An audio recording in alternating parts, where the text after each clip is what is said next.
Hello. Someone's gonna get started shortly.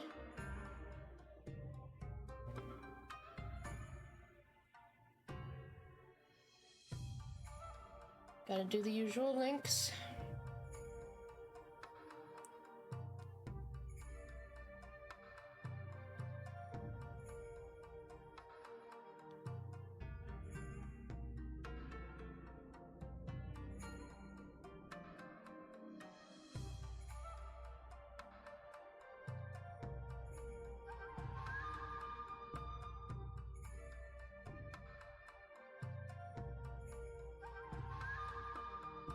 Sorry for the late start today, everyone.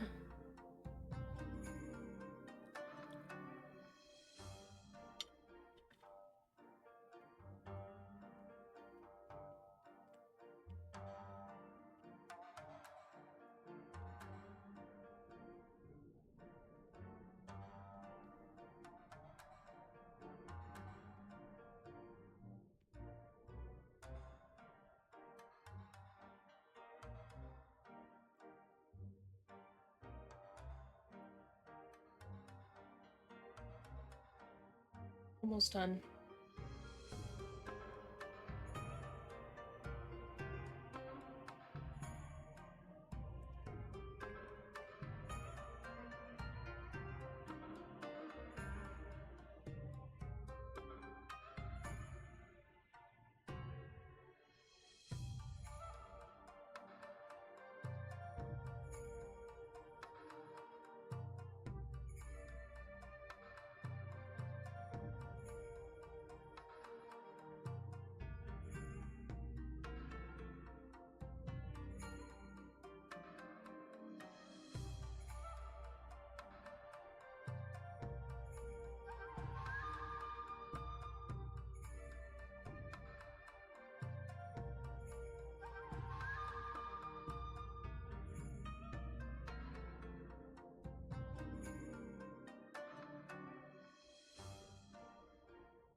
All right.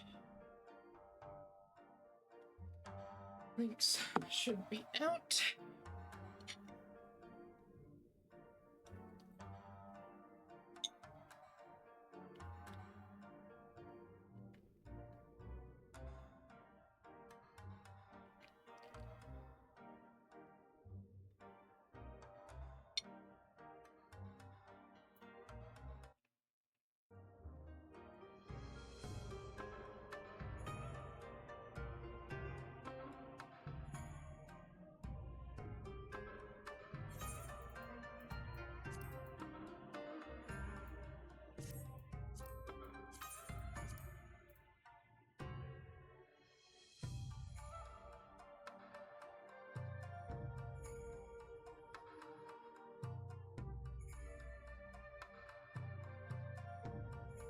I have no idea where that is.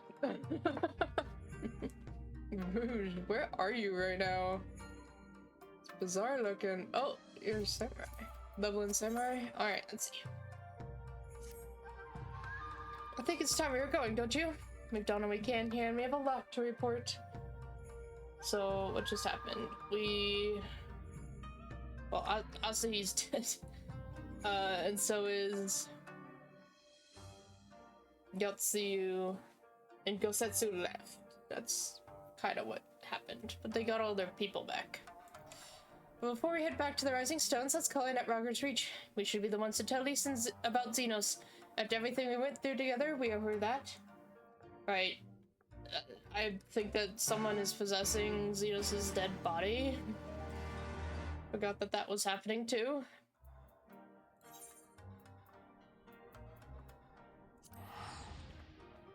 A lot going on. Lots of crazy stuff.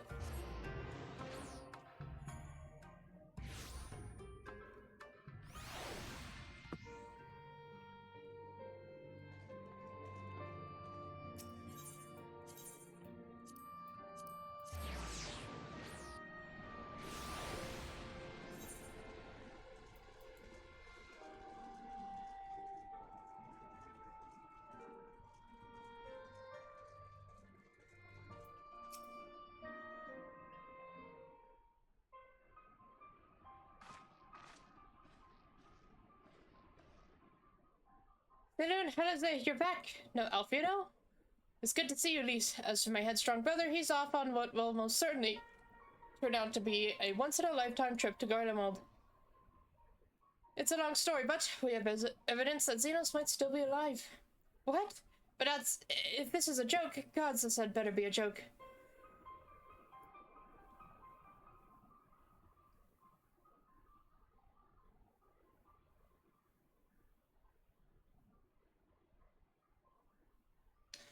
Look, I know what I saw, right? We all saw it, and here you are saying he's alive and well and living the high life back in Garlemald.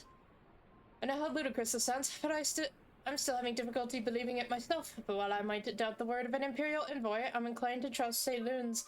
He saw the Crown Prince to the Echo in a meeting that could only have taken place in the recent past. Hi, Rouge! Xenos is alive, but it wasn't Xenos.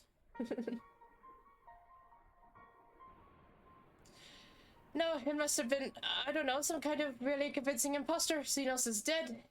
He had a great big hole in his neck. We buried him. And someone went to the trouble of desecrating the bastard's grave, remember? That was Gilded Halls, whatever are you talking about? I don't know, who's that? Thancred! Thancred, what brings you to the Reach?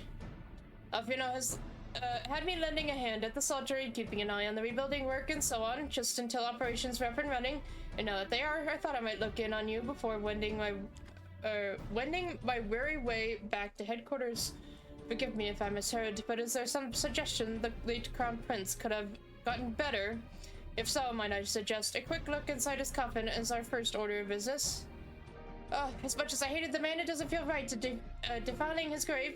But if it will put this rumor to rest, I suppose we have to. And when there are no curious eyes about, if we can manage it. Xenos is buried up at the Bloodhow in the... Bloodhow? Okay. In the locks, his grave was set apart from the others and left unmarked so as to not upset the locals. Then it shouldn't be too hard to find. Now you're in charge until I get back. I wasn't expecting our first order of business to dig up Xenos. Or an empty casket. Okay.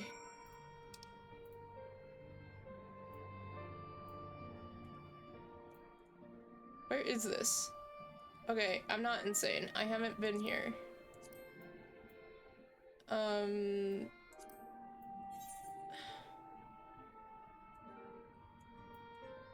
mean, we could go both ways, really. This looks closer.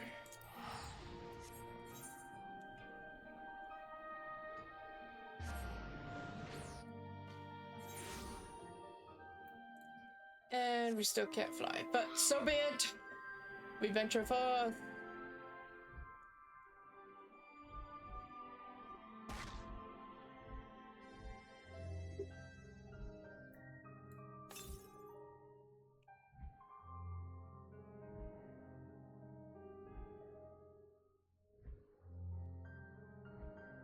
Oh. How are you doing, Rouge? How's your weekend?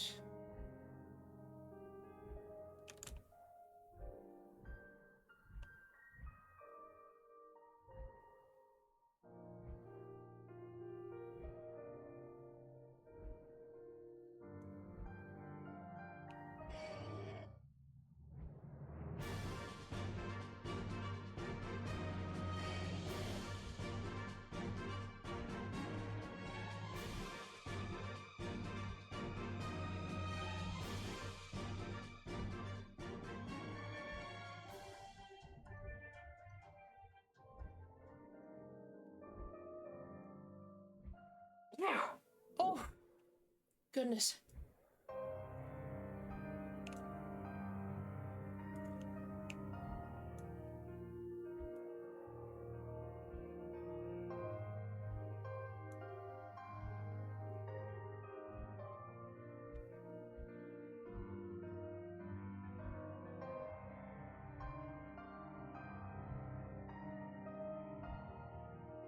I don't even know where I'm going. This place is very maze-like. Am I even allowed to get over there from here, or am I just walking in a circle? I'm walking in a circle, unless I could... Can't get over there, so this way we go. I never realized how much flying is vital to the whole story right now, because it's a pain in my butt.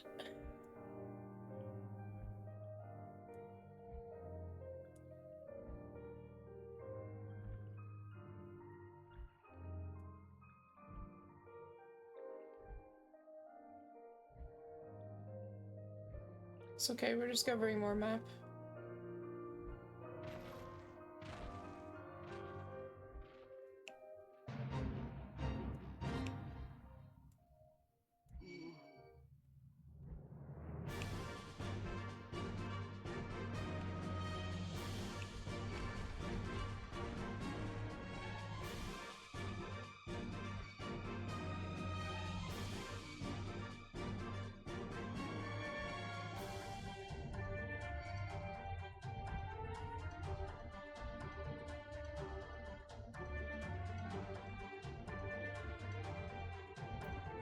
Alright, made it. This is it. Gods, he'd better be in there. Someone scrawled all over the stone a while ago, but I had it scrubbed off and thought no more about it. So no one thought to check if the coffin was still occupied. Well then, we are presented with but one course of action, and we had best be sure we are not observed in the doing of it. Shall we begin? I mean, she said someone scrawled all over it. Is that what it is? She said she cleaned it. Excellent. From what you can remember, before you woke up on someone's floor whose house you don't remember going to. Rouge! Rouge! You went to a party? Of some sort? Oh dear. We seem to be missing a corpse. Yeah. Okay, so that's a really strange grave. Well, it must be somewhere. I only hope it isn't walking around. It is walking around though, as I saw it.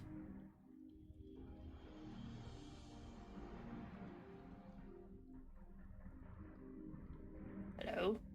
Who are you?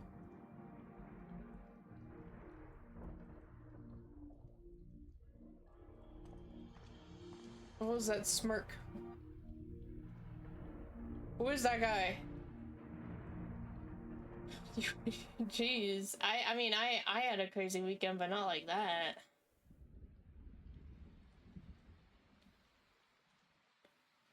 If there's no corpse, then are we to conclude the rumors are true? Not necessarily. We might still be dealing with a doppelganger of some kind. An agent could have been sent to dispose of the body in a bid to lend credence to the tale of Xenos' resurrection. More and more, however, I find myself siding with Alfino's theory of Ascian possession. Speaking from experience, I can tell you they have no qualms about taking a living host, let alone a dead one. You're saying an Ascian is walking around in Xenos' body? It seems a distinct possibility. Once I have put this grave back the way we found it, I shall pay a visit to the people responsible for interring the Crown Prince. Before leaping to any conclusions, I want to know for sure if a body was ever buried here and how certain we are that Xenos was properly dead. If he wasn't, that was some trick. He as good as cut his own head off anyway. Valbon's needs to hear about this. If you find anything out, send word to me at Valgur's Reach. I had work on Saturday, and then Sunday we had a game night until midnight. So I didn't go to bed until like 1:30. I don't know why I'm surprised with matters settling down in Doma. We were due for another crisis. Shall we make for the Rising Stones then? It's past time we shared these developments with the others.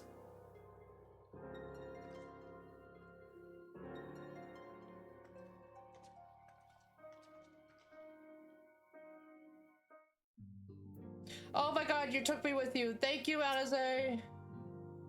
When I was waiting for you to arrive, I spoke with Urianger over Link Pearl and gave him a full report. Yashtola is on her way and should be here any... Oh. You, Yashtola.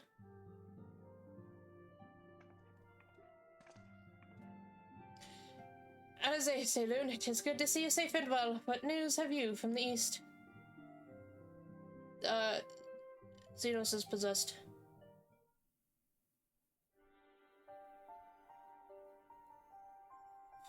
Disturbing developments indeed. Given all that we know, I too would conclude that Anasia now inhabits Xenos' body. A doppelganger might fill the crown prince's subordinates, but Saloon, nay, Alfino had the right of it. But that his wisdom extend to the question of his own safety. Capable though he has become, he ventures alone into the enemy's stronghold in the shadowy web of the paragons like as not.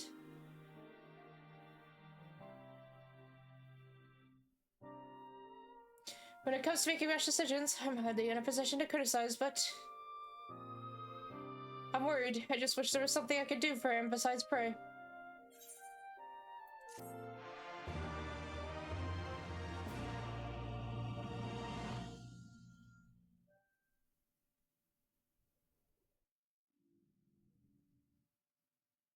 Meanwhile, in the Imperial Palace, do we get a sneak peek? What you doing, a little buzz?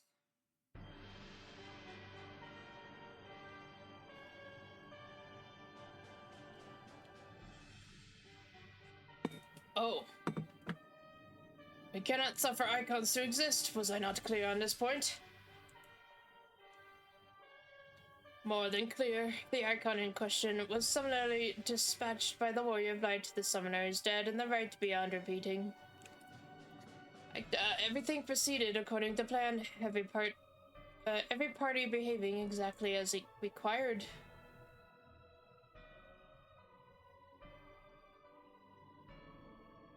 My methods may seem extreme, but there is no cause for concern. I work only to ensure the salvation of this star.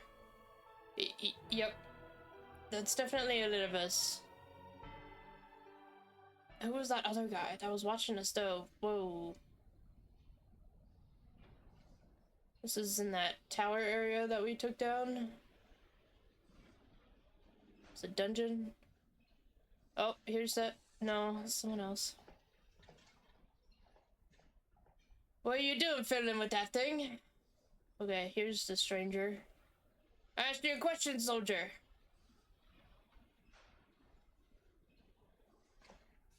Who are you?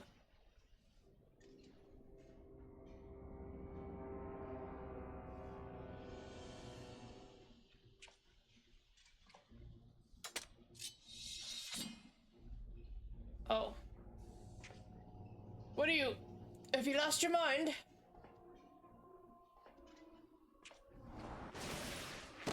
Oh shit. Okay.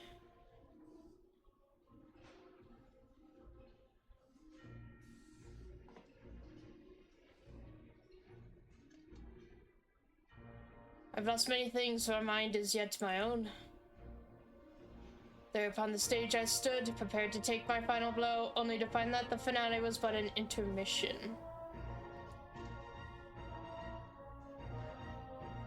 What? Shall I use this chance to repent for my sins, embrace goodness and mediocrity? Nay, I think not. While the one I yearn to face yet lives, the hunt must go on.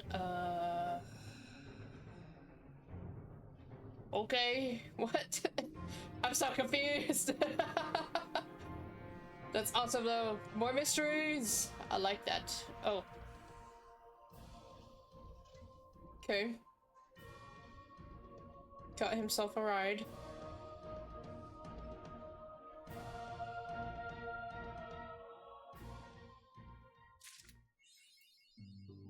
Oh, that was the end of a chapter. I get the ponder expression after this quest. It's been an eventful few days, hasn't it? But I suppose all we could do now is wait for word from Alfino. I don't recall the last time I had nothing pressing to be getting on with. We should probably make the most of it. Shall I put on some tea? Tea would be lovely. You may regale me with the tale of your adventures in the Far East and of your encounter with this new primal especially. I'll put the kettle on then. That table looks free if you'd like to take a seat. Okay, I'll have tea time with Alize and Yashtola. Several cutscenes. That's what I'm here for, baby.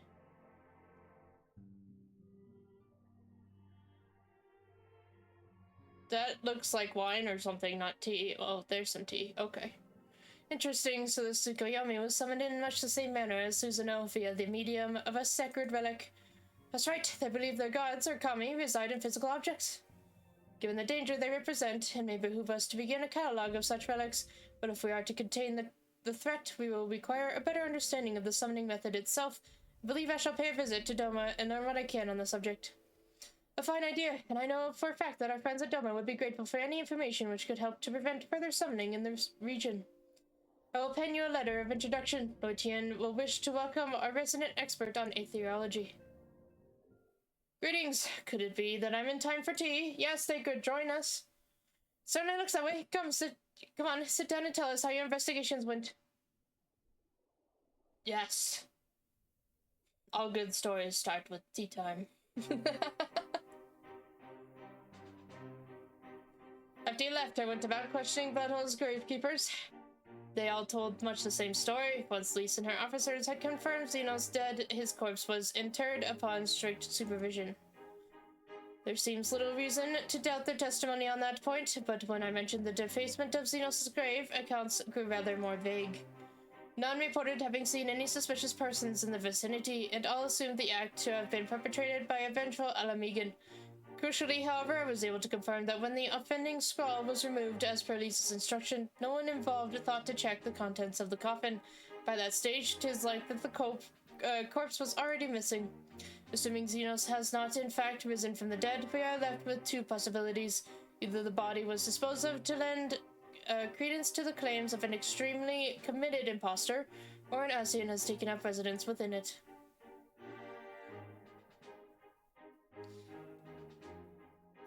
If Asahi was a fervent devotee, as you believe, he would not have been fooled by an impersonation, however committed.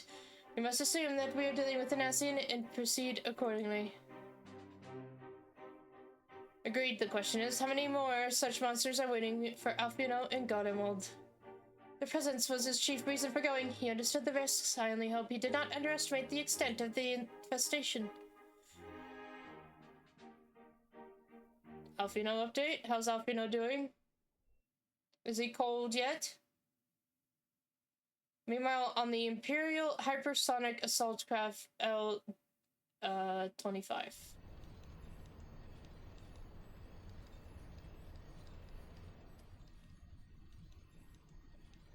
Okay, yes, good.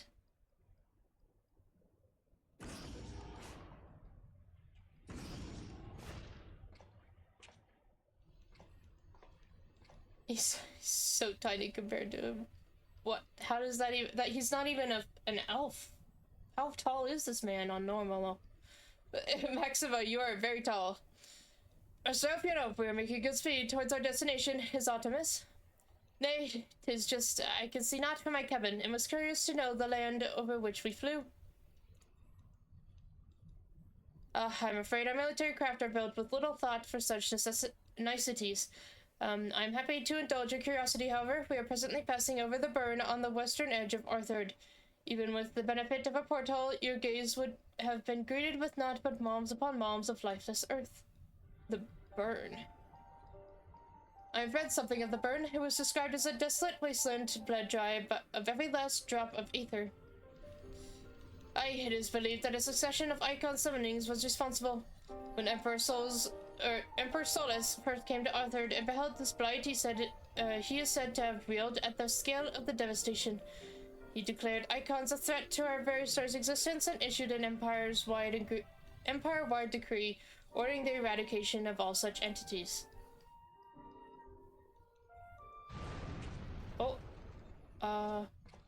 Report! We're under attack, sir. Magitech armor, no visible designation. Magitech? But who? Who? Why would you? Oh. All cannons return fire. Damage report. Jeez. The main reactor's been hit. Helm unresponsive. We're going down, sir. Oh, Jesus. Really? Damn it. They knew exactly where to hit us. All hands, brace for impact. Oh.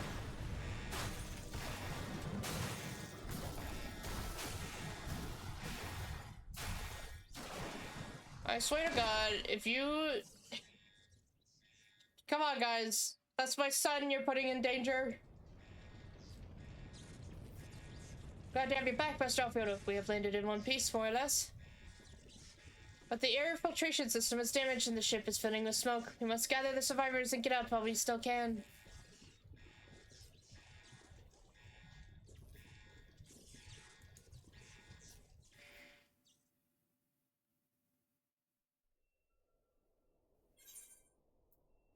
Oh, what the heck? An instance? Oh, what? Role-playing? Yeah, I am.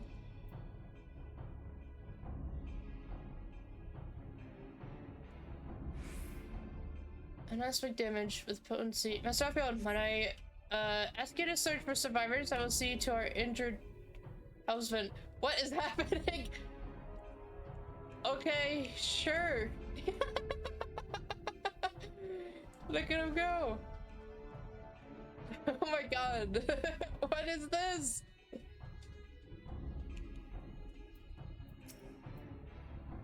Ruin.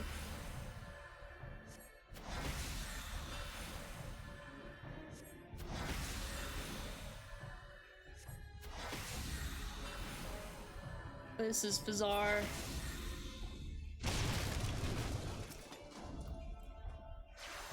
Okay.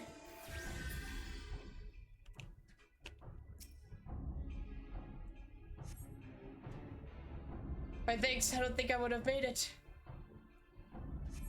Sure. Yes, you very likely saved his life. The question of who would try to take it remains, however. Oh, but these last few out of the misery, the prince wishes none left alive. The prince? Yeah, that makes sense. And Elidibus is like, they can't know. They've not come to parley, I feel. Ready your weapons. Okay.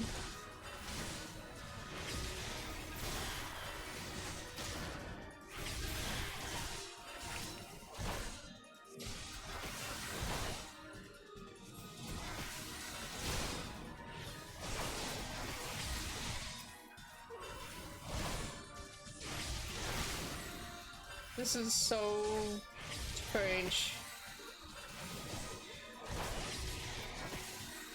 But it's also awesome.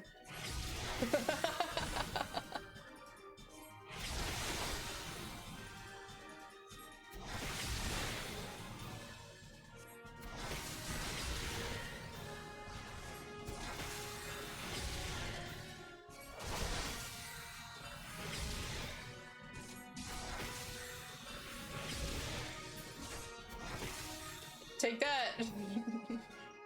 The same spell, like 18 times! Okay.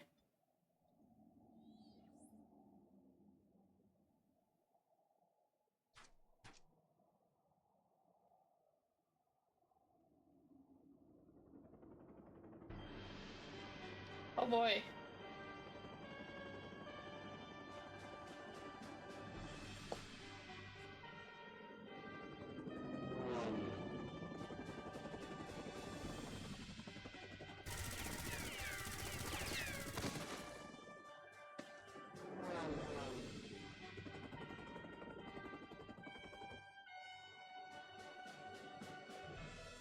Confounded, not here, not like this. Yeah, I agree.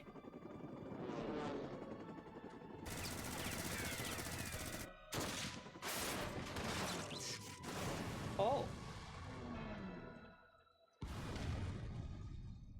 Okay. Hello. Who in the Emperor's name? Enemies of our enemies. Introductions can wait. We are calm in a crisis, Master Albion. Let us finish this then.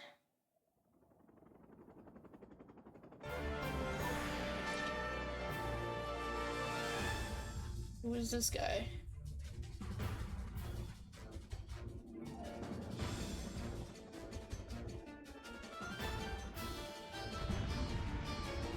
This place is very bright.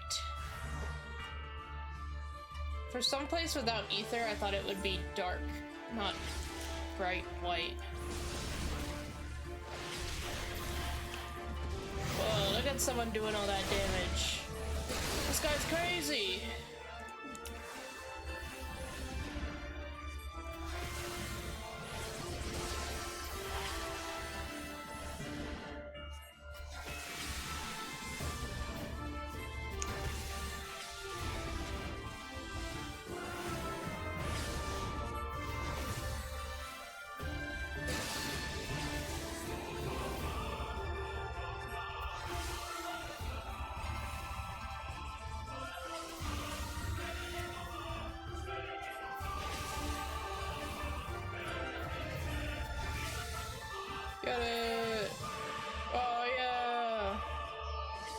Oh, there's more.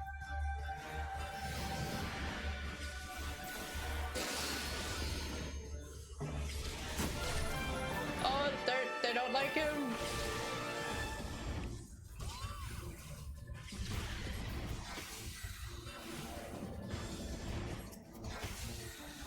Okay, I'll just attack the same one. Oh, limit break. Okay, Starstorm. I think that gets all of them. Maybe? Get him, Alpino! Yeah! Use Meteor! I probably could have done that a while ago, I didn't notice.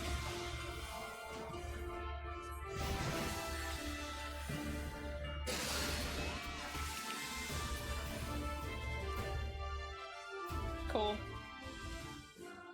Okay.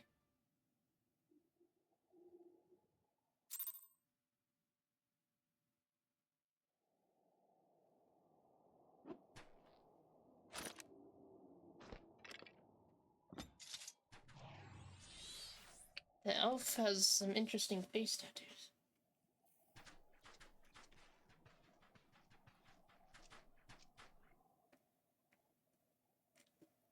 My thanks, your intervention proved most timely.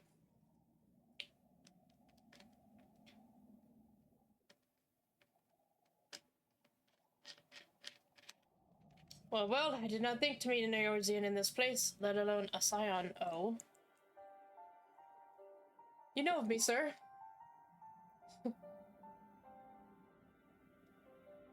I have some small history with your order. Okay.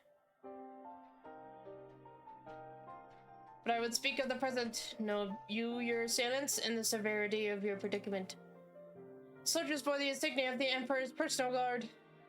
And I could venture a guess as to the motive, but you yet have us at a disadvantage, sir. Will you not tell us who you are?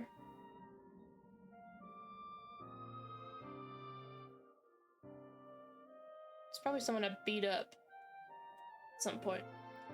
Our names are not yours for the asking, and as for our purpose, let this be your answer.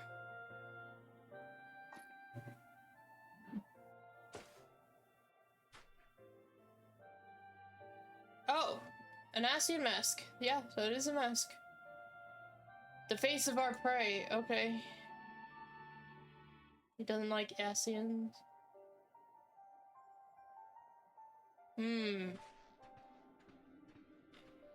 Interesting.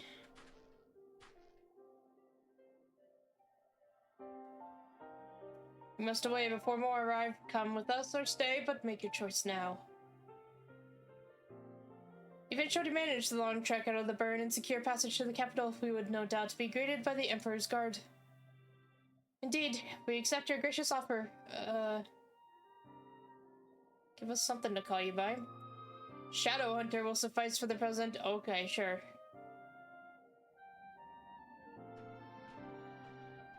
Come. What did you get yourself into, Alfino? You don't want to keep your prize mask? Okay.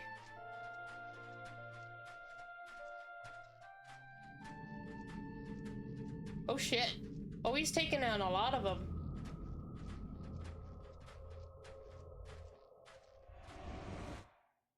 I have that card. That's a card. That's a magic card. It's that mask. Probably that entire image right there. You were thinking for a long time, Alize. Oh, this is intolerable, but as much as I wish it were otherwise, there is nothing we can do for Alfino now but pray for success. Well, that is not entirely true. While your brother journeys to Garlemald from the east, I could make my way there from Alamigo and find out what there is to be learned in the Empire's western provinces. Then I'm coming with you. I can't very well sit here sipping tea if there's action to be taken.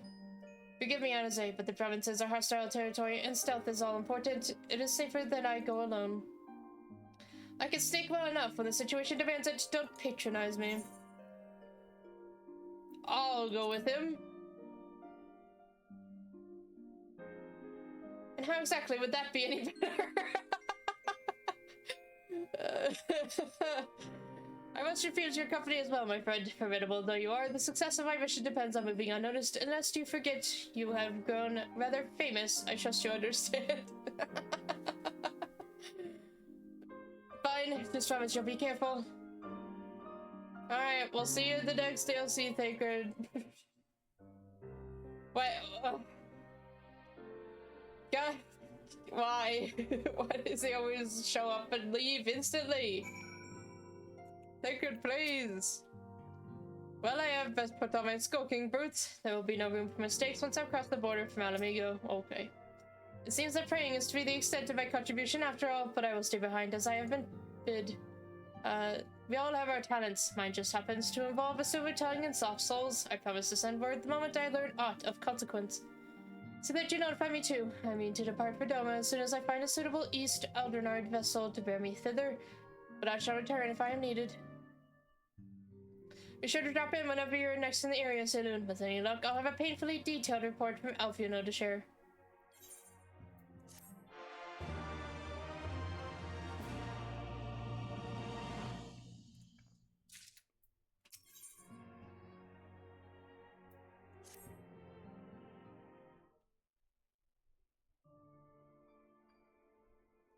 Well, Saloon, if you come here hoping for news, I'm afraid there isn't any. Everything is exactly as it was. Y'shtola is still investigating primals in the Far East, Thancred is still gathering intelligence in the Imperial provinces, and Alfino is still out there somewhere. There's been no word since his first scheduled report, nor does he respond to calls, and all the while I'm just meant to sit around here waiting. It's driving me mad. Who's there? Begging your pardons, I bear a message from the Eorzean Alliance. Oh, okay. Thank the gods for that, we have a visitor.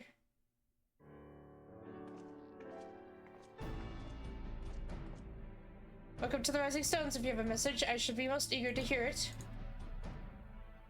My lady, the Alliance leadership will soon convene to discuss the matter of Ascian interference, and they humbly request the presence of the Scions of the Seventh Dawn. Ascian interference? You mean just like about Xenos? Okay, yeah. Having assessed intelligence provided by the Alamigan resistance concerning the whereabouts of Xenos' remains, they too suspect Ascian involvement in which wish to deliberate a suitable course of action. As the foremost authorities on our foe, your orders, council, must be most welcome. Of course, we should be glad to assist in whatever way we can. With almost everyone else afield, I'd say this one falls to us, which by which I mean I'm not going on my own. You'll come with me, I trust? Of course I will.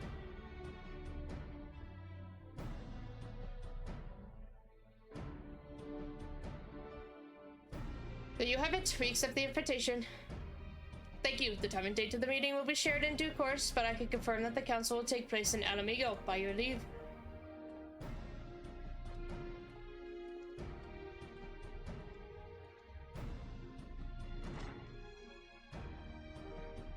Call Shadowhunter edgy, because I can agree to that.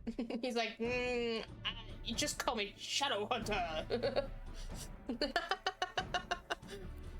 I somehow doubt we'll have anything useful to offer, but standing mutely at a meeting would still be better than the nothing I've been doing of late. Let's make ready to depart, shall we? Thancred, what's going on, man? Oh, Rio? Is Thancred okay? Alright, just be careful on the road back here. Did I hear right, Rio? Is Thancred coming back? That he is. Says he's acquired some important intelligence. Being in Garlean territory, though, he couldn't risk sharing the particulars in case the Imperials were listening in, so he said he'd head back as quick as he could, and to make sure someone was waiting for him in the Alamigan Quarter. Understood, Cylin and I will go. We're bound for Alamigo anyway, and there's sure to be time before the council begins. Come on, let's be off. Oh my god, he's coming back already? This is so exciting. He's not gonna disappear for 4 hours. Or longer.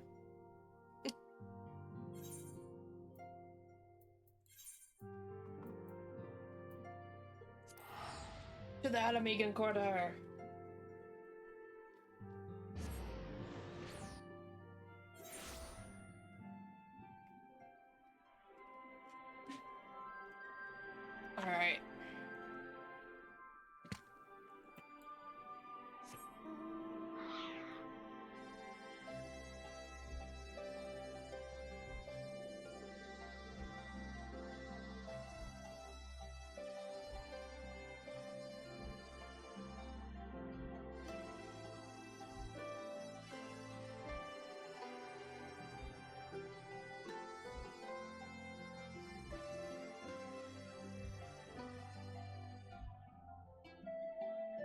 I was like so focused, I just walked right past it. Thancred, are you okay? You tore aside for sore eyes? No, all I need is water for my parched throat. Fetch me a cup, will you? Traipsing through Imperial territory is thirsty work. Get the man some water! He was not joking. God, I needed that. I won't bother telling you to catch your breath. Whatever brought you galloping back to us, I assume it's urgent. Quite. Without further ado, then. After the successful uprisings in Doma and Alamigo, rebels in several other provinces were inspired to follow suit. Unfortunately, they did not fare quite so well. The Dalmascans paid the heaviest price. For their defiance, the Emperor made a show of razing their capital to the ground, prompting many of their neighbors to abandon thoughts of resistance. I don't know who that is. Dalmascans? Who are they? Am I supposed to know them? But not all have given up on liberty. Heartened by the news of Doma's prisoner exchange, some still believe that the Empire may one day be amenable to negotiation. We have the shinobi to thank for spreading the good word. They have worked tirelessly to keep the subjugated informed, and a little knowledge can go a long way. There is at least a spark of hope, then. A spark in want of kindling, yes. The Alliance has already begun supplying materiel to resistance movements abroad, many of whom would otherwise struggle to continue the fight. The support effort has been led by the Sultana and the Elder Seedseer, who have both seen enough Alamigan refugees to know the consequences of oppression. And for their troubles, they have quickly earned a reputation as folk heroes in certain corners of the Empire. That is all for the provinces. As for the Garlean motherland itself, our friends the Populares have suffered something of a setback, I regret to say. Talk is rife that Doma has summoned a primal, and the Empire's more liberal voices are being drowned out in the fearful clamor for retribution. And who do they think orchestrated this summoning? Oh, any but those truly responsible. Xenos has seen to that. Speaking of whom, the Crown Prince is recovering remarkably well. Well enough, in fact, to enable him to personally tour the provinces, putting the fear of the Emperor into the hearts of any would-be dissidents. He walks in plain sight, and none suspect him. Then it's as we feared. Yes. An Ascian wears his skin. But it was not that which brought me here in such haste. During my time in the provinces, I learned many things. Yet at no point did I hear any report of a Doman emissary in the capital. But Alphonse should have arrived by now. Could they be holding him there in secret? The possibility did cross my mind, but I have reason to believe he never reached his destination. As you know, Scions assigned to covert operations, such as Riol and myself, are issued special link pearls for communication in the event of an emergency. I mention this because it was originally Alphino's task to coordinate the response at headquarters, meaning he has one. And whose voice should I hear when mine recently crackled to life? You spoke with Alphino? Spoke with? No. I but heard his voice, and none too clearly at that. 2 words were all I could make out. The burn. The wasteland on the edge of Otherd. Something must have happened to them there.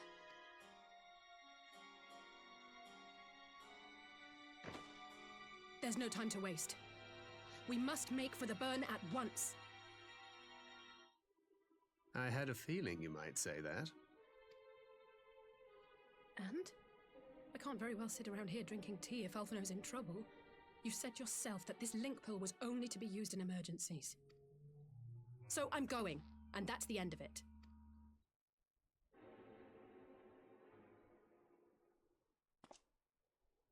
Can the link pearls not properly work because they're in the burn? Is that what the problem Oh, is. far be it from me to change your minds. There's no ether to transfer the signal.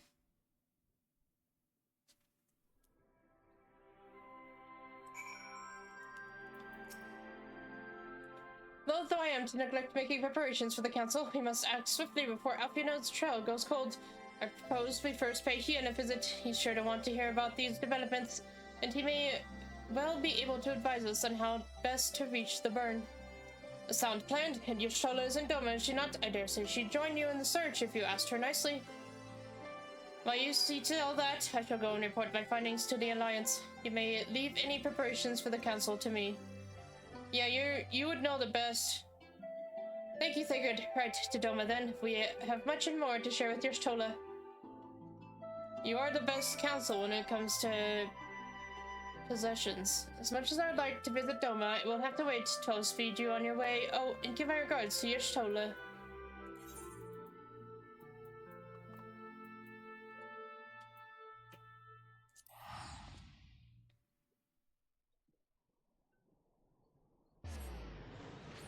Back to Doma we go.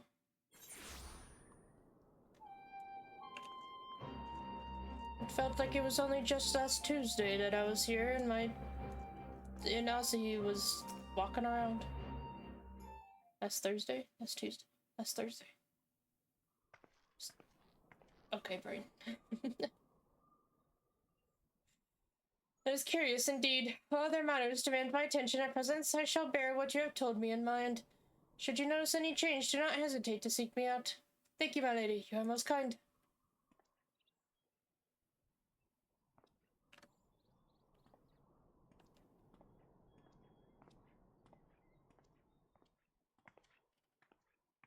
Well, two faces from the dim and distant past.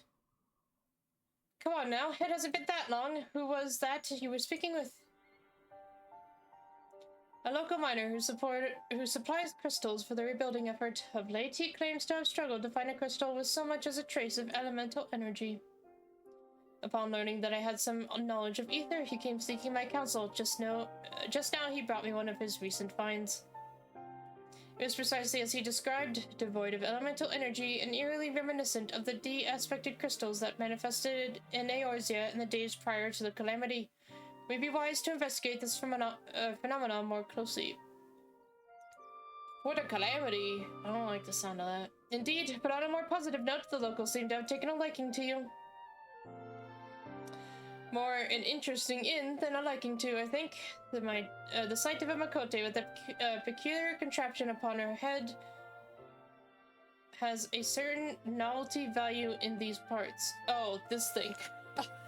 I'm like, did they just call her ears a peculiar contraption? Any actual regard they may have for me I owe wholly to you and the others who came before. Everyone here has been exceedingly cooperative, and I am pleased to report that I have all but concluded my investigation. Simply put, by focusing one's will upon an ether-infused object of worship, it is possible to conduct a summoning. That makes sense to me. So, the fact that they are objects of worship is the key. They are themselves suffused with the requisite belief.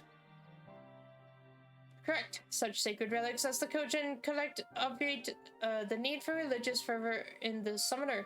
Yatsuyu being the most obvious example, she had but to associate the artifact given to her by Asahi with the divine, and it served to amplify her desires and give them form. A form nourished through the powers of the crystals, also provided by her brother, and thus was Tsukuyomi brought into being. Which brings me to the question of preventative measures, to which I have yet to find a satisfactory answer. At present, I know of naught that will avail us, save to keep watch over the movement of relics and crystals, as if we did not have enough to keep watch over already.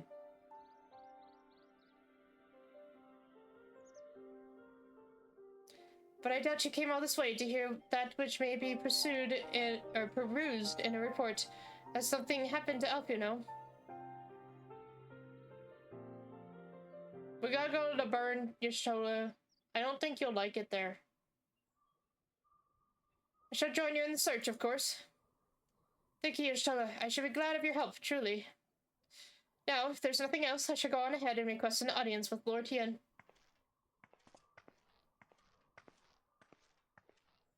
Leslie puts on a brave face, but she has little talent for concealment. We should join her at the Kian.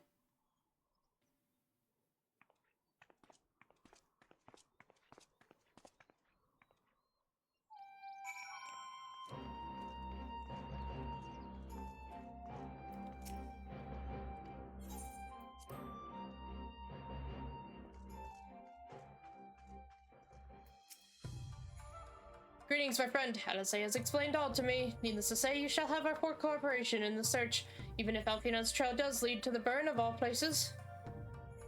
Look at all this different stuff. I need...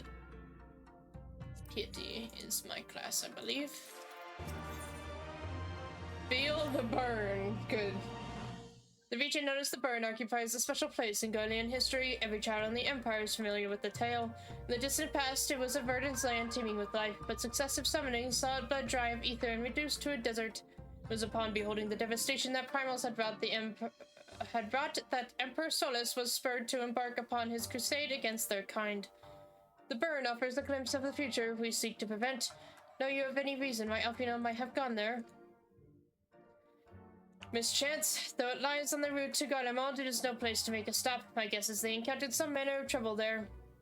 In any event, I am of the same mind as Alize. We have no choice but to take our search to the Burn. Given the considerable distances involved, 'tis best we went by bird. Celine and I have our goals. Yugiri, will you ready falcons for the others? Shigeri, our swiftest birds. Gather our swiftest birds. I can read. It's fine. Near the House of the Fierce, there's an overlook. Pray join us there once you have seen to your preparations.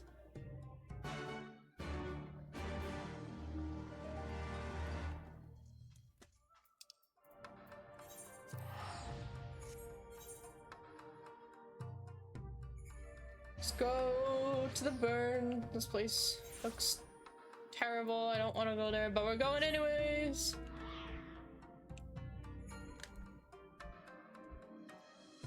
I have to rescue Alfino. I'm not sure he needs rescuing though, because of that one guy.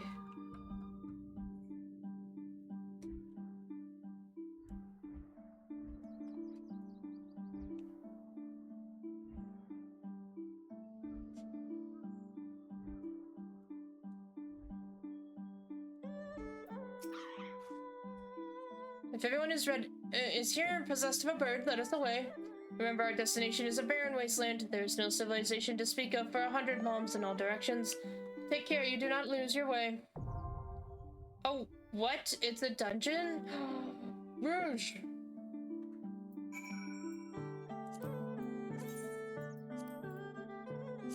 Dungeon! Yes.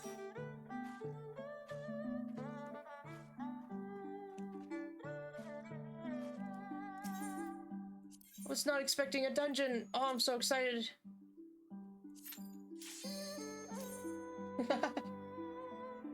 Yes, that's Thursdays was all talking, so I'm pretty excited.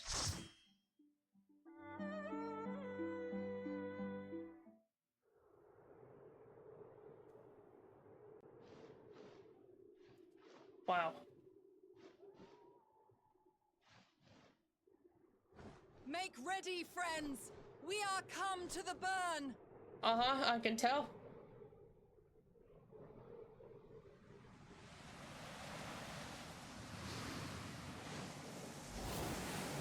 Everyone, land where you can! We must wait out the storm! Wow, that came out of nowhere.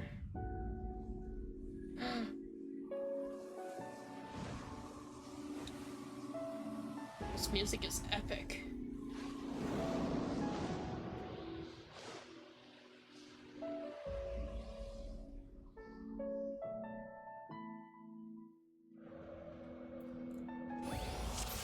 Yeah! Woo!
No, sir.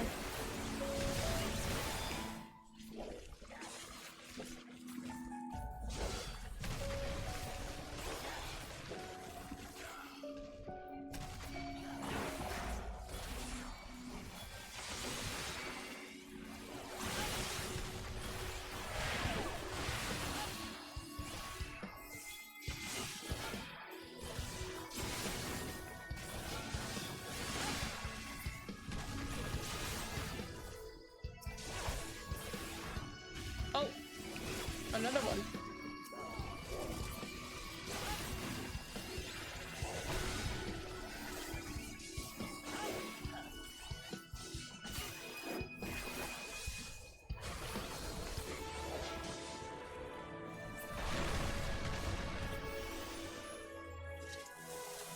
Oh, whoa.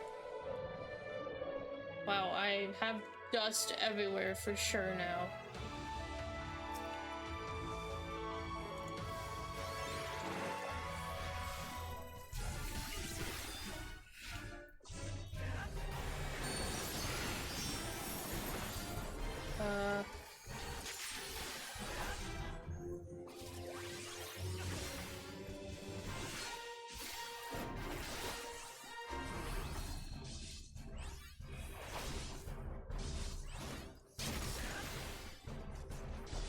Alright, it's definitely this.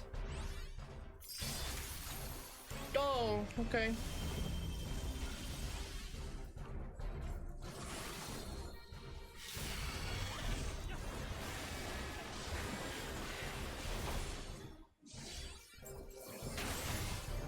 Thank you for more shards.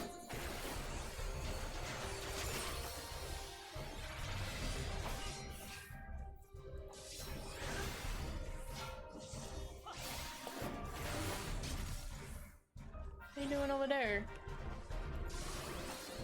Hailfire rune?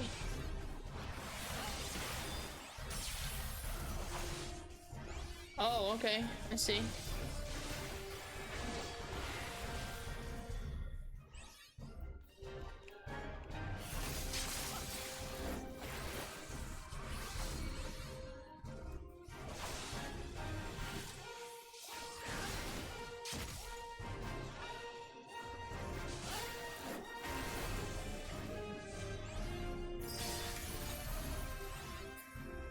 There we go.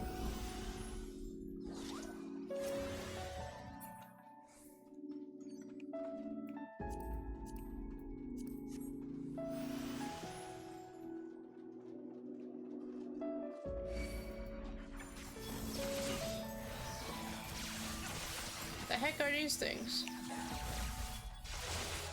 Oh, we entered some kind of Guardian looking base. Okay.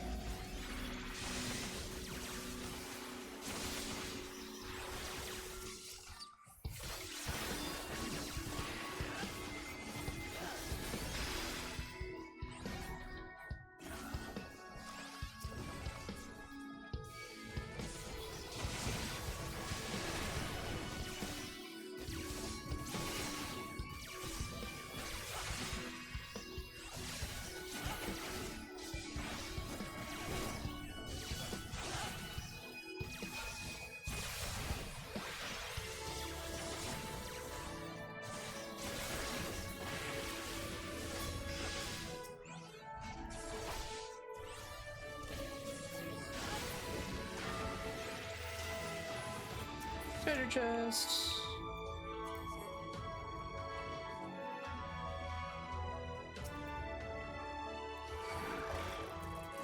Oh my gosh.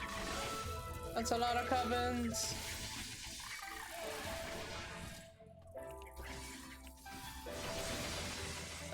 Can I stun you? Oh, barely made that.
Alright.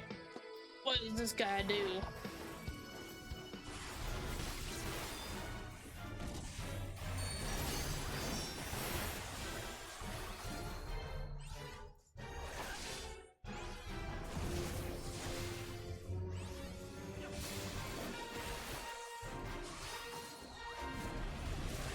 Auxiliary drones.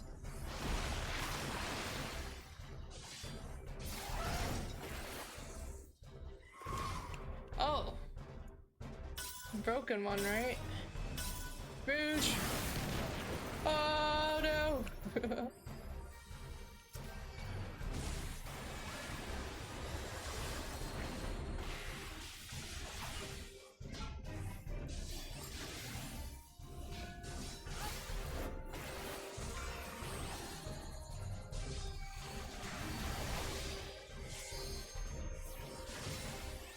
Rock fighters. Assuming you don't want to be near those.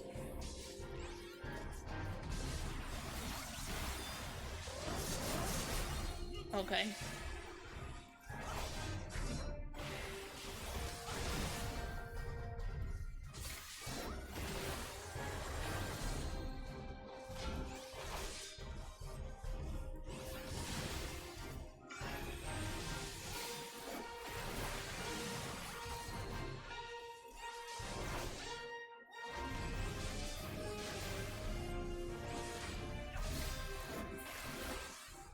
Nice. That goes pretty easy.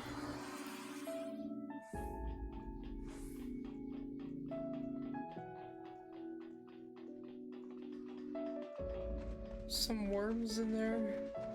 Dead worms. Whoa.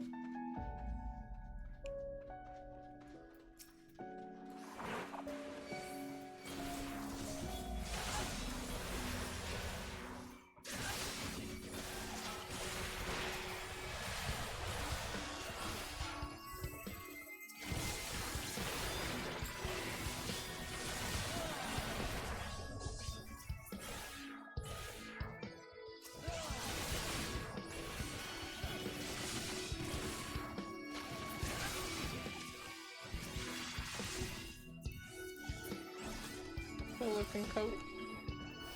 From the tiny little image, at least.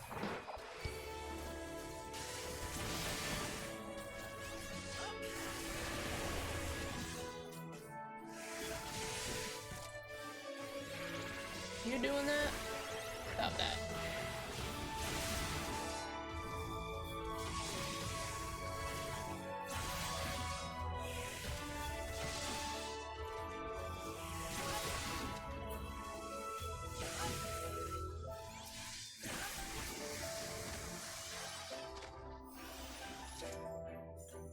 We reached the first worm. What does that mean? That's a. Why would you call this place the first worm? Just because it has worms in it?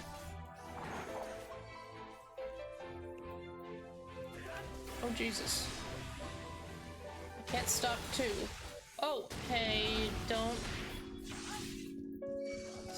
target anyone else. Stupid bugs.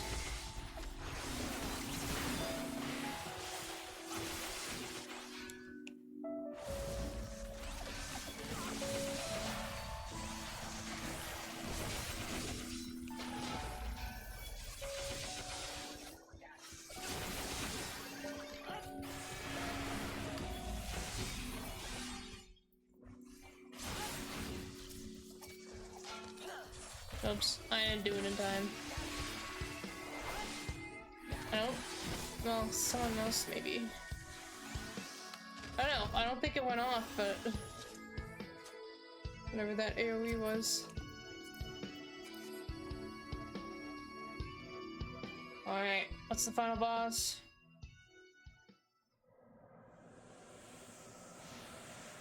A fog monster? That is not a fog monster.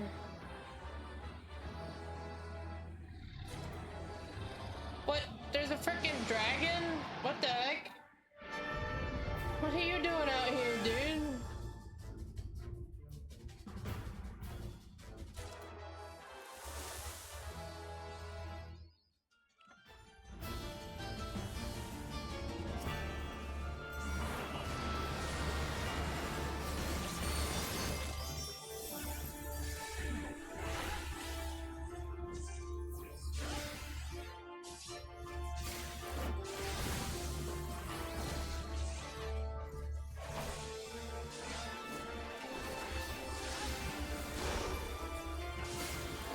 is a minced dragon. Oh.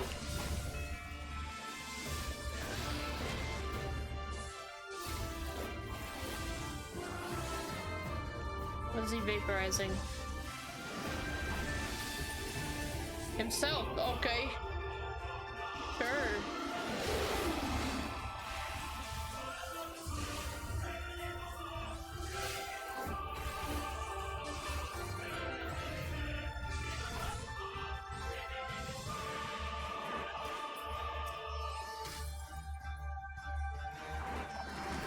Okay. Oh my.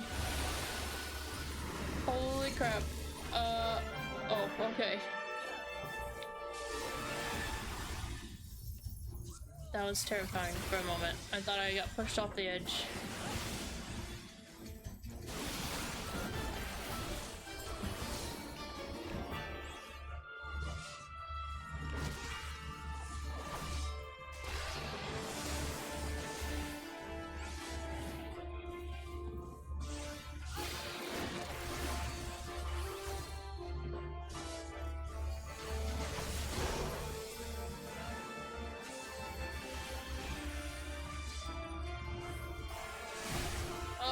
Almost dodged that one. Got a bit hurt in the process.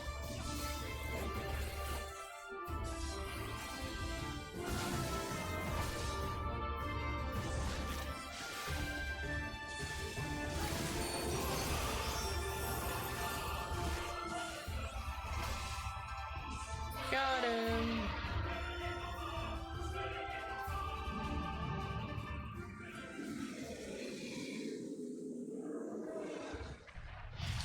You're a cool dragon.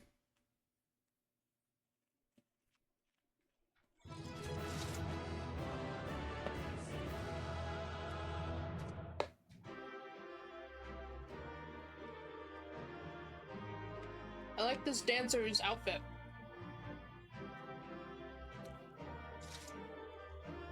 Oh, but everyone's got it. Okay.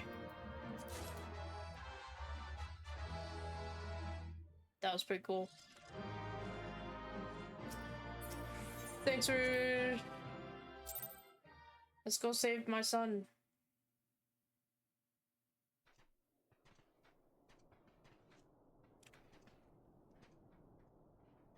Whoa. Between contending with bloodthirsty beasts and sand in my every conceivable place, Uh-huh. I'm quite ready to leave this wasteland. But first things first. Do you see the crashed ship over yonder? Judging by its class, it must be the vessel that bore Master Alphinaud away.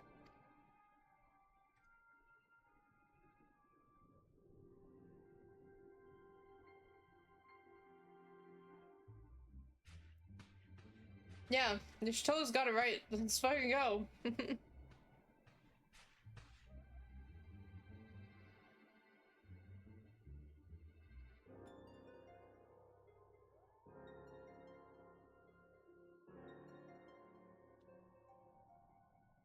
War Machina. It would seem they were involved in a struggle.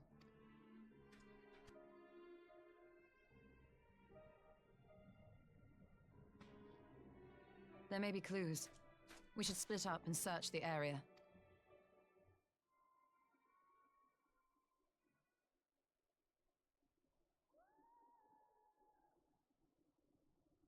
Rip. There's no sign of Alphinaud, nor of Maxima and his people.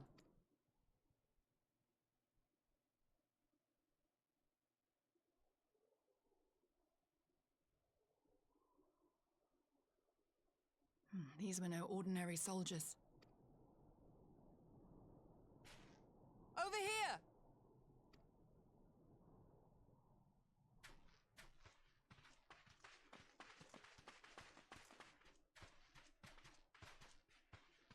The insignia on this man's uniform identifies him as one of the Emperor's personal guard. Hand-picked soldiers, answering only to the royal family.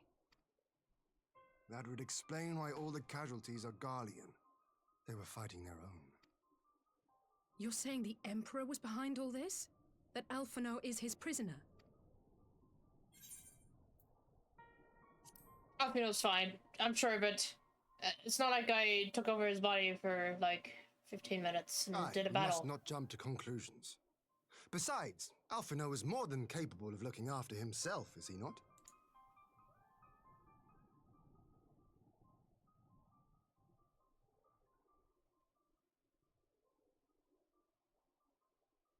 I suggest we return to Doma to consider our options. Whatever What? happened here, Master Alphino is long gone, and any subsequent search may safely be left in the hands of the shinobi. What about that thing over yonder that was glowing? Can we go look at that first?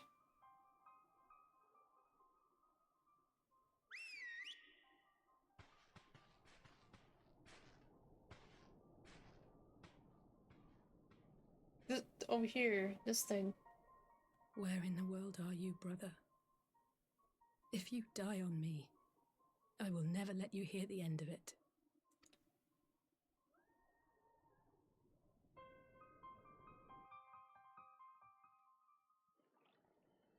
Okay. Well, that was a decidedly uneventful journey. I almost found myself hoping for a sandstorm. Joking aside, I'd say our birds are due a good brush down and a treat or two, wouldn't you?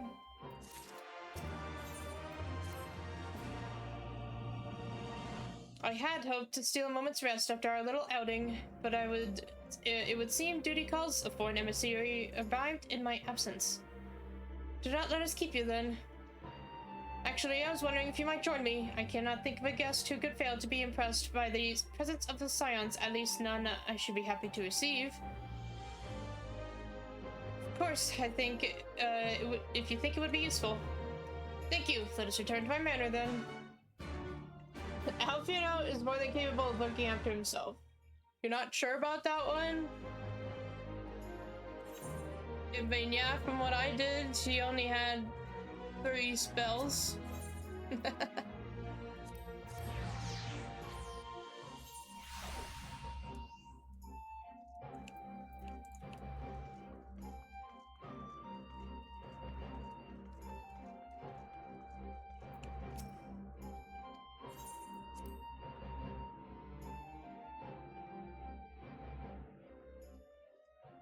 Alright, who is it? Who will be gracing us with their presence? Give her a head pat.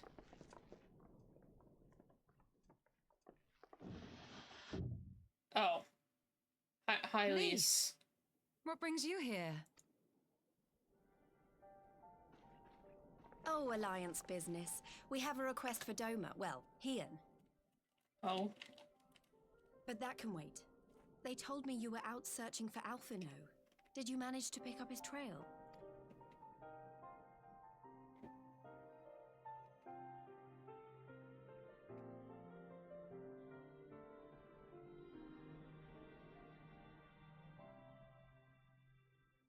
Well, if he wasn't at the crash site, he might still have escaped. We have to keep searching. And we will. Alphino embarked on this journey as an emissary of Doma, and I hold myself responsible for his safe return. I will have our shinobi in the provinces search for him as a matter of urgency. Chin up, Alize. You'll get to admonish your brother for his recklessness yet.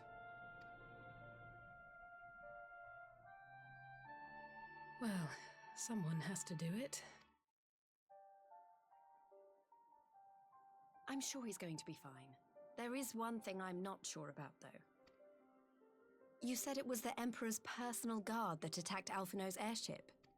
But the Popularis would never have been able to arrange the prisoner exchange without Varys' blessing.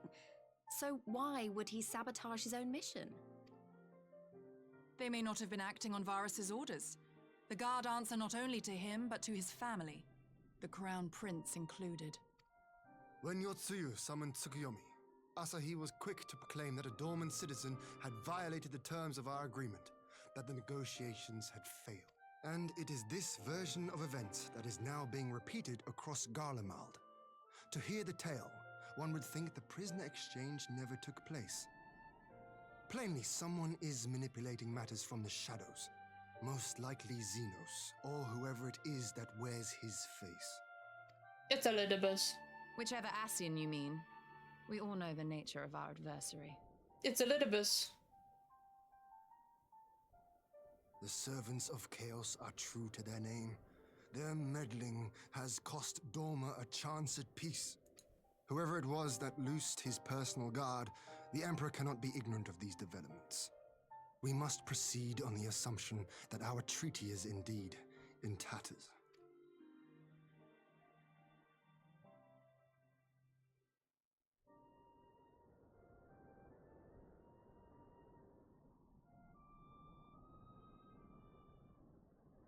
But come, Lys, you have journeyed far.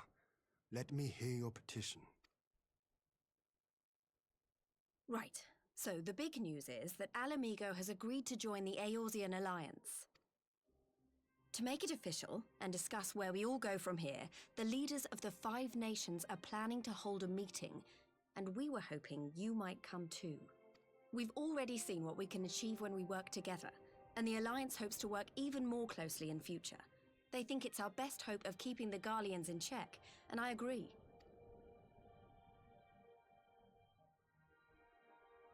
As do I. By coordinating our efforts in the east and west, we may be able to discourage them from committing their forces to a single front. I accept your invitation. I must, however, ask for time to attend to some pressing matters here. In light of recent events, the risk of Imperial reprisals is greater than ever, and I would not leave Dorma unguarded. Ere I depart, I must shore up her defenses. Understood. I'll let the Alliance know. We'll wait to hear from you before setting a date. The meeting's to be held at the Royal Palace in Alamigo, incidentally. Do you remember the way? Well enough. Please assure my hosts that I will not keep them waiting any longer than I have to. Consider it done. And thank you for agreeing to come. If we all put our heads together, we're sure to find the best way forward.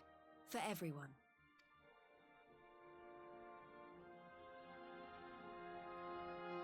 Do I have to be present at that meeting? Probably. I'm not looking forward to it though. Politics. I'm not a fan of politics. My advisors and I will presently convene to discuss the matter of Doma's defenses. You're welcome to stay, of course. Had you not offered, I would have requested leave to remain. Where the Ascians are concerned, naught may be left to change. As ever, we would benefit from your experience. I thank you for coming, Lys, even if it was on official business. I had hoped there might be time to show you the land you helped to save, but I will settle for a fleeting visit if needs must.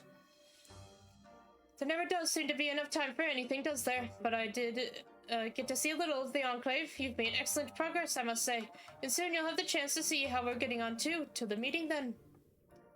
Saloon, I was wondering if I might have a word with you before I go. In private. Oh. Go on, my friend. I will send for Haruko and the others in the meantime. Great. I'll wait for you at the docks. Oh, okay, Lys.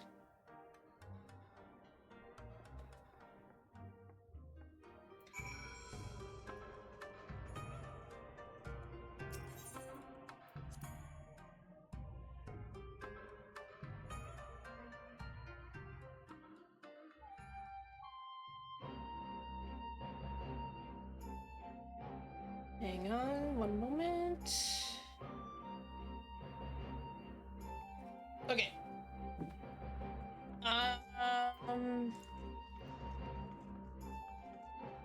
Rouge. Karumi.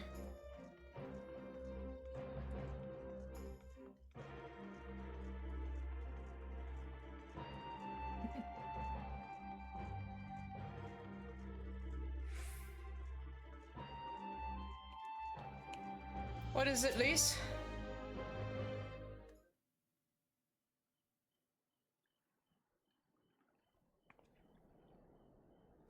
Thanks for coming. Knowing you, you've probably guessed what I wanted to talk about. I don't think I have.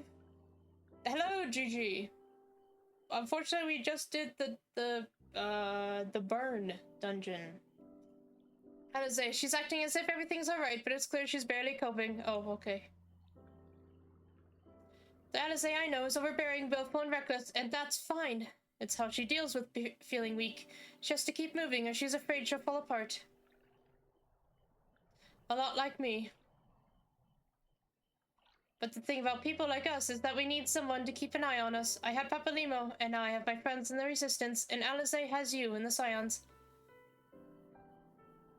Before you start, I'm not saying you're neglecting her. I'm sure you aren't, and I'm sure you won't, but she's a good friend, and when I see her like this, I can't help worrying. So please make sure you give her all the support she needs, alright? Leave it to me. It burns. Yeah, it does burn. Even though the last boss was like an ice dragon or water dragon that froze everything. Thank you, Ceylon. It goes without saying, but if there's anything I can do, you only need to ask. Well, I'd best be off. See you in Alamigo. Yeah, I can't wait. Can't wait for more political meetings. They're my favorite.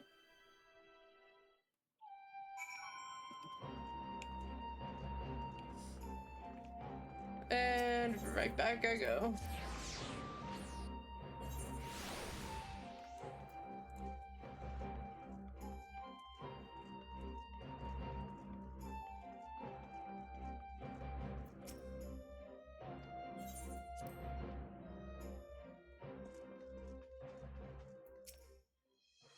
There you are, my friend. Everyone has assembled, so let us begin. Do I ever get to learn who that random samurai dude is? This guy. He's just always here. If we are to ready ourselves for invasion, we shall need manpower, provisions, and time, all of which are in notably short supply.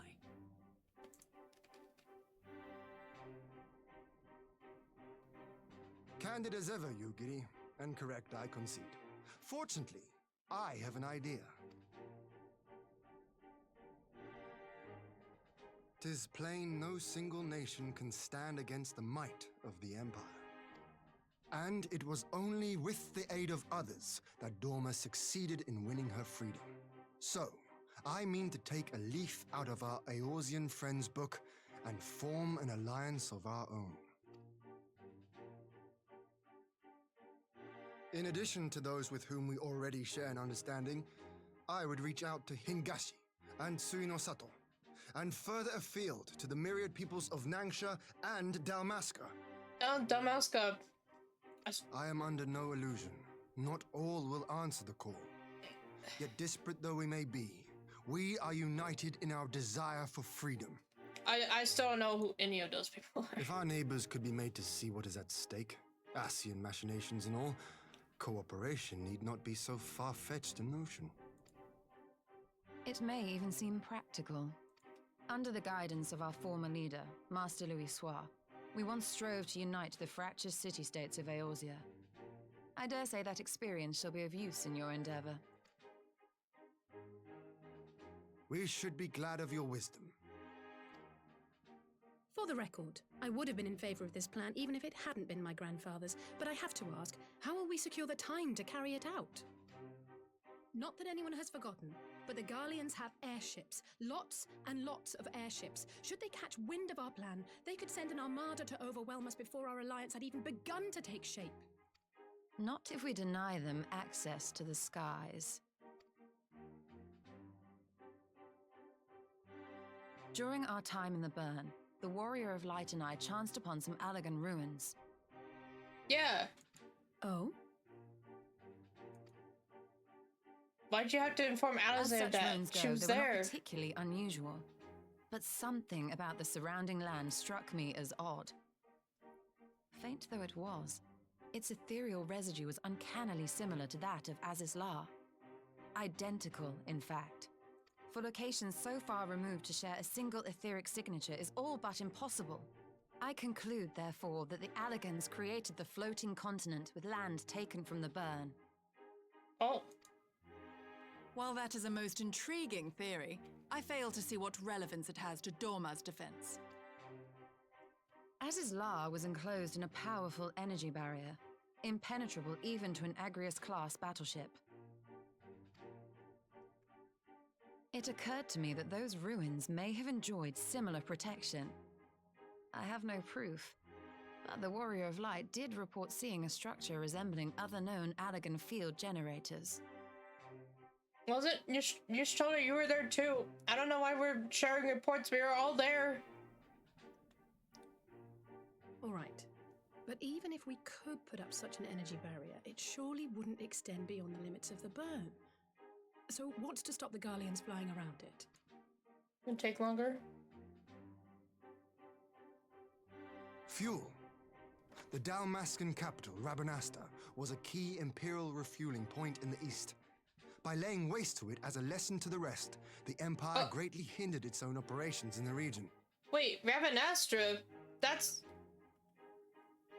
What? That's from another Final Fantasy, I think. I think Rabanastra... What is Rabanastra? My Final Fantasy knowledge is failing me. It's definitely another Final Fantasy, though. If an Imperial fleet were to advance upon Dorma, it would now have little choice but to travel, as the crow flies, over the burn. I see. A word of caution.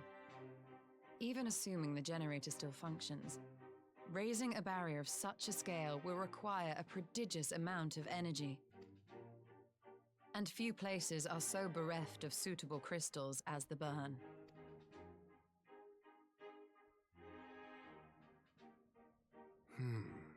A source of energy. Tell me, did the Allagans make a habit of launching things into the sky? A curious question. Besides Azizlar, I know of only one other notable instance. Oh. The Red Moon Dalamud, whose fall triggered the calamity. Just the 2 occasions, you say? Then I believe I may have a solution to our energy problem. You do? I may. To find out for sure, we would need to visit the Azim Steppe. Which would, I now see, present the perfect opportunity to discuss an alliance with the Zayla tribes. How very neat. What say you then? Shall we see whither this road leads? I mean, we don't need an alliance with them. They follow what I say. So, remember that whole, like, battle thing? And they pretty much presented me as their god or some shit? What? Okay. I can see where this is going. We're gonna be talking about politics for a while. It is settled then. I will journey to the Azim Steppe with the Scions, Yukiri and Hakuro. I leave our other neighbors to you.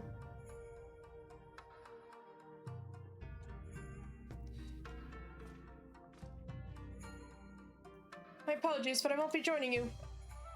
I am no aetherologist, and what skills I do possess are unlikely to be of any great use to the mission.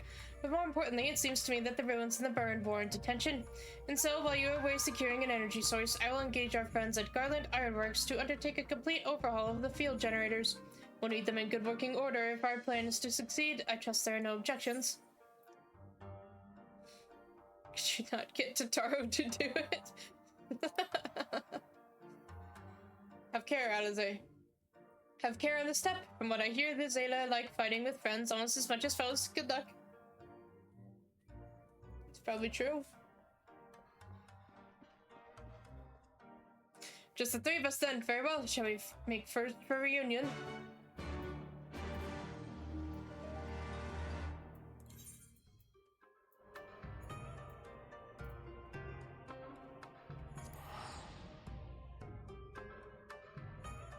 So be it. Back we go.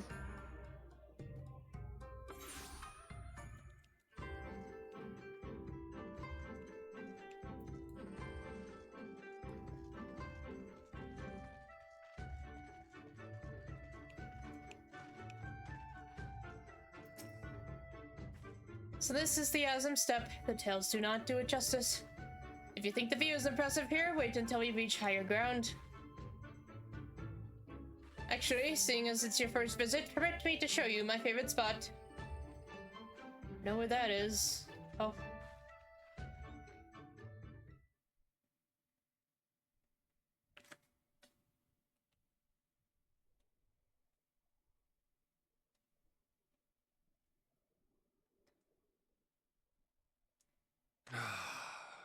I will never tire of this vista. The endless fields, the boundless skies. 'Tis a sight to make a man forget his cares. But not his purpose, I trust. Might this be a fitting moment to tell us what we are doing here?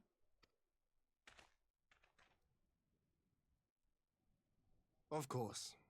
During my time with the mole, I learned some few myths of this land. One goes thus. In the distant past, when all seemed doomed, a wayfaring soul came unto the steppe. Venturing into the northern crag, he received of Nama a sliver of her essence, a shard of the shining moon, and with it clove the tainted land from the earth.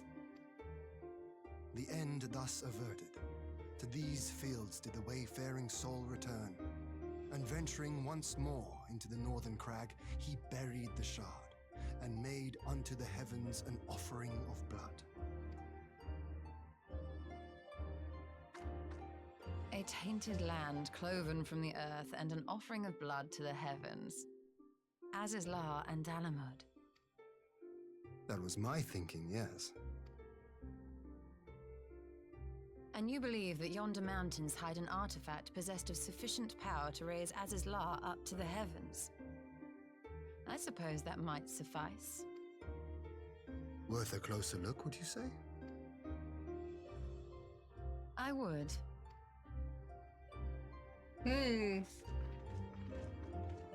What kind of power would the Azim step be hiding?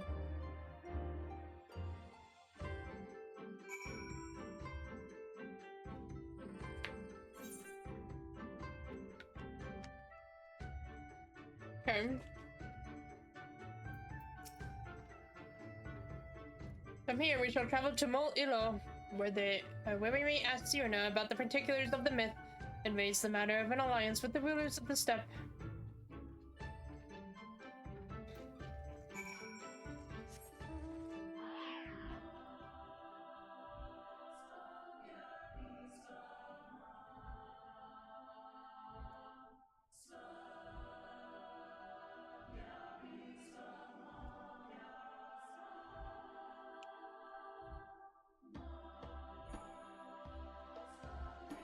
This is rather peaceful. I do like it.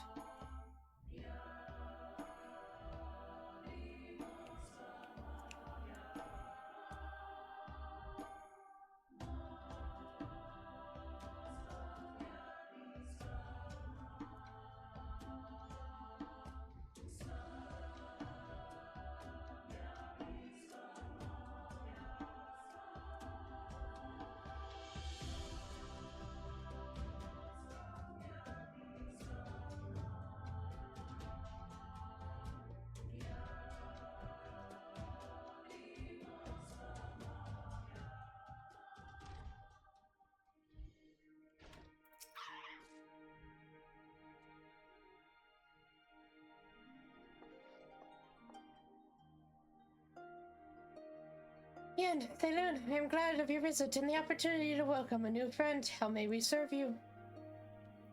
There's a matter I would discuss with the mole. It concerns not only the peoples of the steppe, but every land in the Far East.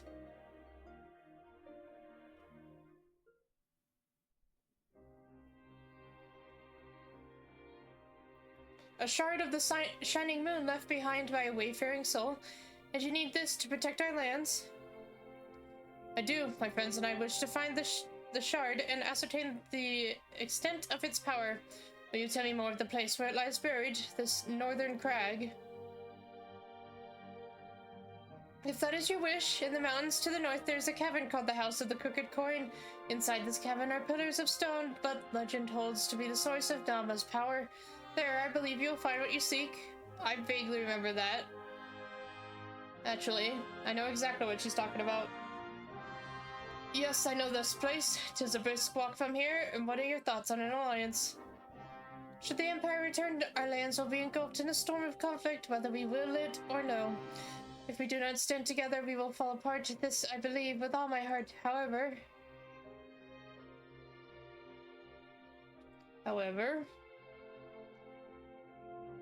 among the tribes of the steppe, there are those who revere Nama above all else. To them, the pillars are sacred and not to be disturbed. Should you proceed as you propose, such tribes are like to spurn an alliance, prompting others to follow their example. That is my concern. But it is by no means certain that the pillars will provoke the power you provide the power you seek. Ere you miss the ire of the followers of Nama, might you not first visit the House of the Crooked Coin? If all is as you hope, we may then consider how best to earn their blessing. I thank you for your counsel. We would do as you suggest. I have no desire to give offense to those with whom I would join hands. Thank you for your understanding. Though the mole may reign over this steppe today, this decision will shape the days to come, and we would not force others into a war against their will. Nor we. 100-fold stronger are they who choose to fight of their own accord.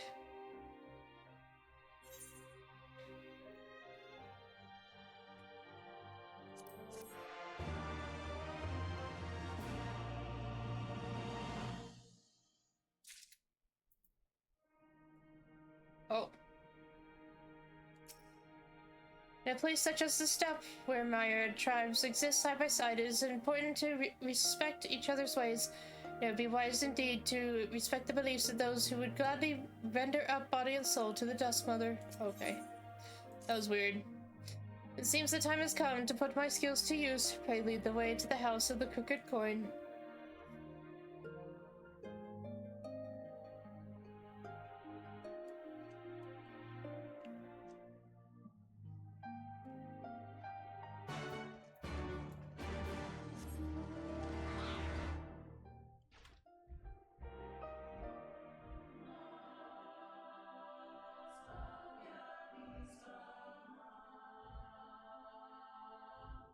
I remember seeing this cave when we were doing some quest, and I was like, what in the world is in this cave? And lo and behold, we're gonna go see for ourselves.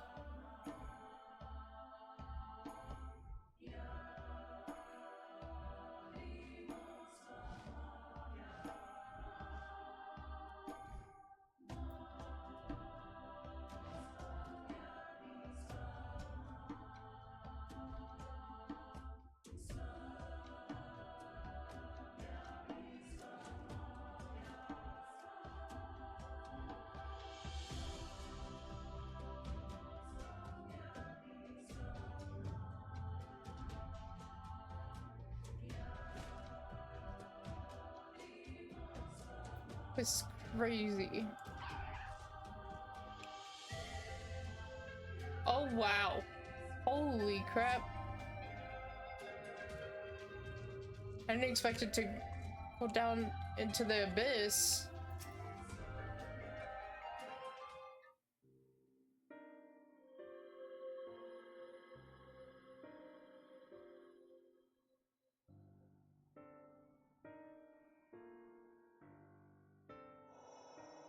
Such an abundance of ether. Are we in luck? We are. This is an Allergan artifact, most likely built to regulate the flow of ether. I strongly suspect the ancients used it to stem the flow from here to the burn. That would explain how they were able to untether what became Azys La from its surroundings.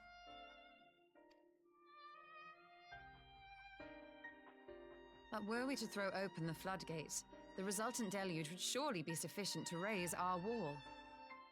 And in restoring the flow, we may also restore life to the wasteland.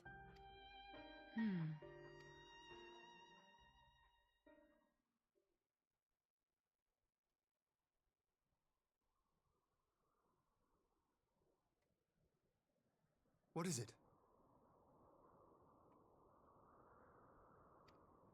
While the device itself harbors a surfeit of ether, the opposite is true of the surrounding area.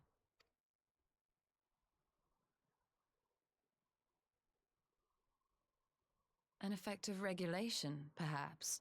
A similar phenomenon seemed to be occurring in Doma.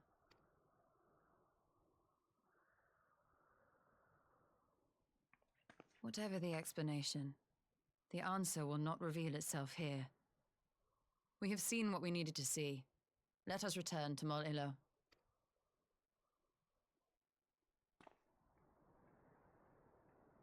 Okay.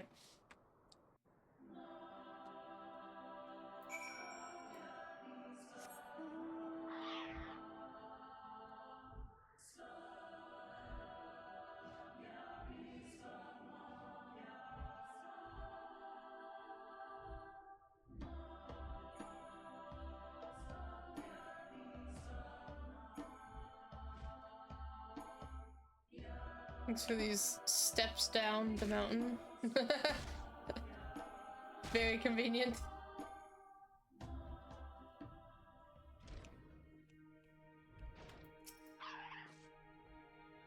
You found that which you seek, then? Great indeed is the Dust Mother's power. If not, less will suffice for to protect our lands. The blessing of the other tribes must now be sought.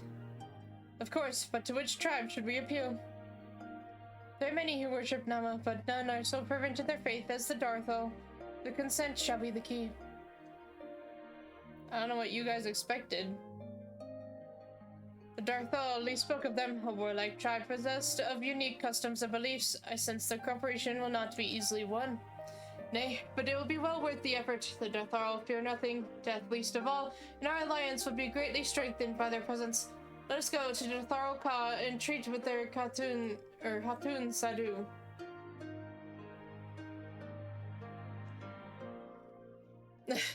She's so excited.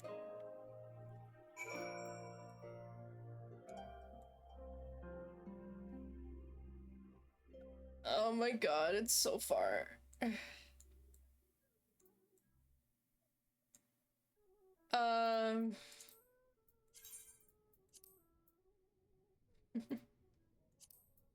It's really far.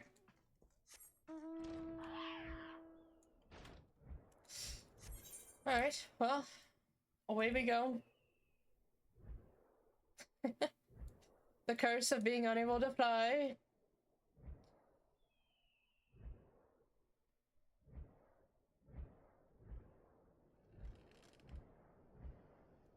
It's okay, I'll discover more map.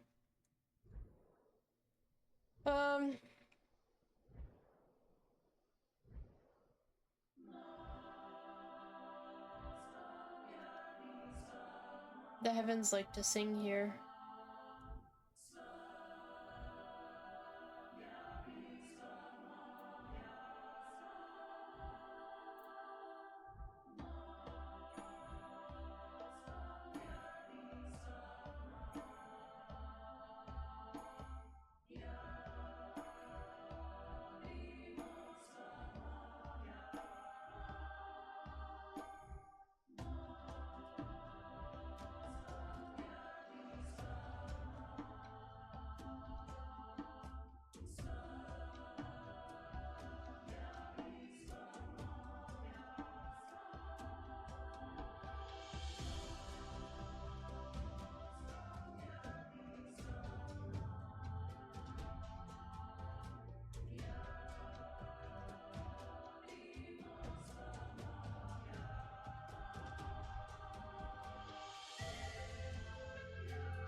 What?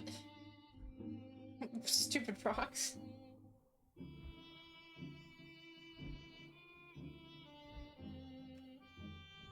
Really got hooked on them.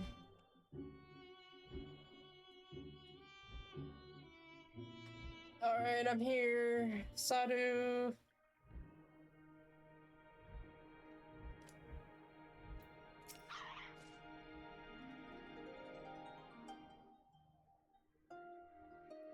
You again. Other matters demand our time, Hagen. Unless it is battle you seek.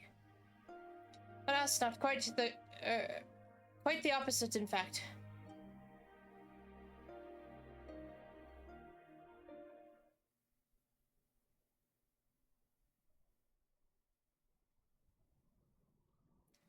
Talking, always talking. You say the pillars hold great power. Of course they do. They are the source of Nama's strength.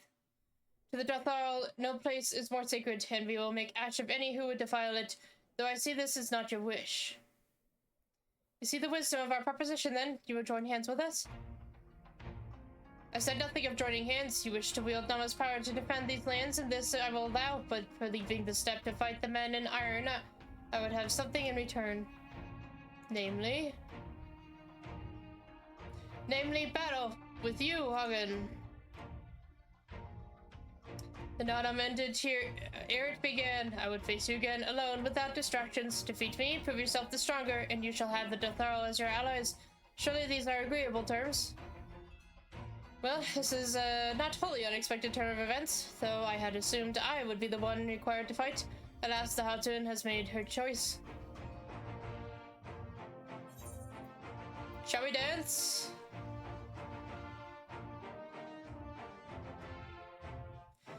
Shall be a battle the steppe shall not soon forget. Already my soul burns brighter. Prepare yourself, Hagen, and await me outside the car. I will gather my witness and join you anon.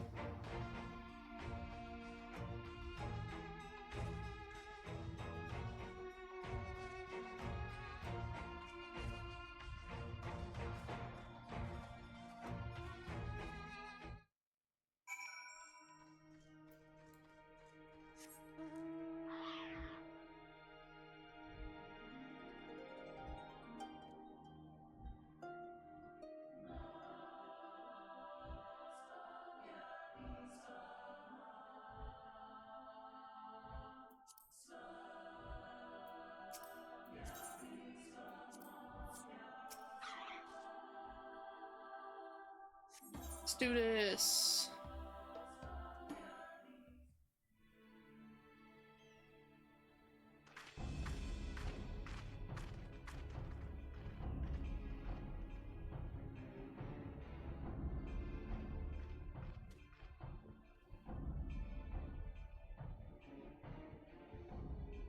Yes!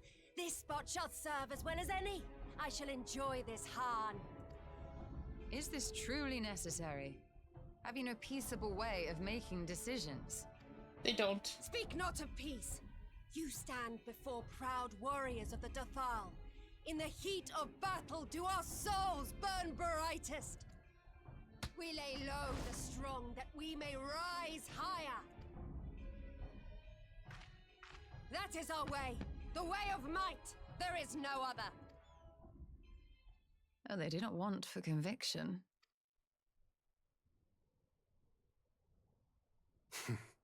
Indeed. It's what makes them such dangerous enemies, and such useful allies. Enough talk! It is time to fight!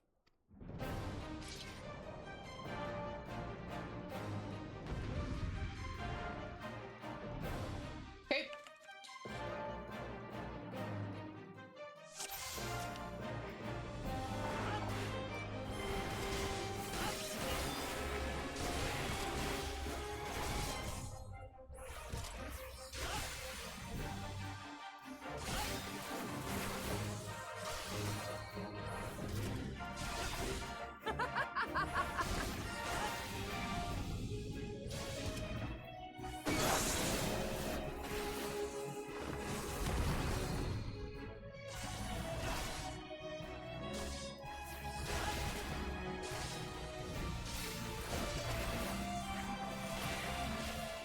You're strong indeed, a worthy champion of the steppe. But you are mistaken if you think I'll fall so easily. Okay. I kinda didn't think you would fall so easily, so... In death do our souls sing!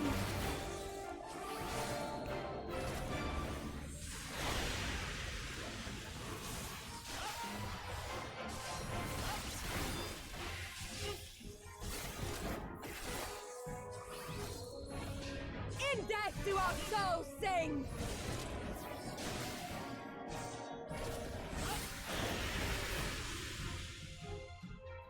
Fighting you is pure bliss. Such sweet pleasure I will not suffer to end so soon. Okay.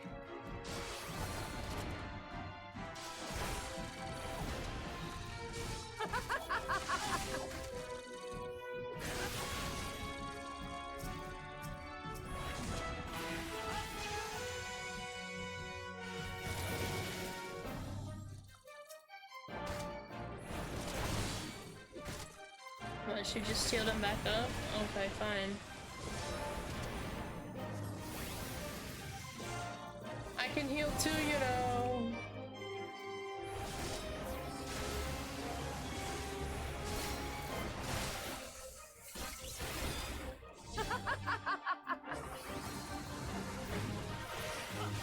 Well, do not tell me that is all you have. You're the one that keeps going down. My soul demands more, Argon. Give me more.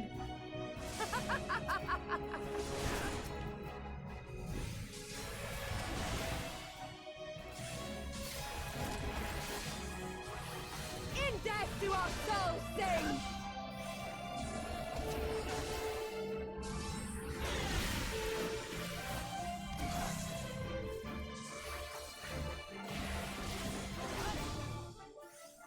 In death do our souls sing!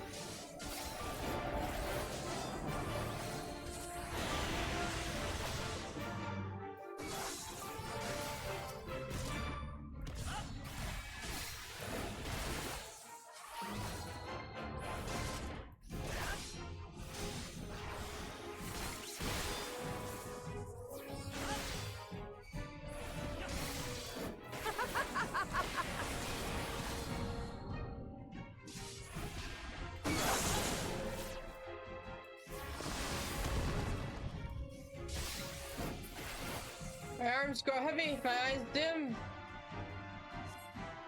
But so long as my lifeblood flows, I will fight on. Okay. How it burns! Oh.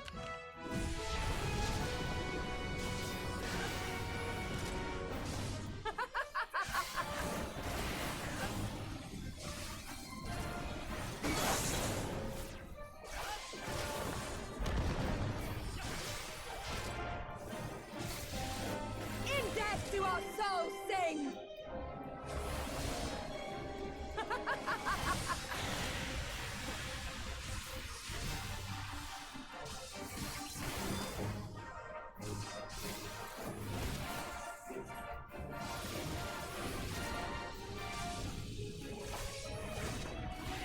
In death do our souls sing!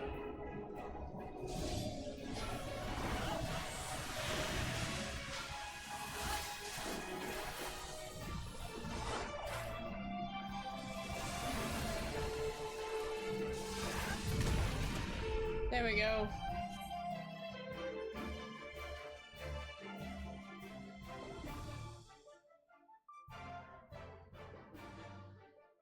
Yes! Yes!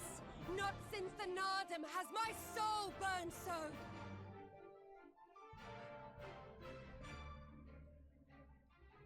Come! We have only just begun!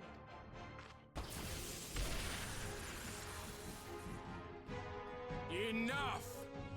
You were not granted leave to set the steppe ablaze. Well, well, the sun has come out to play. Be gone, Moonstruck Oranir! I am busy! Fool of a Dothal! Have you forgotten the face of your master already? The sun will never set! From his seat on high, he reigns over all, now and forever.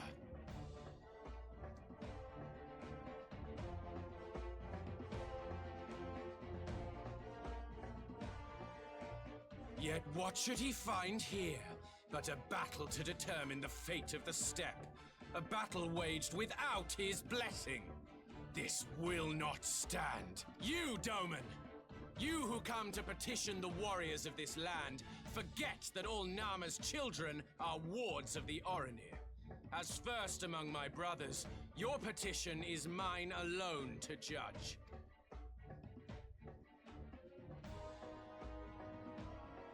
Ugh, these words are as wind from a horse's backside. Plentiful, but your axe sings more sweetly. Let her speak for you.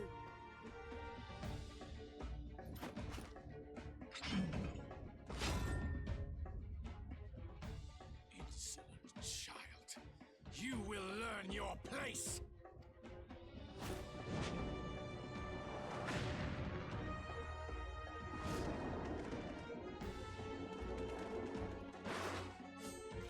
Forgive me, Brother Magni, but we have an arrangement with the Dothal.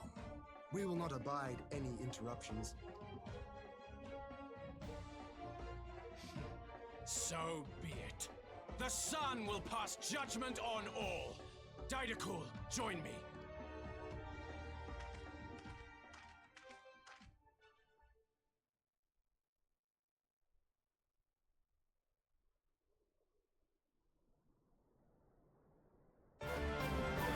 Yeah, he's excited to get this chance. The sun is in good company. We may dance alone.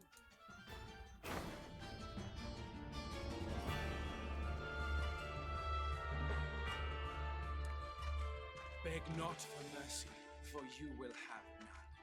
Bear witness to the power and the glory of Azib! Uh-huh.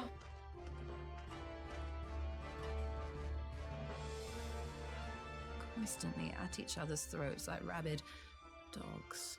Gods, I'm turning into her.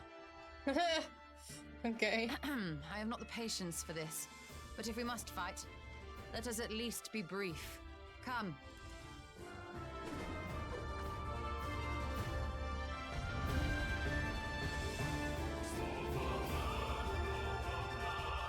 Who am I?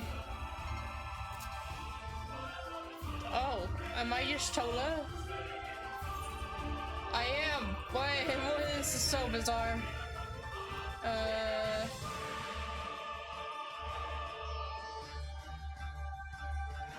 Damage over time, regular damage, MP.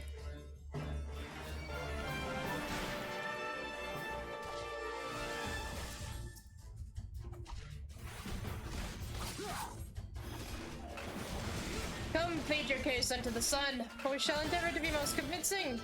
When we have claimed victory, I claim Kian for the Budaga. Do as you will.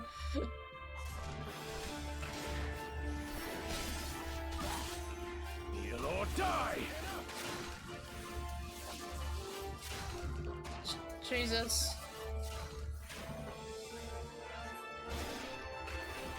You too must learn your place. Bow down before me! That's a lot of axes.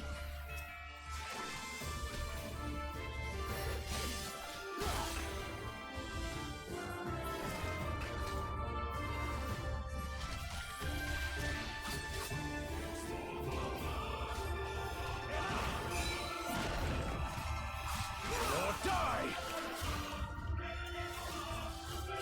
Mark well and learn! Let's move this right along. What are you doing here? Looks like you're doing something cool. You've left yourself open, Doman. Concentrate! Oh, Hyun. This bodes ill. You just told us some healing would be welcome. I'm doing it. Here you go.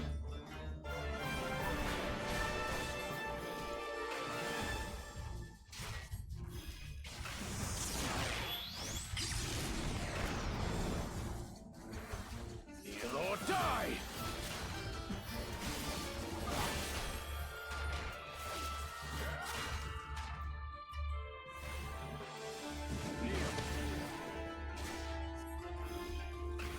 So you still stand, but soon you will Bow kneel. down before me!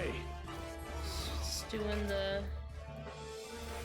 Mark well and learn!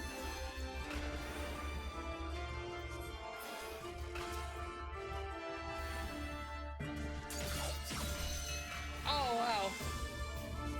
That was cool, Hyun. You took him down with one blow. Kneel or die!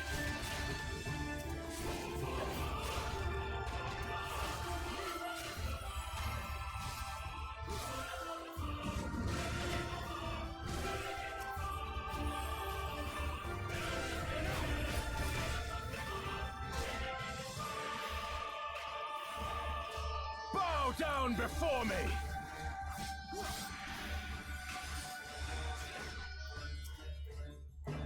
Know the folly of opposing the will of Tremble Aslan. before the sun!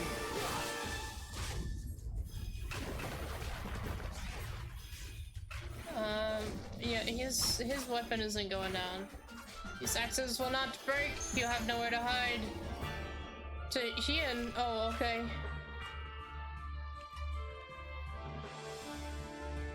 I shall take care of this. Let us be about it.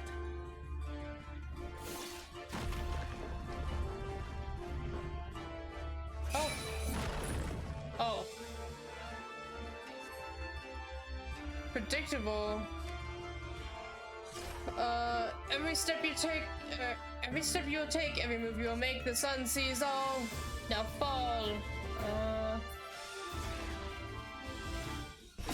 Active time maneuver time.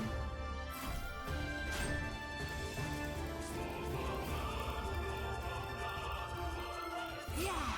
I have plenty of clicking experience. Whoa. To me.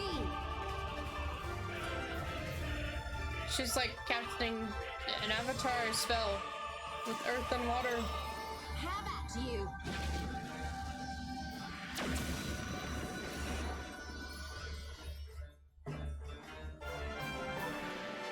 What strength, what grace is this? Oh.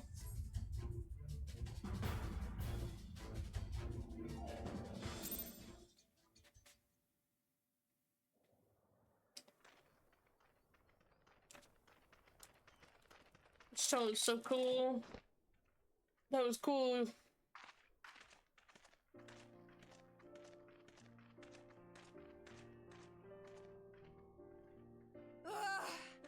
Never have I felt such bliss in defeat.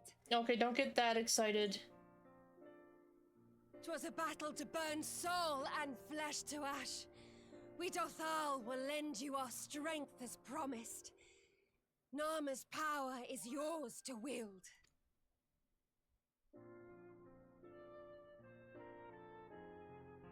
What does the sun say to that?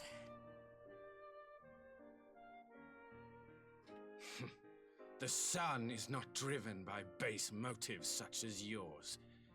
But they have been judged and found worthy. The dragon man is so sad he couldn't keep Hien. He's devastated.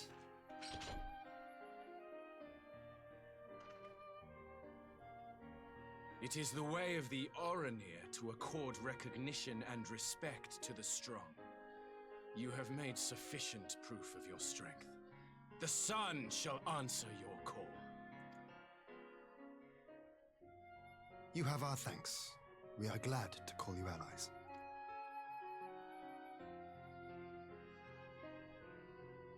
You? By what are you called?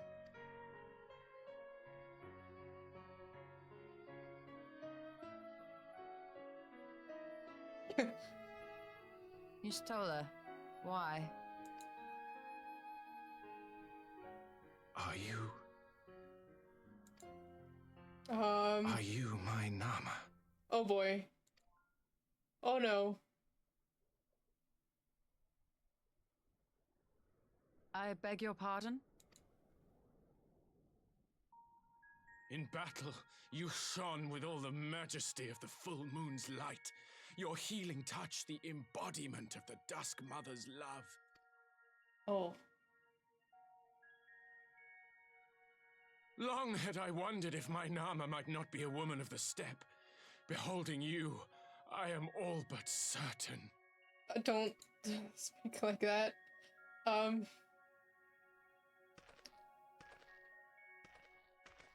Now, look into my eyes. Could it be? Could you be?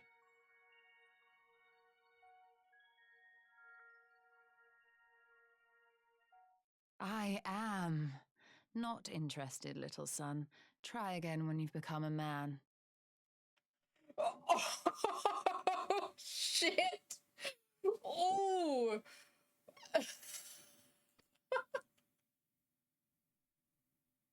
Little?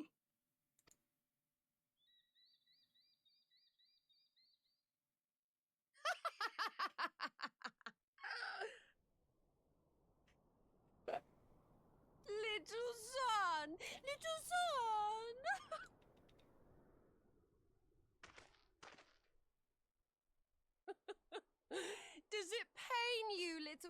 sun, crave you salve to soothe the ache, fire to sear the wound in your heart. Oh no.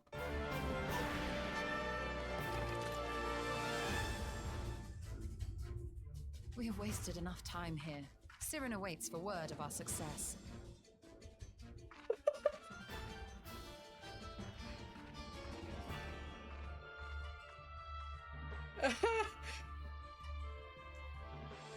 That was awesome. Oh.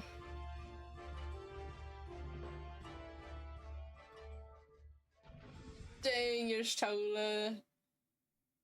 Savage. Thank you for taking me with you. You had not only to contend with Sadu, but Magnite too. Such a fierce battle. That must have been. Yet here you stand, triumphant. Having passed such a test, they could not well deny you their allegiance. Based Y'shtola, yeah. The mole will make no such demands. Weak though we are, we will gladly stand with you. This step is our home, and we will defend it with all our being. You have my heartfelt thanks. Of all the tribes of the steppe, there is none I would rather have at my side. God's willing, many more will rally to our cause. I shall send your word to, when we have answers from all the tribes. I cannot thank you enough, Suna. None of this would have been possible without you.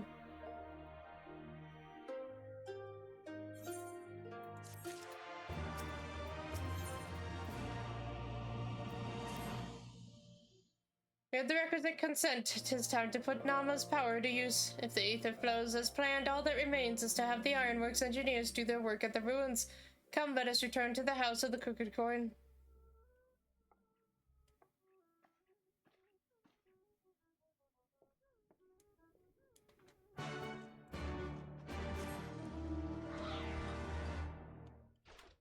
How is this guy still in a cutscene? What? He must have walked away or something.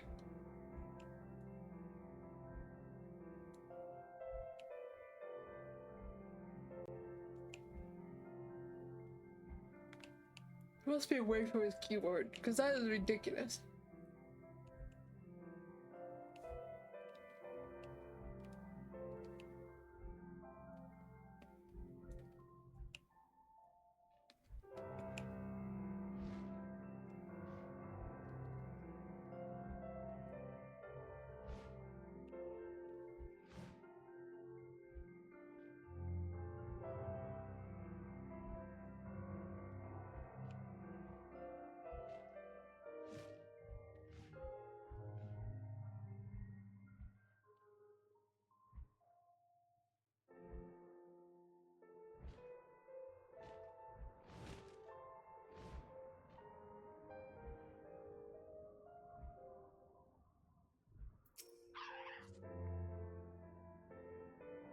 I shall begin at once. You may wish to step back.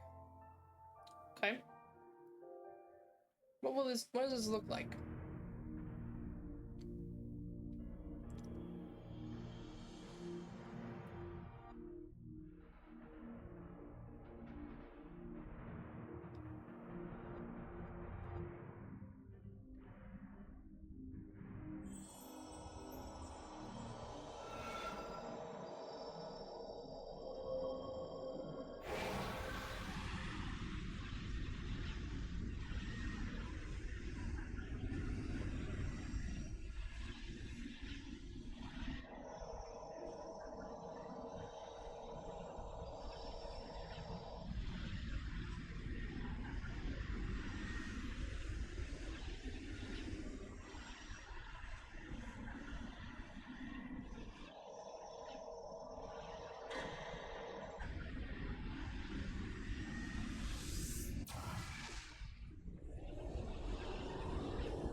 Did it work?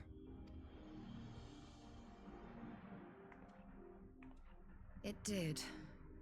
Ether may flow freely to the burn once more. Okay.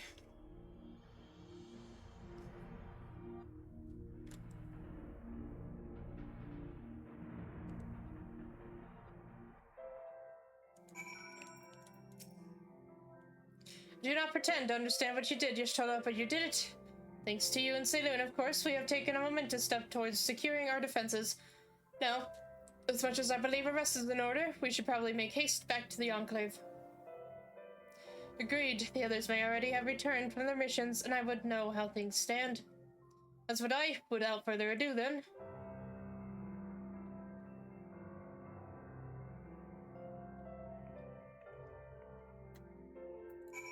That's not what I wanted.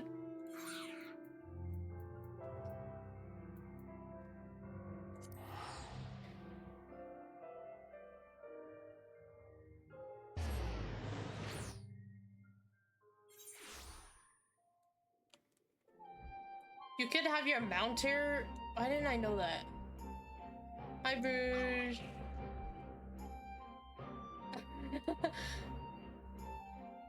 We have the same outfit, Rouge.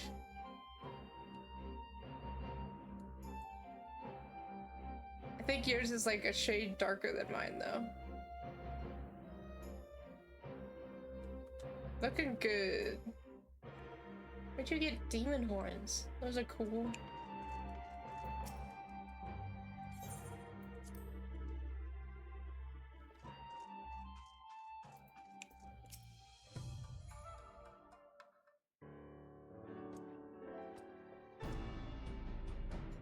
Judging by your triumphant expressions, I take it all went well on the Asm step. Indeed, we have secured a suitable source of energy for the barrier.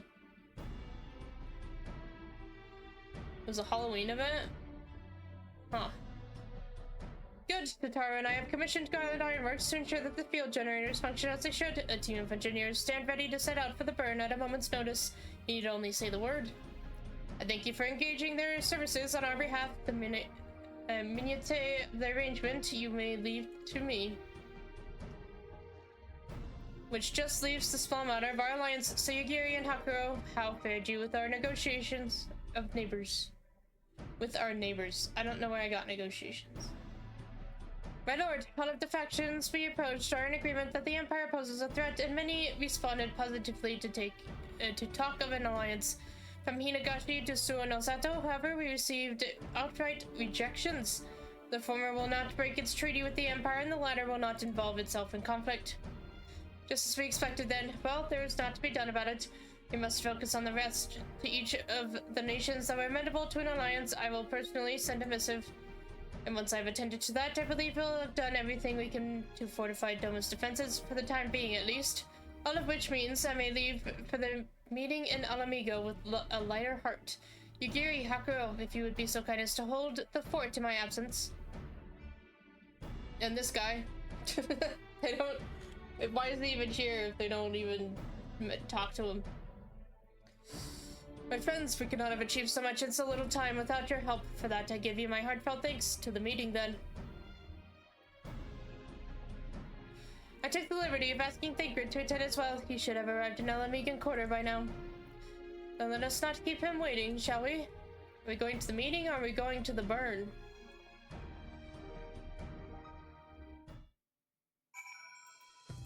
The meeting, I think.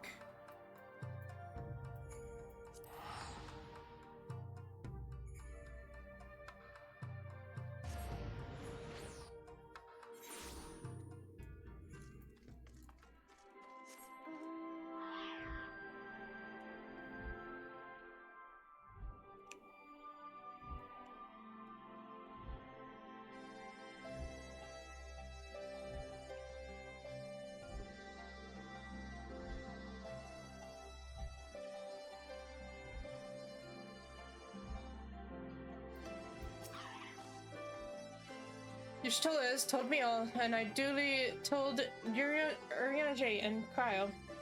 Cryo in particular was concerned about Alfino, but I assured her that everything that could be done is being done. She agreed to continue with her own tasks for the time being, on the condition that I contact her the moment there is any development. So that leaves 4 of us to attend the council. Arnvald is here to assist with security, incidentally, though the poor lad seems altogether too distracted for the task. Another one missing Alfino, I expect. Ah, but it's almost time. As soon as you're ready, present yourself to the guardsmen at the palace entrance. I shan't be far behind. Alright, meeting time. Signs of the Seventh Dawn, welcome to Amigo. The Alliance leaders have already arrived. May I show you to the meeting chamber? Several cutscenes. Yeah, let's do it. Cutscene time.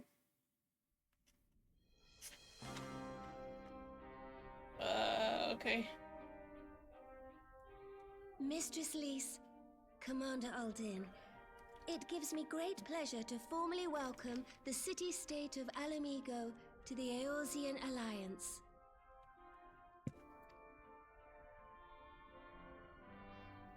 The pleasure is ours, Your Grace. I know I speak for all Alamegans when I say that we are glad of this chance to stand with our comrades of the Alliance. And we, for our part, are glad indeed to be able to welcome friends both old and new.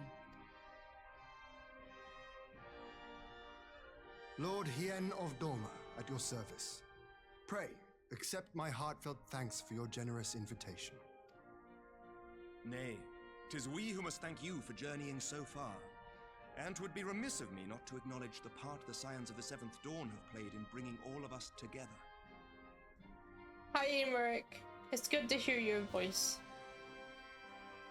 In times of great unrest, you and yours have been our constant companions, without whom we would not be here. With apologies to Lord Hien and Mistress Alize, it occurs to me that we have not gathered in this way since that fateful day in Uldar. We don't talk about that. The day I lost my arm and my freedom. That's why we don't talk about it. As I lay in my cell, never did I dream that I would one day be given the chance to represent my homeland at this council. I would not even be alive had you not plucked me from the jaws of death. You, Yugiri, and Alphino. Would that the lad could be with us.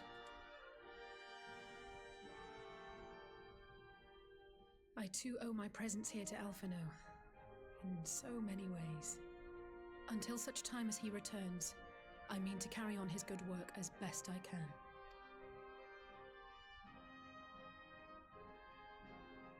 Come, friends. Let us leave the past in the past and turn our eyes to the future. My Lord Hien, pray, tell us how things stand in the East.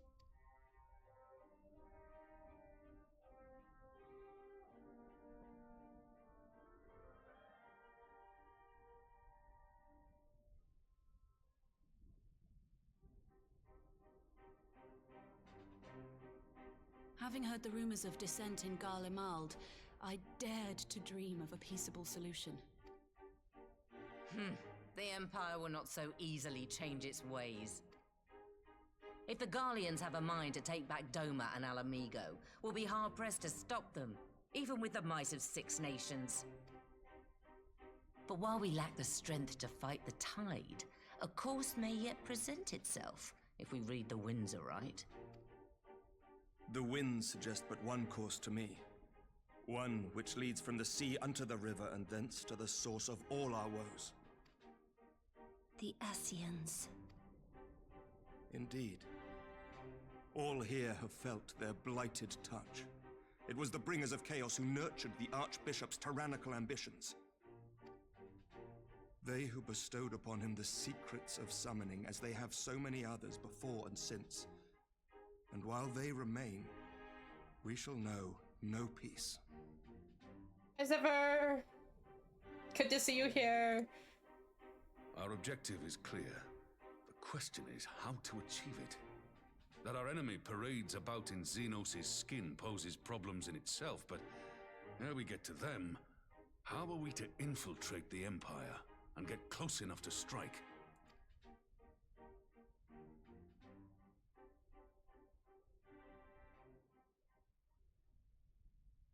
Cue While I ideas. see the wisdom in targeting the Ascians, an assassination attempt on Garlean soil would do little to aid our cause, even were it to succeed. It's time we used our enemy's preferred tactic: subterfuge. You have an idea? Speak your mind, Master Thancred. None here know the enemy better than the Scions, and you mayhap best of all. Whatever it is you propose, we will give it fair hearing. On that you have my word. Very well, Admiral. My proposal is thus. We dispatch the shinobi to Imperial territory. There, they sow the rumor that the Crown Prince perished in the battle for Alamigo, and that the man parading around is in fact a corpse inhabited by a servant of darkness. I'm doing good, Zephyr. Trying to... I am battling my way to Shadowbringers. How about you? How are you doing?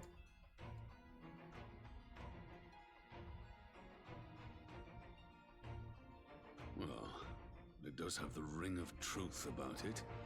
And were the Garleans to learn that their future ruler is a puppet, the Empire would be shaken to the core. But at the risk of sounding stupid, would they actually believe such an unlikely story? I didn't. Ordinarily not. But prior to his miraculous recovery, rumors of Xenos' death had already begun to circulate around the Empire. Ultimately, however, what the masses believe is not our chief concern. Our true objective is to create an opening for rival factions within Garlemald to exploit.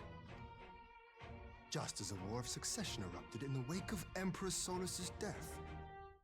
Doing good. Woke up from your naps earlier than expected. Well, that means you could be here, so that's exciting. A war which raged I do hope you until get but enough sleep. recently, plunging the Imperial house into disarray as nephew and uncle grappled for the throne. It is no coincidence that one of Varus's first acts as Emperor was to name Xenos heir apparent. Family feuds being so tiresome when armies are involved. Not all welcomed his choice of successor, however. Trying to see if your friends are up for playing a tabletop game earlier than expected. Tabletop as in like in person or like a digital version of them? There is no shortage of individuals who aspire to the throne, who would jump at any chance to seize power. The news that Xenos is not only dead, but a puppet to diabolical forces would be too enticing to ignore. Tabletop simulator, since you live all over, yeah. That's nice. I'm glad that that's... would not be quick to recover from a second war of succession. I'm glad that's like a thing that exists, you know? It's not the same, but it is nice to have simulators like that. I am no stranger to infiltrating Imperial territory. With a team of operatives gathered from among the Alliance's finest, the plan should have a reasonable chance of success. Doma already has shinobi in place throughout the provinces. We stand ready to act, and act we must. What say you all?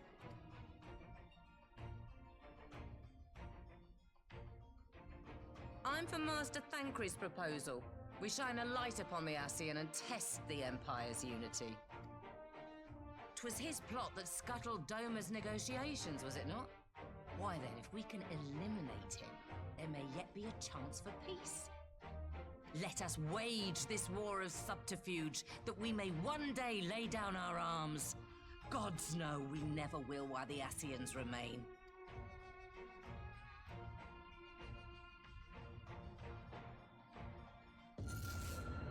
Oh my god, what the... Oh, what's wrong with me? That way. Sorrow. What? Holy crap, what is happening?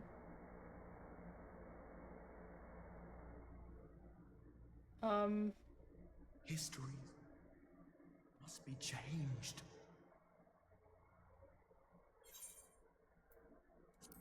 Hello, who is this? Ahead looms a calamity. Oh. Ahead looms light, expunging all form and life. Twin dooms only you can forestall. Twin? Only you. What's the matter? Huh? Ooh.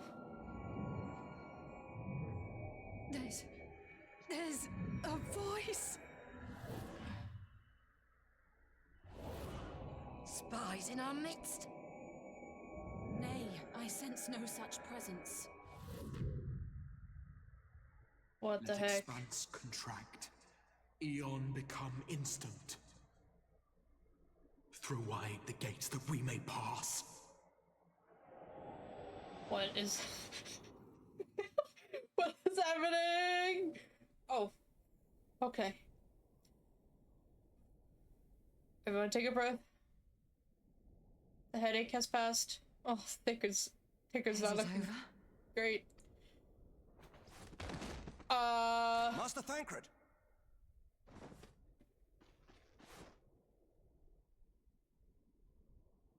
12 for Fend.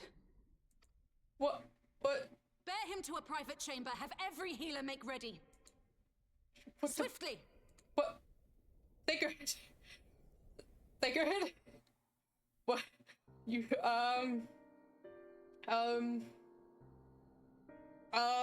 we just got him back? Master Thancred remains in slumber. No! Though his vital signs appear stable, he's unresponsive. How could this have happened? Why did they take him away from us as soon as we get him back? What could have done this? And why just him and not the others? I'm afraid we could not identify the cause, my lady. Our examinations revealed no wounds, nor the presence of any poisonous substances. It was a migraine. It was a very colorful migraine. And God, that only makes it worse. You're to let us know the moment there's any change, all right?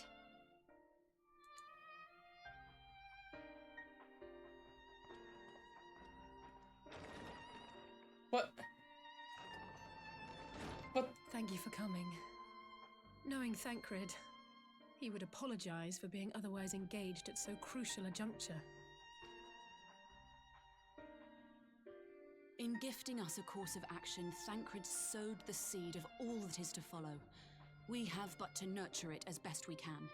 To him, I would say, rest easy, that he may wake to enjoy the fruits of our labors. Now, the matter of the mysterious voice must not be forgotten. Will you tell me exactly what happened? Alize and I heard a voice in the moments before Thancred collapsed. It was accompanied by a severe headache, as if something were clutching at our minds. Did you experience the same thing?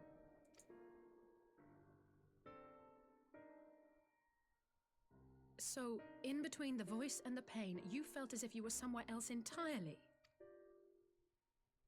Yeah, no, it was in a void. It was dark and lonely. Your testimony confirms my suspicion. That which you experienced was, I believe, your soul being plucked from your flesh. What? Called. Is that what happened to Thancred? We gotta get his soul back. What, Called? I don't like that term. That term sounds terrifying. I myself examined Thancred. Reach out as I may, I could not sense in him the spark of life that is his soul. Yeah, we gotta get that back. How can we do that? Can we do that? Call him back. That Thancred alone was stricken so is likely due to his heightened sensitivity to the effects of ether. A consequence of his prior possession by the Ascian, Lahabrea.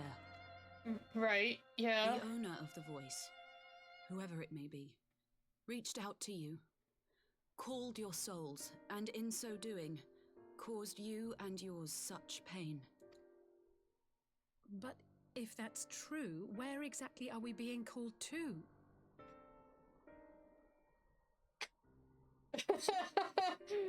Not like that one, rude. Thancred got hit with the soul begoninator. The soul begoninator, yes. Can we fix it? I know not. Yet one thing is plain. Whoever waits for you on the other side is possessed of a power unlike any I have ever known. Oh, fun. Okay. Forgive us, Lys, but may we leave Thancred in your care for a time? As if you had to ask. I may not be a scion anymore, but I'm no less a friend. Don't worry. I'll see to it that Thancred's well looked after. Just focus on solving this mystery, all right? Yeah. Thank you, Lys. Yeah. How do we As fix... the Elder Seedseer says, 'tis no ordinary individual we are dealing with. Nor can we discount the possibility of Ascian involvement. Zephyr says... You thought he sold it for Minfilia's love? Nah. Nah. Whoever or whatever is behind this, the sooner we find out, the better. Minfilia sold hers. She left to... I don't even... It was like something with the Dark Warriors or something. She went elsewhere. She left. Thankred had to deal with it.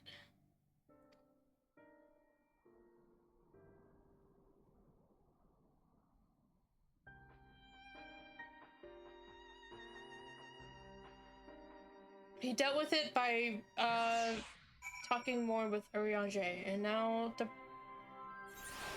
Have we told Urianger yet? I think he needs to know that his boyfriend is now missing his soul. I just tried to call him. I finished talking before looking at what Alice is saying. I just tried to call Urianger and his link broke. He didn't respond, but I dare to hope that he possesses some knowledge we do not. Urianger, something happened during the meeting. The goods collapsed. A disembodied voice suddenly started... What? But that's... We should talk more about this in person. Alright, we'll meet you there. But what happened with Urianger? Oh, he heard the voice too. In Thanaland? Yeah, what?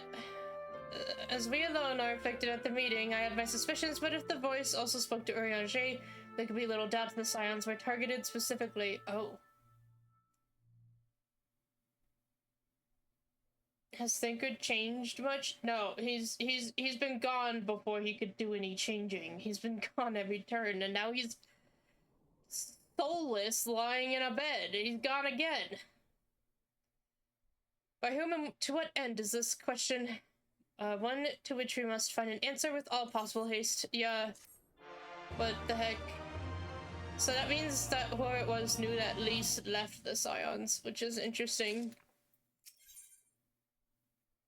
Urianger, please. Stop looking like a loser. Urianger, you agreed to meet us at the Rising Stones. If any of the others heard the voice, we'll find out soon enough. How's Alfino? Shave him while he's out. Yes, fix his hair, please.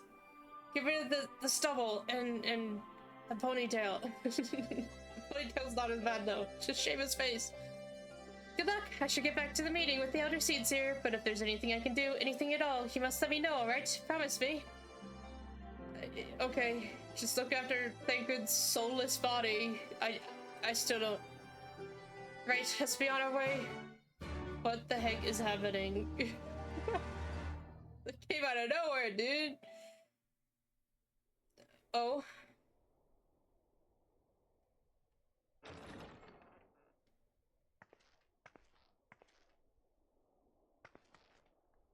Hi, Urianger. Did you get a new tattoo, or has it just been that long that I haven't seen your face? Urianger! Gods, it's good to see you. What do you think Alfino's doing with that headache? Would that our meeting were under happier circumstances. I judged the voice sufficient cause for concern even before you sent word of its effect on our comrade. Yeah, your boyfriend, yep. You heard it too, then? Aye. And all but certainly at the selfsame instant. Alas, pained as I was, I could make little sense of what few words did then reach mine ears. Something about opening gates, that's kind of all, and calamities. That's all I remember. Who do you think is responsible? Could this be the Ascians doing? That I cannot say. Not when so little is known. Ere I indulge in speculation, I would examine Thancred with mine own eyes. Yeah, go to him. To Alamigo, then, without further delay. Why didn't you just come here? Why didn't you just... One other thing. Okay. During my visit to the Far East, I observed a strange phenomenon. Thou referrest, I presume, to the localized reduction in etheric density. Oh. Well, that spares me the trouble of an explanation. Yes, I noted precisely that at two apparently unconnected locations. I take it the phenomenon is not limited to the Far East. Indeed not. Of late, our agents charged with surveilling the beast tribes have spoken of little else. In every corner of the realm, they tell of places in which the ether hath grown thin. Naturally, my suspicions first turned to primal activity, but the areas thus affected betray no evidence of summoning. I must confess to being quite perplexed. There's a lot of things that are perplexing me right now. If the same phenomenon is being observed in multiple locations on opposite sides of the world, we may safely discount regional factors. Needless to say, this warrants further investigation. Indeed, I shall make it my task to... No! Not again! What was that? It calleth to me once more. Oh, Jesus. This is quite different than the first time, though. Ariage?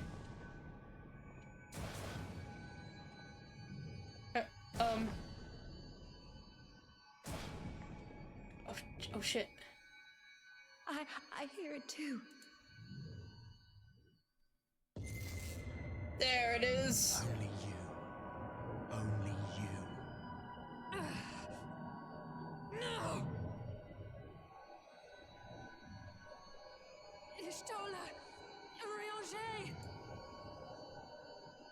Throw wide the gates. He's opening more gates. Alright, who's gonna pass out this time? I'm fine. No, this can't be happening! Oh, both of them? What? Crap. They're the ones that Y'shtola, have any Ariage, idea. open your eyes! They're the ones that know what's happening with either. Oh. Open your eyes, I beg you! Well, at least wherever his soul went, Ariage Say is... something! Anything! Is back Not with again. Sacred. Please, not again.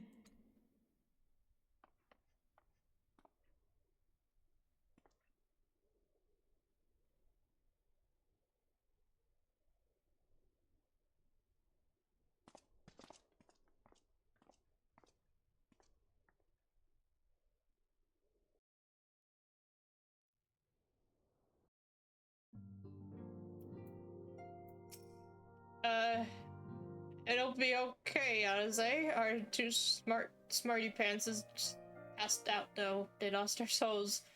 Forgive me, that was an unseemly display. It happened before your very eyes, my lady. None here would have behaved any differently. We have borne the two of them to a private chamber, but tell me, is it true that Master Thancred languishes in a like state in Alamigo? I'm afraid so, though given the circumstances, it would seem best to observe them together. I'll send word to Lys that he should be brought here. Take heart, my lady. The world is full of scholars and knowledgeable folk of every persuasion. Someone out there is bound to know what ails our comrades and how it may be cured. Thus will we rouse them, no matter what. That we will, Hori, that we will. But first things first, our comrades will have questions. May I ask that you explain the situation to them?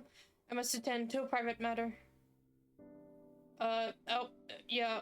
Remember that one time we were looking for Alfino? How do you think he's doing? I promised I'd visit someone in Limb Settlements. He's been waiting at Maelstrom Command for a while now, but is that your biggest worry? I was like, what about Alfino with all these headaches? Okay. You know, you should come along too. I think he'd be glad to see you. What?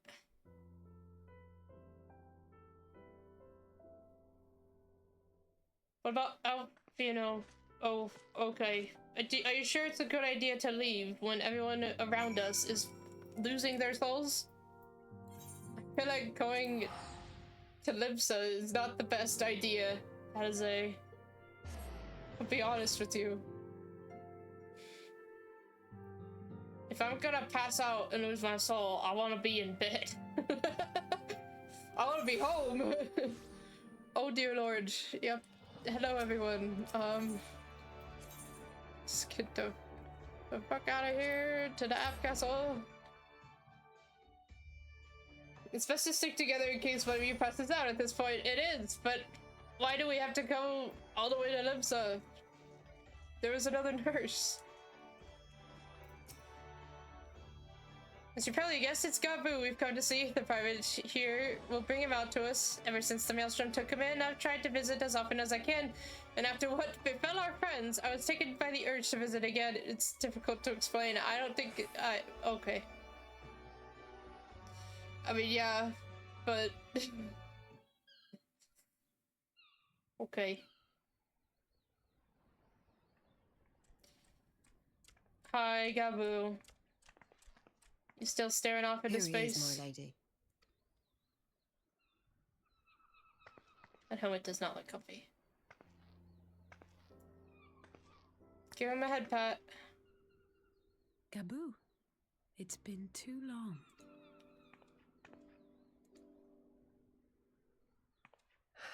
I'm afraid there's been no change. If he can see or hear us, he has given no sign. I see. You're still fighting. I'm proud of you.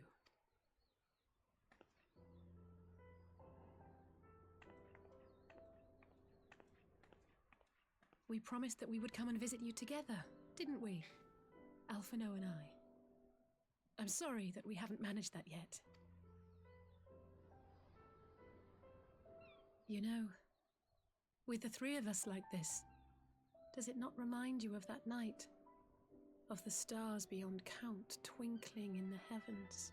I'm glad you're reminiscing. I'm still panicking. I was feeling pretty low back then. Powerless. But I knew that my brother was close by if I needed him, and that the others would be waiting for me back at the Rising Stones. Not like now.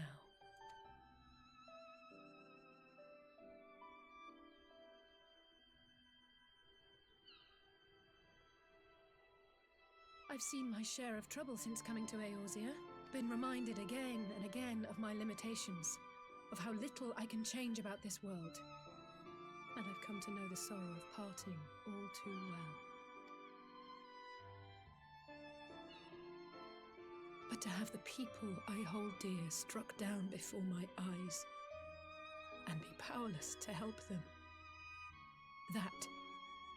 that I cannot bear.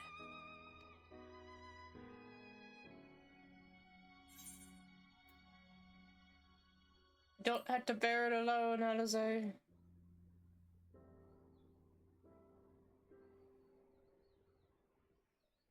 No, I don't. You're right.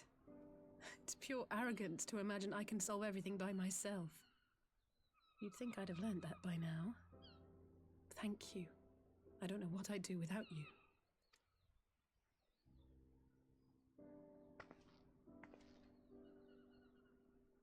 Well, that's more than enough brooding for one day. Come on. We have friends to save. Yeah, we do. We have 3 now. Oh.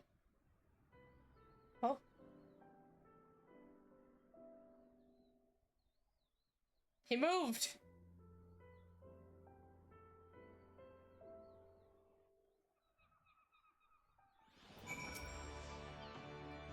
Let's return to the Rising Stones and take it from there.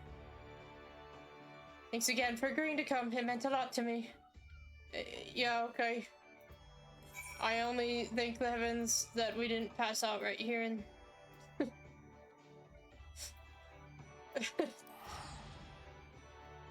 like... If you're having dizzy spells, you don't move. You stay put, man.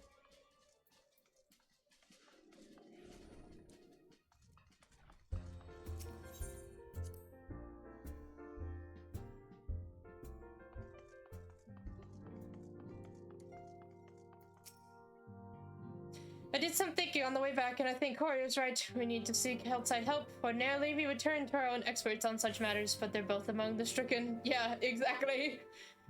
We'll begin by reaching out to the Virad guilds and research institutions here in Eorzea. Additionally, Grandfather and Minfilia had a wealth of connections between them, and I mean to explore those avenues too. We'll find a way to save everyone, mark my words. Much and more has happened in recent days, some of it for the good, some not so. But all around me, people continue their fight. From the shinobi who search for Alphino to the Alliance members who make ready to move against the Empire, they march on the face of great adversity. Bearing heavy burdens, everyone is playing their part, and so must I. You have your own part to play, I know, and it's bigger than most, so I won't keep you. Just promise that you'll visit from time to time. And I promise I'll have good tidings to share with you when you do. That must be like the end of another update, mini update. So we get to see, we get little tidbits in the Imperial Palace. Yes, what's happening here? Xenos, how many more people have you murdered, Elidibus, within Xenos' body? Yep. Oh, great. They gave him his armor back. Fantastic. Yeah. I love his outfit. The Populares no longer present an obstacle. Now is the time to bring the Empire's might to bear. A word from your Radiance is all it takes. But one word, and the Imperial army will fall upon Alamigo as a pack of bloodthirsty wolves and tear that feeble nation apart.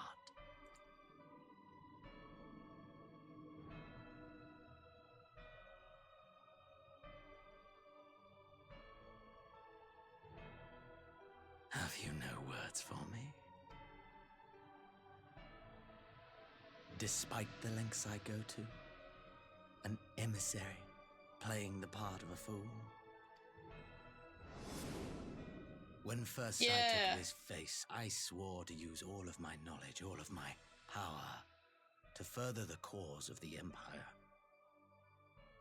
My deeds stand testament to my commitment. I knew it. And with this adamant flesh at my disposal, I could destroy the Icon Slayer as easily as one might swat a fly. Why do you hesitate? 'Cause this is kind of out of character for you, Elidibus. You've been so chill in the past. We even had pleasant conversations sometimes, Elidibus. Our enemy is resourceful. Though victory is certain now, it will not remain so indefinitely. Deliberate if you must, but be quick about it. We'll speak again when you have unburdened yourself of doubt. Until then, I take my leave, Father.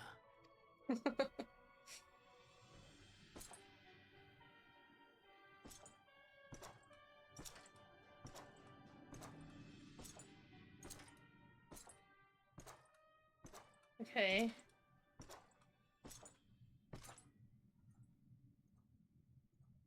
I should be the one to sigh. Oh? And who are you? I played my part to perfection. I had earned my rest, and then thanks to Lahabrea's crowning act of idiocy, our favorite emissary sees fit to summon me back. Elidibus was ever a warrior, a most tiresome trait, would you not agree?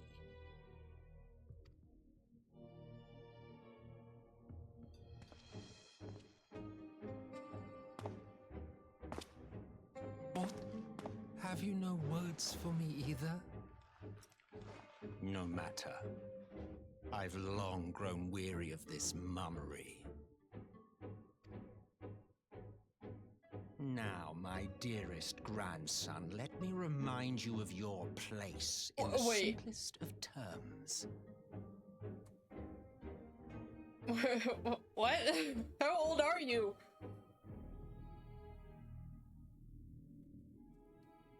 What? You do not make judgments, you administer them. Swiftly and to the letter. Naught else is your concern? Elidibus may be an insufferable bore, but he is no fool. His choices as emissary seldom err. Okay, so he knows Elidibus. And he knows that what Elidibus is. Who is If aught threatens the balance twixt light and dark, it falls to you to remove it. Be it by your own hands or by your armies, you have ample means at your disposal. King's just getting, like, scolded. He's getting a real talking to by both of them. That is why this empire exists, why I built it. Oh dear, have I touched a nerve? You always were an easy one to read.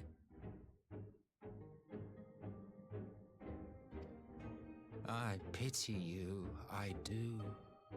As they say, ignorance is bliss. And I know how much happier you would be not knowing the things you know. The founding father was an Ascian, and he created the Empire solely for the purpose of sowing the seeds of chaos. Oh. Don't take it personally. I merely do my duty. To bring about a calamity requires no small amount of power, and there is no surer way to obtain such power than by collecting powerful pawns. To that end, I have labored long and hard, and I must say I am quite pleased with my handiwork, paltry though it seems in comparison to Alag.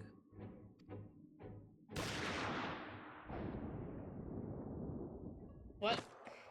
Oh, okay. He's like, yeah, I'm tired of this. I'm tired. Stop myself. You fiends are overfond of your own voices.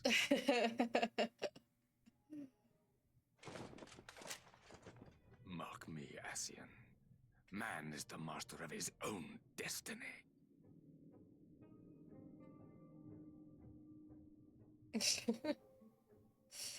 Like, stop scolding me, you two. I'm so over this. Such a waste of time and energy, both yours and mine.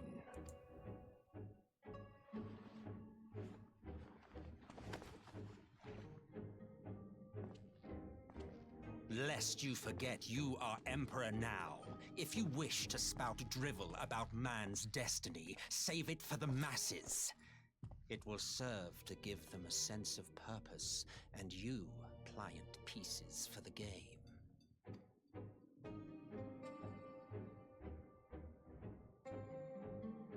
Oh, do stop sulking, boy. You of all people should understand. Solus has such expressive. He has such an like the most expression I've seen in one of these characters ever. Ours is a struggle to restore both mankind and the world to their rightful state. Viewed thus, our goals are one and the same.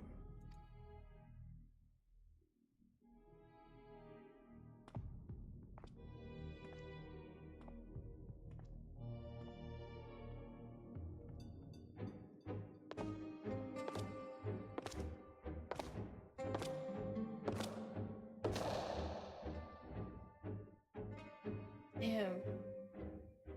Shit's getting crazy. The resistance encampment somewhere in the Empire. And what is that? Alfredo? Is this in Alfredo? Is he okay? Oh, okay.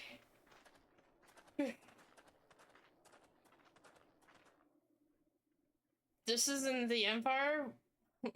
This doesn't look like the Empire.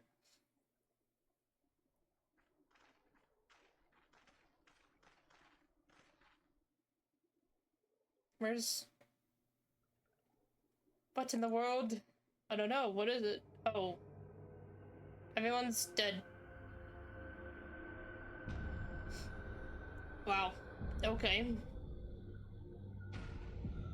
Oh, Jesus. What happened? I agree, Alvino. What actually happened here?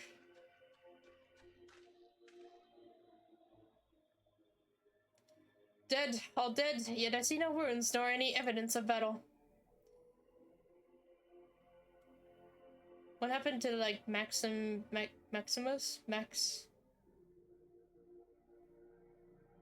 Maxim. See right there? Is that him? No, it's good old Shadow Hunter.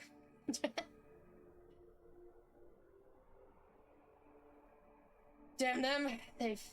They finally used it. What? Excuse me? The Empire developed an alchemical weapon in Gurbanya, a gas, Black Rose? It was called, and to breathe it is to breathe your last. Oh, lovely. And that did this. I thought the project abandoned and its vile fruit destroyed, but naught else could have brought such an atrocity.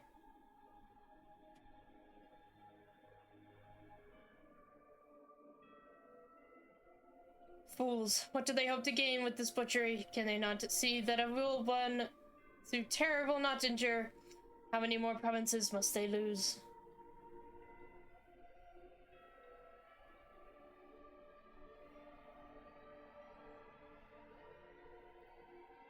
Nay, wait. This is not the work of men, but monsters, the Asians. It cannot be a coincidence that their trail led us here. Their objective was never to rule, but to sow strife and discord. Well, yeah, we just learned that from the man himself, apparently. Such a crime does indeed bear the mark of the bringers of chaos. Black Rose cannot be allowed to kill again. We must find the Asians and put an end to their plot.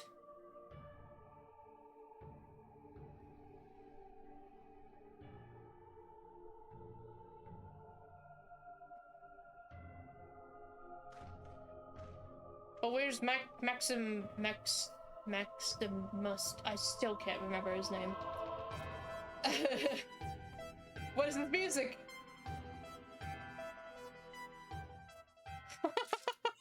Oh! That was some interesting music that we got at the end there. Soul searching, yes, exactly. That's what we need to do. Start to look for some souls, Alize. Maxima, thank you. You've come. Though I'm afraid there's little in the way of good news. Maxima, that's his name. Okay. I would try my best to remember it this time. After you left, we reached out to both the Alchemists Guild and Stillglade Fane and attempted all manner of treatments. Well, but the results were always the same. Whatever the answer is, it's not alchemy or conjuring. No, we already learned their souls are missing, Alize. Some kind of magic. Why did it have to be Y'shtola and Urianger and not me? Oh. Out of all of us, they are the ones who could feasibly have solved this puzzle. Oh and boy. You're still missing. God, it's all going wrong. Where do we even start? A grave situation indeed. Might I be of some assistance? Is that Kyle? Kyle! Thank God! Kyle! I did not think you well enough to travel. When word reached me of the plight of our friends, I could not well stay away. As a fellow scion, not to mention your erstwhile mentor, this is one of those times you should feel free to call on me, regardless of my personal circumstances. Yes, I should have thought of that. Thank you for coming, Kyle. We would welcome your insight. And I should be happy to provide it. Now, what's this I hear about Alphino heading into Imperial territory? That boy always did have some funny ideas. Do you remember the speech he gave when he was accepted to the Studium?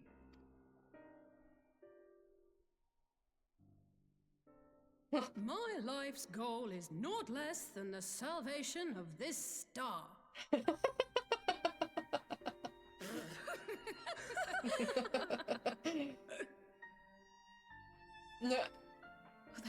a grand pronouncement has been a source of great embarrassment to him, as you know.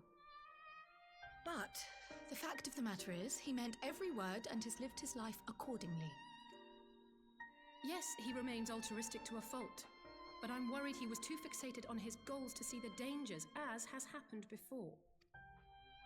You needn't be so concerned. Though his values remain the same, Alphino is not the blinkered boy he once was. Slowly but surely his eyes have been opened, thanks to a certain someone. Yeah, we've had good adventures. A certain someone whom he'd be mortified to learn had heard about his little speech. Oh. Mum's the word, eh?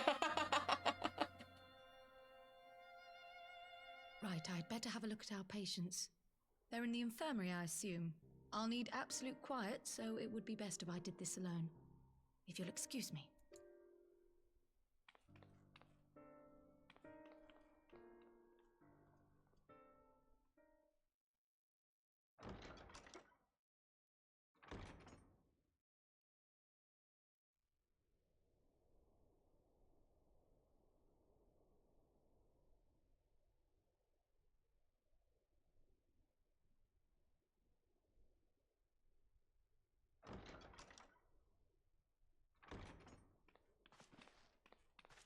What have you learned, Kyle? All three are in fine physical health. At a glance, I would say they were merely sound asleep. Except for the fact that I couldn't sense the slightest trace of them in their bodies. It's as if their souls have taken leave of their physical forms. Ah, yes. The Elder Seedseer made a similar observation. I've read the report. When you heard this mysterious voice, you described feeling as if you were somewhere else, yes? If we assume the ether which comprises your essence is being drawn to some other place, then it may be possible to follow the trail it leaves behind, just as we did in our search for Thancred. I wasn't around for that, but I can't imagine it was easy. Oh, it wasn't. But that's no reason not to try. I will have need of Master Matoya's crystal eye if I'm even to make the attempt. So I suggest we pay her a visit.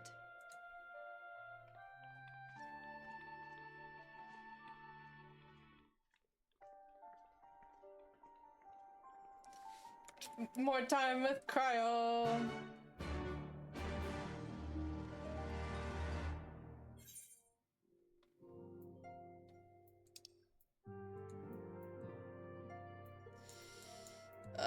There's gotta be a faster way to get there.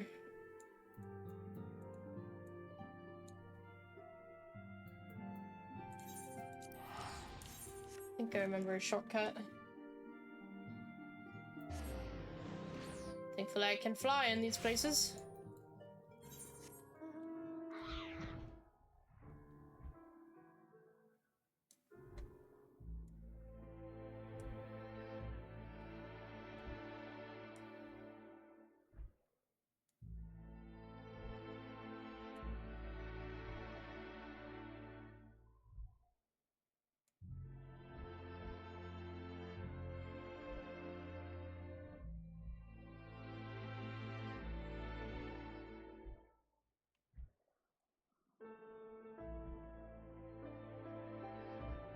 Thank you to whoever drilled this hole in the mountain.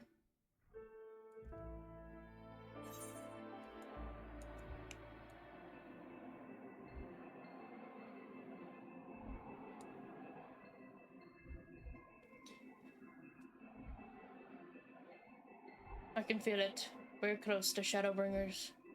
Because I don't know what the heck is happening. We're not talking about politics anymore though, and that's the point. We're done talking about politics, so we must be close to something new.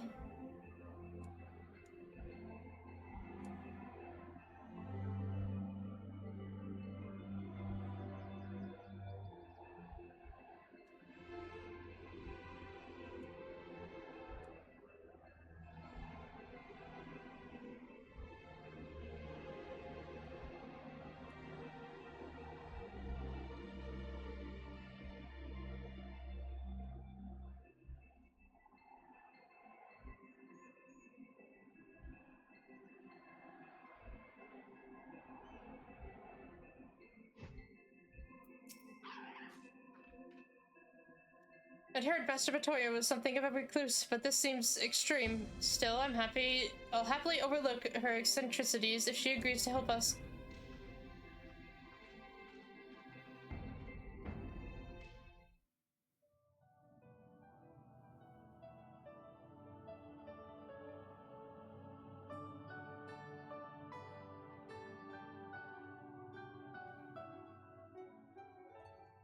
Come to disturb my peace again, have you? I hide myself away in a cave, and still you people insist on pestering me with your problems.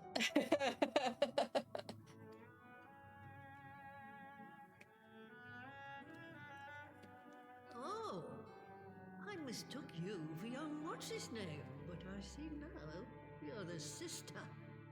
Weren't you supposed to be the lively one? I've seen happier faces at a rain-sodden burial. Well, I'm sorry to dash your expectations, but the situation isn't exactly conducive to gaiety. Ha! That's more like it. Stoller used to spit and hiss like a wildcat too. Better for a young thing like you to be filled with fire and leave the doom and gloom to your elders. Now, what exactly does this tragic situation of yours have to do with me? If I may, Master Matoya, we have need of your crystal eye once more.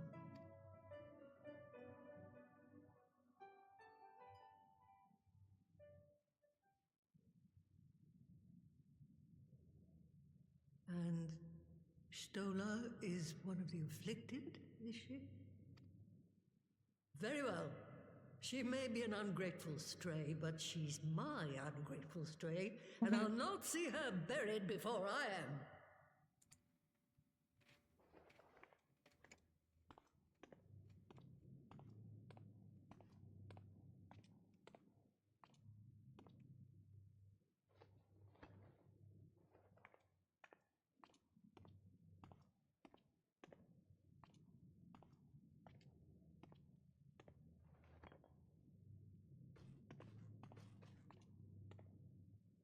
Right, let us see what we can see. I'll begin from where our friends first fell, and cast my senses out from there.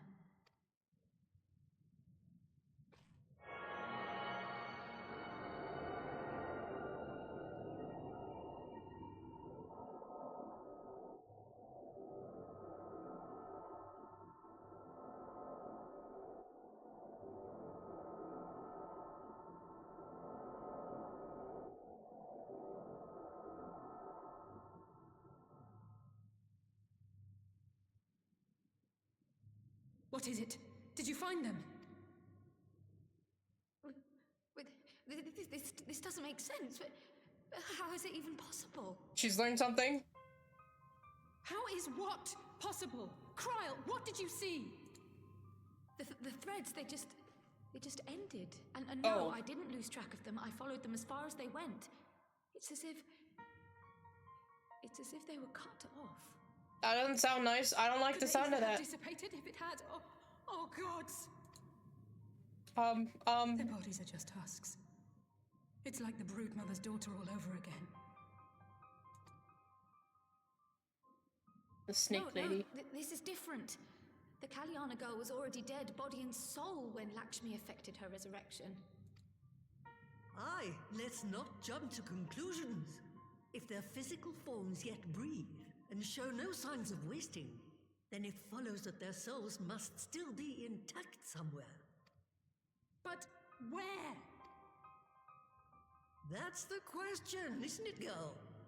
Death has not taken them to the ethereal sea, yet there are no tracks left for us to follow.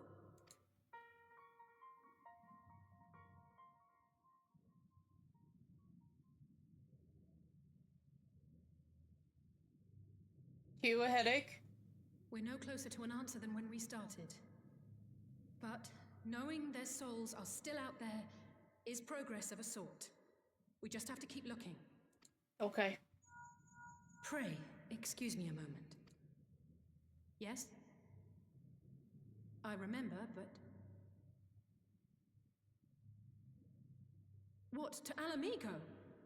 We're on our way. That was Lee's.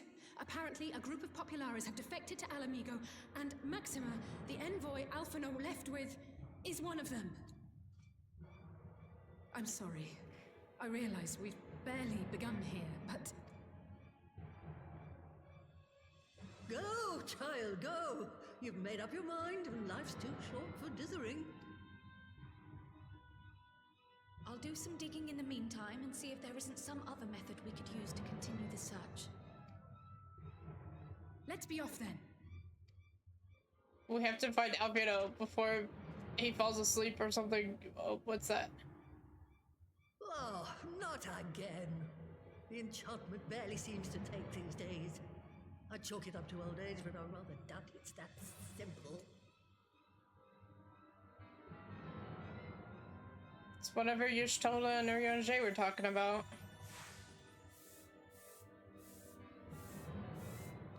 Before they took ill, Y'shtola and Urianger were sharing notes on a thinning of the ether. It seems to be happening all over. Does it now? And here I was, all set to blame my woes on that creaking mountain of refuse clogging up the Thaliac. I fear something has gone awry. Still, there's naught to be gained from starting at Shadows. You can only do what can be done, and that but one thing at a time.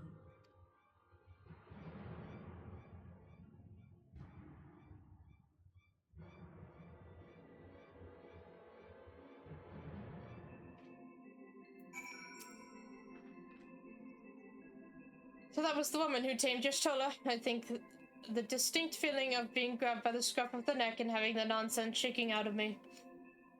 When Alpino is back, I'd like to visit again and ask her what tales she has of grandfather.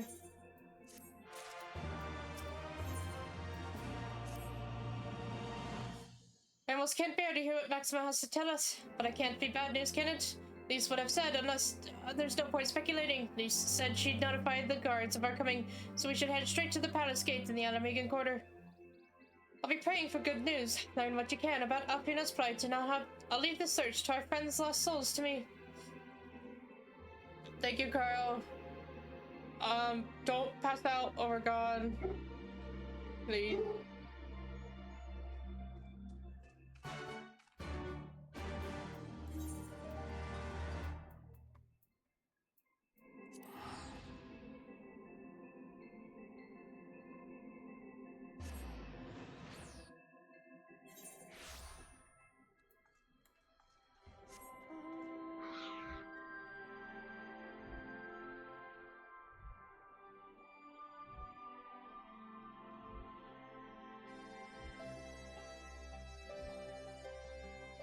Right, barrels.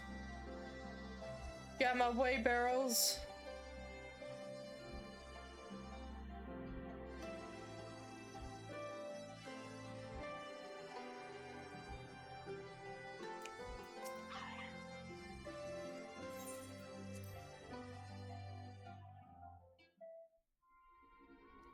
Maxima, where is Alpino?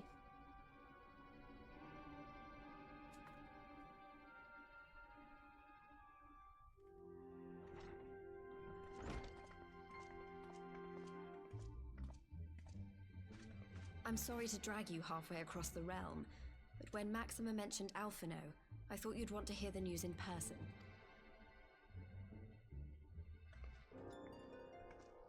Ah, we meet again. Though I was hoping our reunion would be under more auspicious circumstances. What happened to my brother?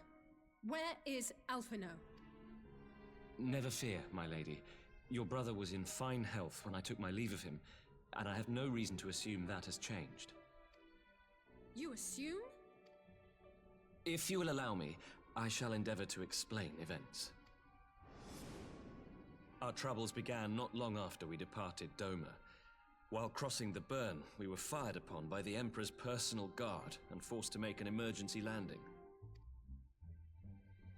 As we stumbled from the wreckage, our attackers fell upon us again, and we would have perished there and then were it not for the intercession of a third party, a band of mercenaries whose leader claimed to pursue a vendetta against the Ascians. This Shadow Hunter, as he styled himself, then escorted us out of the wastes to relative safety. Upon arriving back in civilization, I gathered my Populares colleagues and prepared to flee the Empire. Master Alphino, however, declined the invitation to join us, preferring to continue his investigation into the Ascian threat. Well, at least he's not lying in a heap in the burn. Tell us more about these Ascian hunters. Who are they? And is Alphino still with them? He is. As to who they are, I'm afraid I have nothing to tell you. Beyond the fact that they root out and destroy Ascians, they were unwilling to divulge anything which might serve to identify them. They would not even reveal their next destination. But Master Alphino asked to accompany them all the same. Since parting company with your brother, we've been engaged in a game of cat and mouse with the Emperor's Guard. We made our way through province after province, finding the army busy restoring order wherever we went, until we finally arrived here in Alamigo. I cannot thank Commander Aldin enough for giving us such an unexpectedly warm welcome. I'm not inclined to turn away refugees, no matter which land they call home. And if they can tell me how things lie in Garlemald, all the better. On that subject, there is much I would tell you.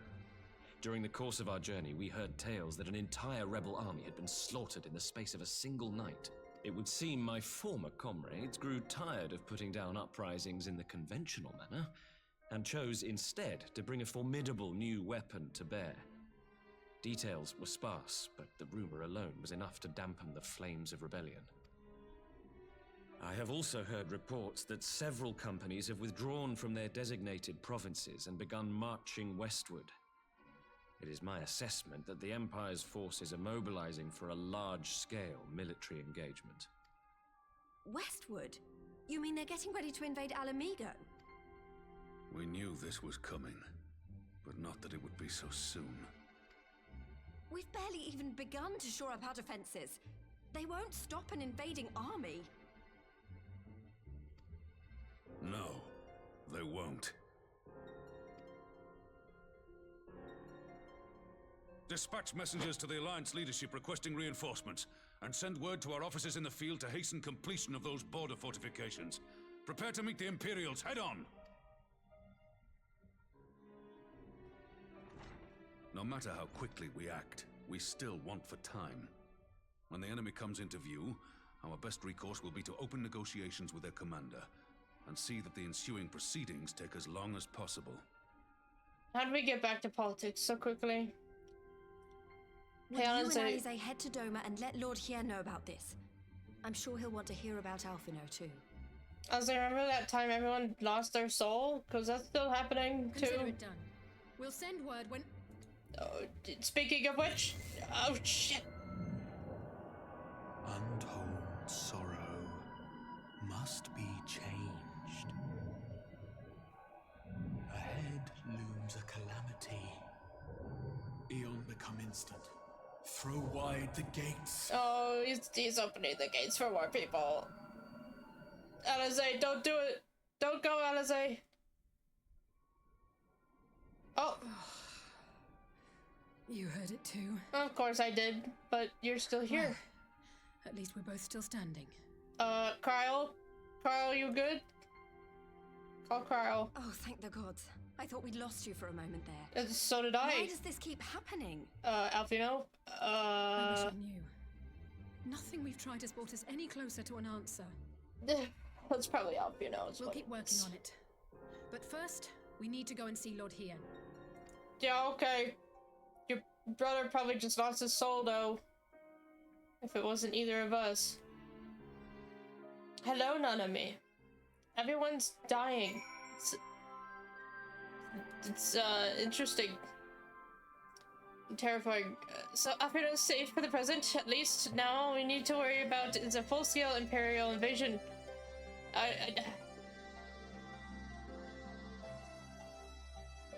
No. The answer to your question is no. I'm actually glad these tasked us with visiting Lord Hien. Better to be dashing from place to place than sitting around stewing over things we can't change. To the Enclave. Okay.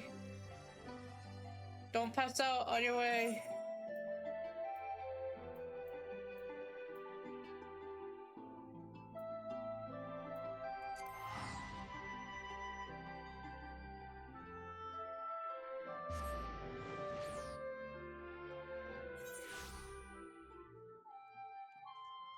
Yeah.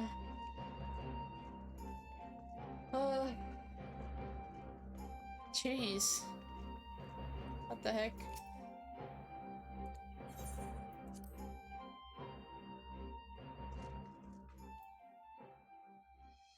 Oh. Sir Kojin, do you have hair? I didn't know you. Is that the helmet? I think it's the helmet, but it's interesting. Also, hi Tansui. Quite a gathering you have here, Hien.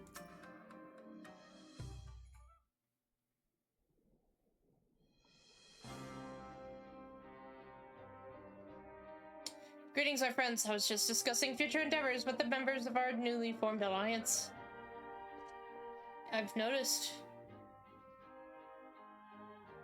The Kojin in the Confederacy, you already know, and it was your own strength of arms that won us the cooperation of the steppe tribes.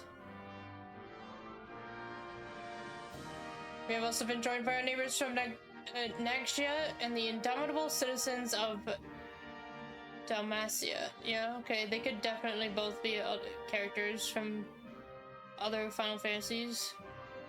Though the scattered nature of the latter's resistance will somewhat delay their official introduction.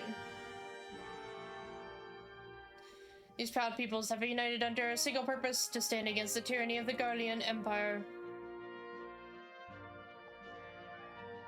I'm glad to see your alliance is coming together so swiftly. As things stand, I fear we shall soon have need of your strength.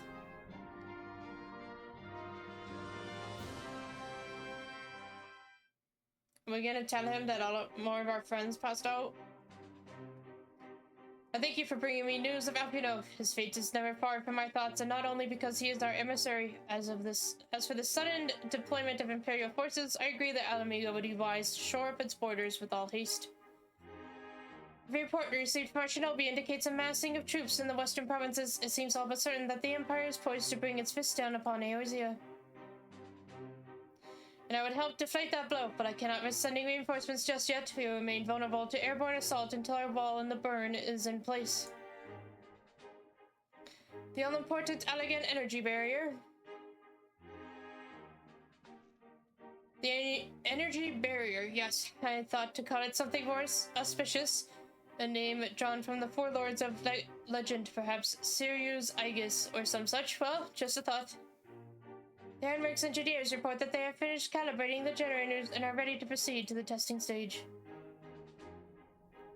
Have you time to attend the first test? You've seen the field which protected as its law firsthand, and I'd be interested to hear how you think of ours compares. Okay. There's so much going on at once right now. I will come too if you don't mind. Though I am no Y'shtola, I may be able to offer some insight. Of course, time being of the essence, it would be best if we made directly for the burn, Yugiri. I leave you and Hakuro to bring the war council to a close. Understood. The mounts are saddled and ready, my lord. Wear the storms.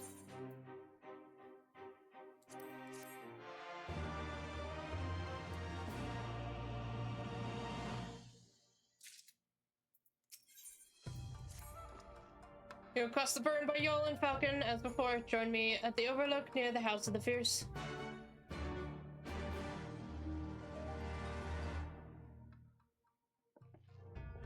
Whoa! Hien was inside me for a moment.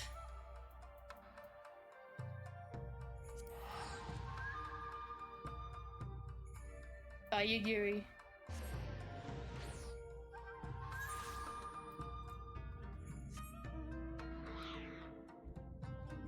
Hello again, GG.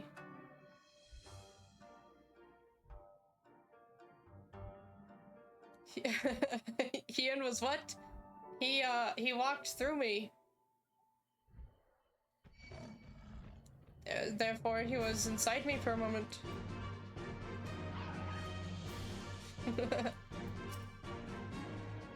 Give the word when you're ready to take wing. Raid. Man, I'm doing story today. It's story day, Nanami. There is no stopping.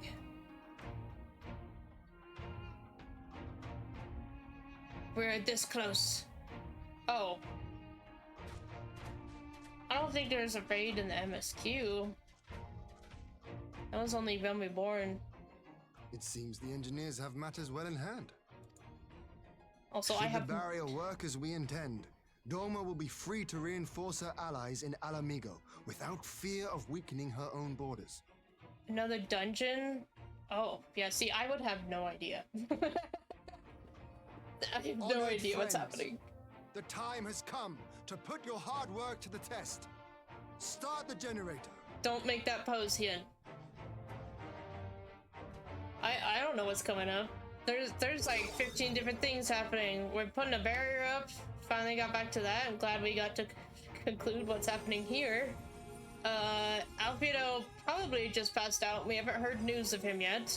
Yustola, Urianger, and Thancred are fucking dead right now. Someone's opening the gates for us. Calling us. Node 1 is operational. Nodes 2 to 8 are reporting similar energy levels. The barrier is forming. And, like, the Garleans, there's 2 Asians amongst them, and they're gathering 1,000 forces. Young, 2,000. 3,000. Expansion remains smooth. No fluctuations detected. There's so many things happening. Black Rose, whatever that is, that was mentioned. That is 4, quite the wall. 5,000. Target altitude reached. The barrier is holding steady at 5,000 yards. We've done it.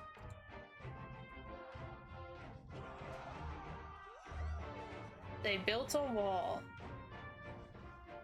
Alright, now someone come test it for us. Yes, perfect. Is that an Imperial airship? Of all the rotten timing. What do you mean rotten timing? They're gonna test But it for this is a us. gift, Mistress Alize. They can test our new wall for us. Exactly. They're gonna go zap zap. Take that, dummies.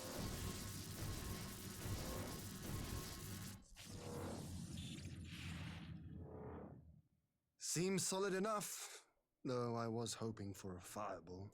What if someone important is in there? Like Alfiano. Something's about to happen.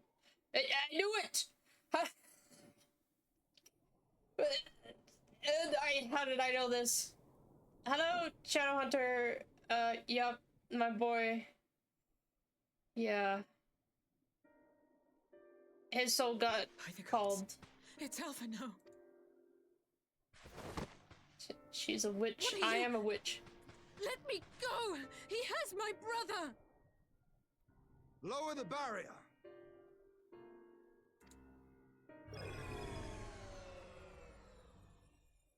I hope you could get it back.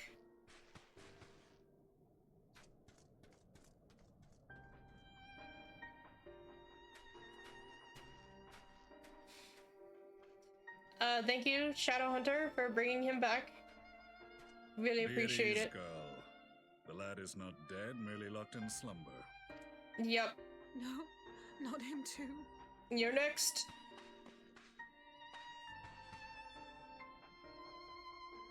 What cryo? Tell me the lotto numbers. 19. 22.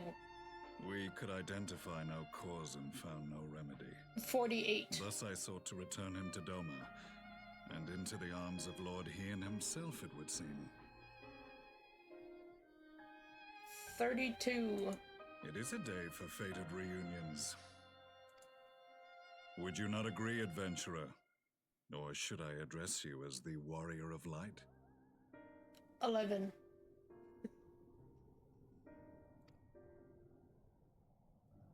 Yeah, who are you? Oh, I'm thinking.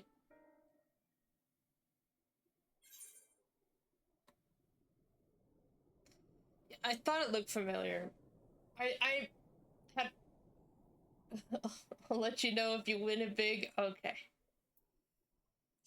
Hi, Gaius. Aye, Gaius van Baelsar, the Black Wolf. That was the title I was given. One I have long since relinquished. It's like, it's just, I didn't realize that that part of his mask was separate. And it's also, like, Stand down. So tiny. The legatus of the 14th Imperial Legion died in Castrum Meridianum. I am no more than Gaius Baelsar, a man without rank or allegiance. Impossible! There's no way you could have survived! Do you remember how it unfolded? How I was deceived by La Habrea? How I was convinced that reviving the Ultima weapon would allow me to bring peace to Eorzea? Yeah, and then he, like, destroyed everything, and you're like, ah, curse you. Okay, yeah, it is pretty small, isn't it? The Ascian The little used mask. me, as he used so many others, all to further the restoration of his wretched god. Yet even with the might of Alec at my command, you bested me. And as the Praetorium went up in flames, I was content to burn along with it. For a moment, at least. A moment of folly. To surrender my life thus would have been to betray all who died for my cause. It was for them that I dragged myself free of the rubble, and swore vengeance on the Ascians.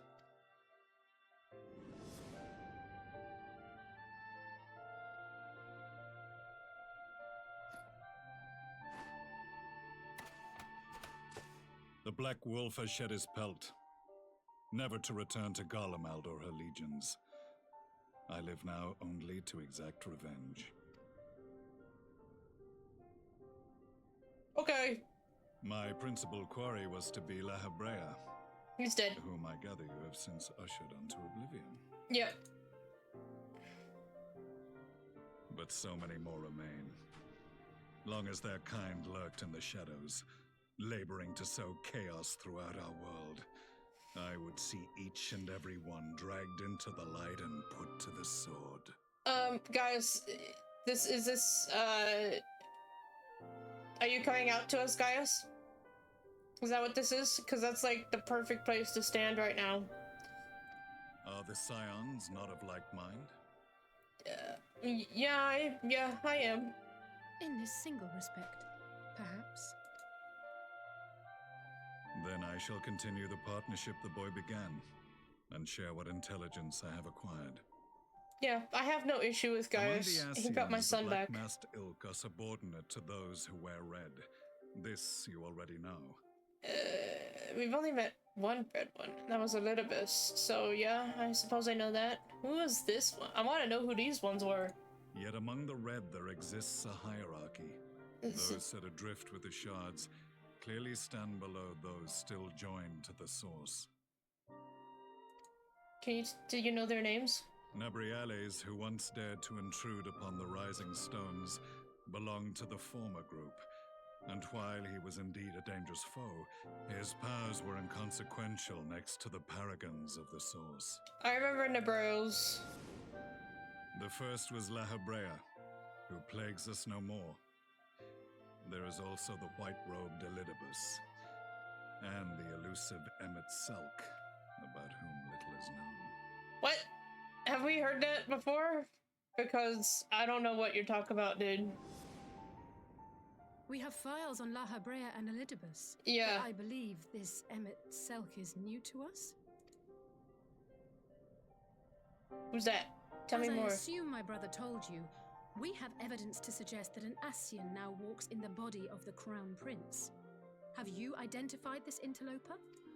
It's Elidibus. Elidibus seems the most likely culprit. As emissary, it is his role to maintain the equilibrium between darkness and light. Oh. Your many deeds in Hydaelyn's name have upset the balance. Yeah. And I believe he seeks to restore it by throwing his considerable power behind the Empire. As a leader of the Ascians, he is one of our primary targets. That makes It sense. was on the trail of this very prey that the boy and I came across the scene of a failed uprising. In the absence of a single Garlean casualty, we inspected the bodies of the rebels, and the lack of any external injury drew my immediate attention. They had been slain by Black Rose, an alchemical invention of the Imperial Army. When I yet served as legatus, I ordered its production halted and all stockpiles destroyed. Toxic gas is not a tool of conquest, but of extermination. You have my respect, sir. Toxic gas? This must be the new weapon Maxima warned us about. Something deadly enough to sweep away all resistance in a matter of hours.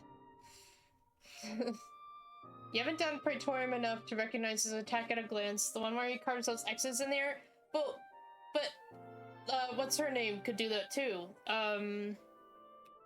Fordola. Fordola did the same thing, and one of the other guys from the Empire that we fought back in Heavensward, so I didn't think much of it. I suppose so, though, yeah. Gods.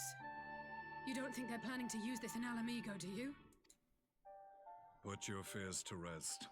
We infiltrated the production facility and destroyed all existing stores of the chemical along with the plant itself. Even should they rebuild the operation, they will not soon manufacture another batch. Regardless, I would draw your attention to a directive we discovered in the plant's records. The document was marked with a recent date and authorized with the signature of one Zeno Galvas.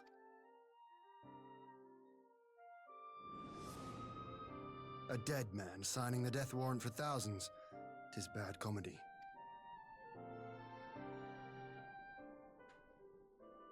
But the tale does not end there.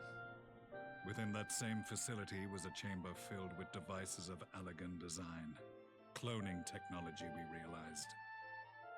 Clones? And what should we find in each and every incubator? But a young Emperor Solus. Strange, okay. He just... I see, okay. The Ascian's like, I don't want to switch bodies if... All of which prompts the question, were the Ascians responsible for these abominations, or was it the will of the Emperor? I think it was Xenos. Which hand Or, guides the Emperor. I mean, Elidibus. Though I have given up my rank, I am yet a son of Garlemald, and I will fight for the future of my homeland. Respect. It is time I return to the hunting of shadows. We should focus on our common foe. To reopen old quarrels now would serve no purpose. I agree. You saved my brother's life, so I'm willing to let sleeping dogs lie. But in truth, it's not my decision to make. Thank God his ship didn't explode when it hit the wall. Just say that. There are more important battles at hand, yes.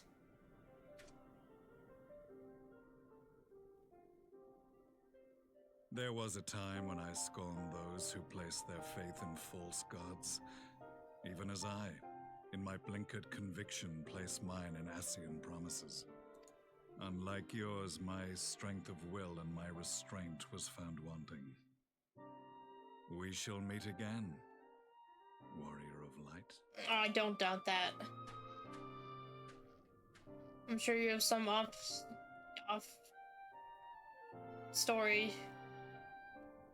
Some long So that story. was the infamous Black Wolf. An unexpected ally, to say the least.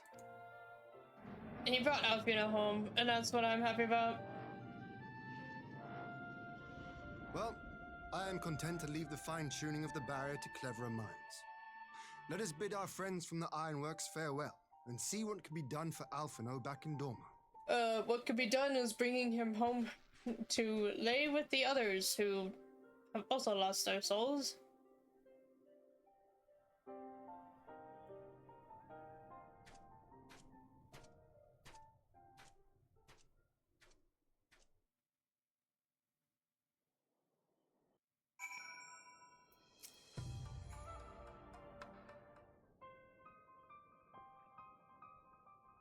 Alfino is safely ensconced in a private chamber. My finest healer is examining him as we speak.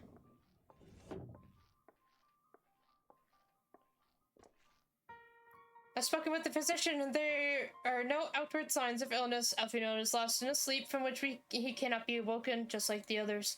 It seems that even the lands of the Empire were not far enough away to escape that cursed voice. I share your frustration as I do, but Alfino's returned to us alive and otherwise unharmed.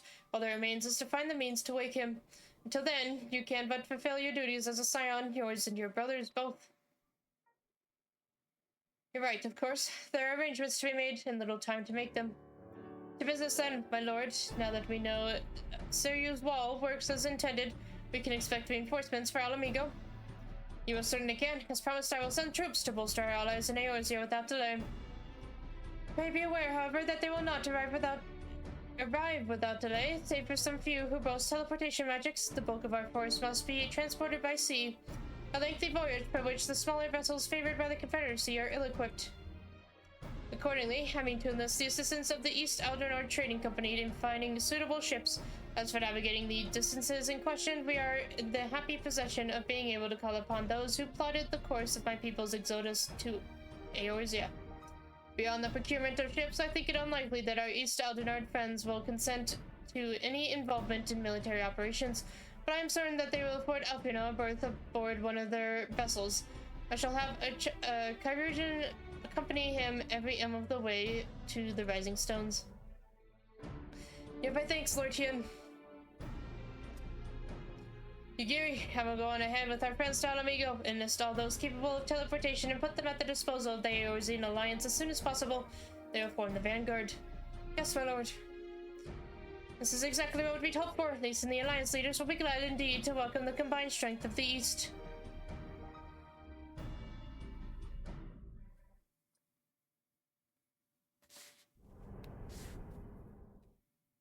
Meanwhile, the Black Rose chemical plant, hey, it should be in smoke. It doesn't look on fire, and I don't like that.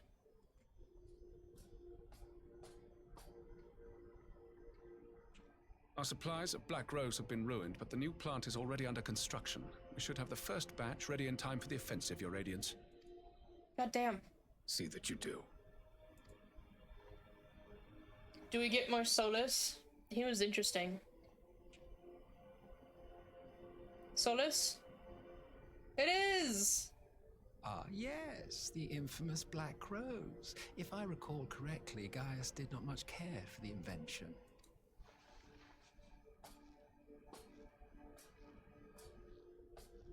A ruthless and indiscriminate weapon indeed, this airborne poison. It seems you are capable of making decisions worthy of your bloodline. With no gift for sorcery, we Garleans must look to Magitech to even the odds. If it spares the needless deaths of our soldiers and serves the cause of this empire, there is no method I would not employ. Why is he so short? How very noble of you. Truly, though, I must commend you for embracing your role as Emperor. You play the part of the determined ruler well. Sometimes even I catch myself believing.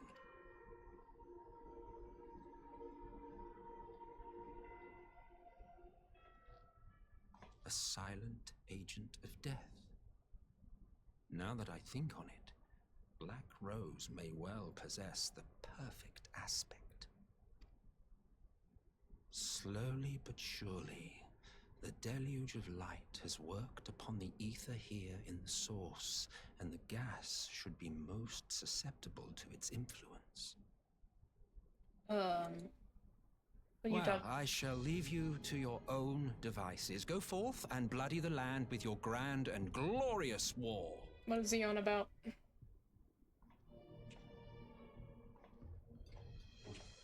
Look at his little jaunt. Well, you do what, precisely?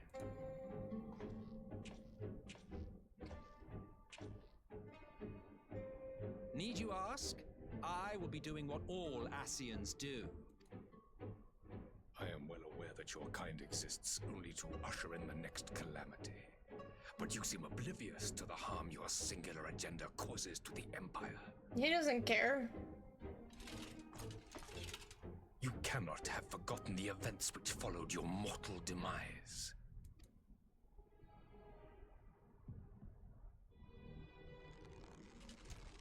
Our homeland was plunged into civil war for your failure to name a successor. The edifice you so carefully constructed was but a hair's breadth from collapse. Are you truly so naive? You thought me oblivious to the consequences of a departure so painstakingly timed? Yeah.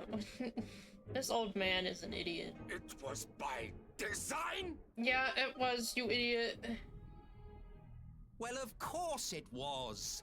Though I will admit the resulting panic exceeded even my wildest expectations. But how can you be surprised? Throwing the world into disarray was the very purpose for which this nation was, as you say, so carefully constructed.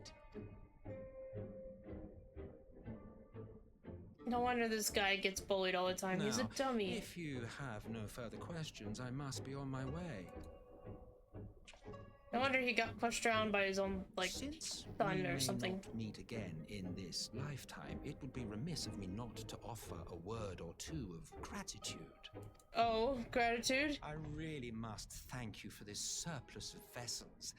I can mold any host into my own image, but having bodies tailor-made for me in this fashion is so much less tiresome. Okay. You dabbled in elegant cloning techniques, yes? It certainly is a compelling, not to mention entertaining, field of research. And of all the options available, you chose the founding father on whom to experiment. You have a twisted streak to you, Varus, like grandsire, like grandson, eh? Okay, so it wasn't his decision to... If events play out as planned, this will become something of a family enterprise. Interesting. You will be the capstone of this world, I the anchor and shard, and together we will give the lie to this star's fraudulent existence. The way his posture and everything, he has so much attitude, so much character. He's awesome. I love this man, whoever he is. Oh, you don't have to laugh like that while I'm adoring you. You don't gotta.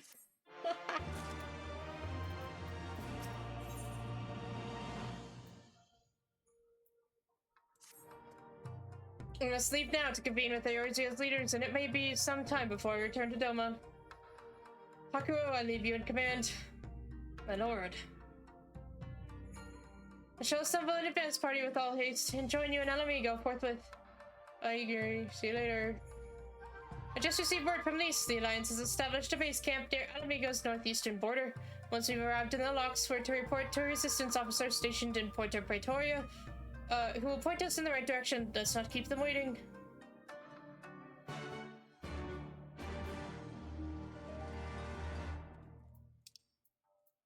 Where? Oh, there. Okay. Guessing this is the dungeon y'all spoke of.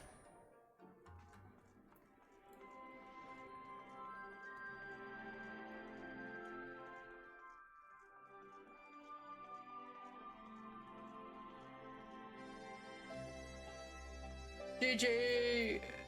Stop being dead up there. Wake up, GG! Oh, you must be the Scion party I was told to look out for. If you follow me, I'll take you directly to the Alliance headquarters. Okay. Oh. Oh. Whatever happened to that one random resistance dude that killed someone and took a Magitech? What happened to that guy? I'm quite curious.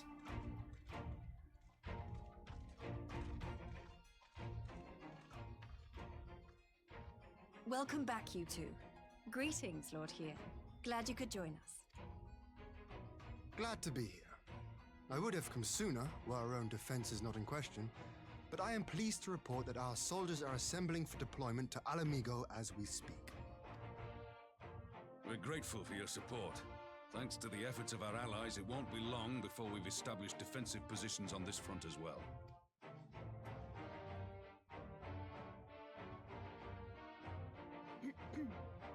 We have some good news too. Alphino has come back to us. As for the bad news,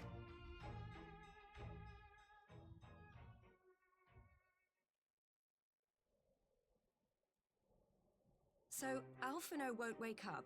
Gaius van Baelsar is alive and hunting Ascians, and the Empire is planning to poison us all with toxic gas. Does that sound about right? Yep. Ordinarily, any one of those things would have left me in shock. But the way things have been lately, it's all starting to seem pretty normal. Getting back to your report, are we sure this Black Rose is the weapon Maxima was talking about? It fits the description. And it seems we have Alphino to thank for sparing us an early demonstration of its effectiveness. I have a feeling this won't be the last time his bravery in the Empire will serve us here in Eorzea.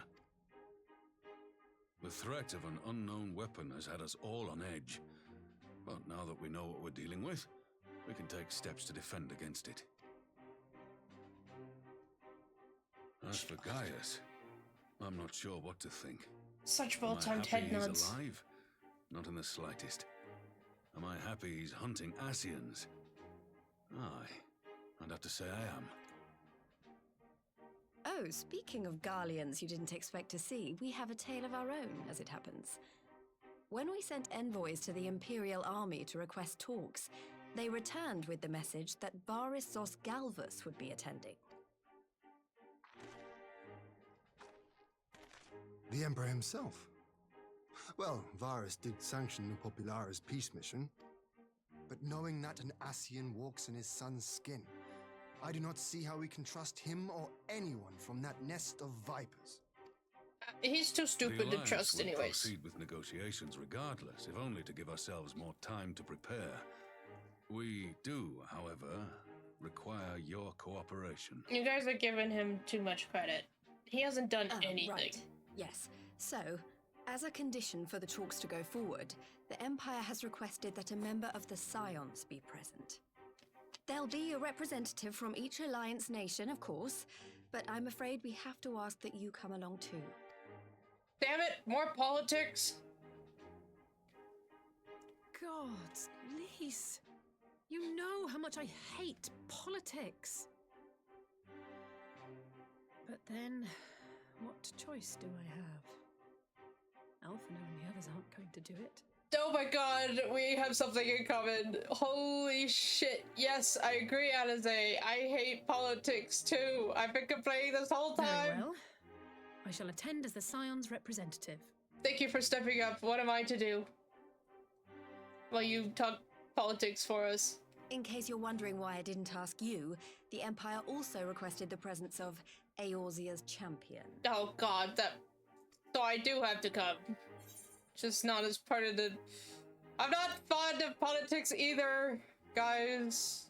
Oh, you're not, are you? Come on, if Alize can put on a brave face, then so can you. Now, we don't know what Varys means to bring to the table, or why he wants you there, but having you close at hand should make all the difference. You didn't have to call me a whiny baby, Lise. The meeting will take place on the border. Anticipating an early assault, we mean to position the bulk of our forces nearby. The Alliance leaders should already be on their way. Once you're ready, we can head out and join them.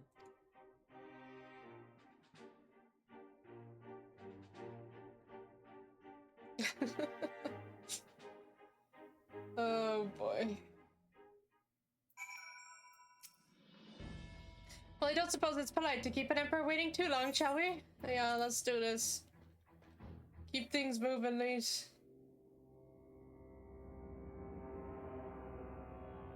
That looks like quite the heavy table that you guys moved out here.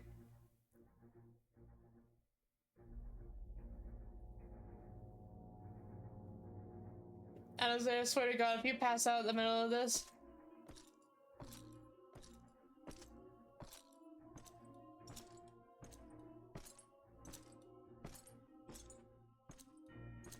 Alright, idiot. Have you come to your senses and realized that you're stupid?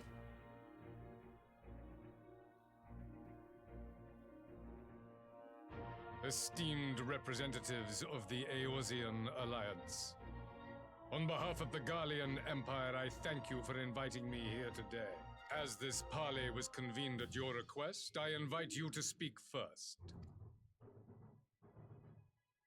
Very well, Your Radiance.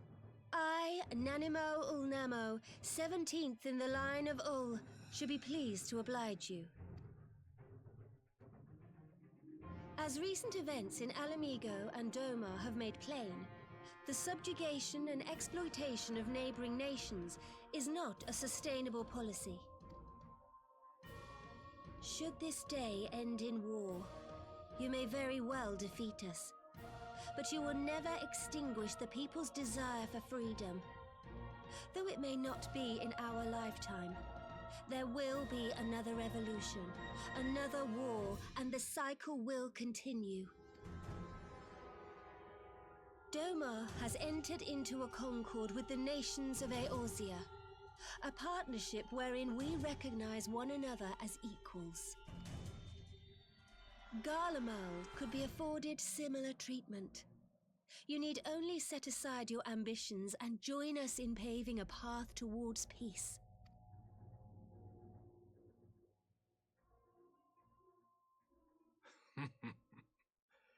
You will not win me over with sophistry, Your Grace. As you know only too well, this alliance lacks the strength to keep the peace within its own borders.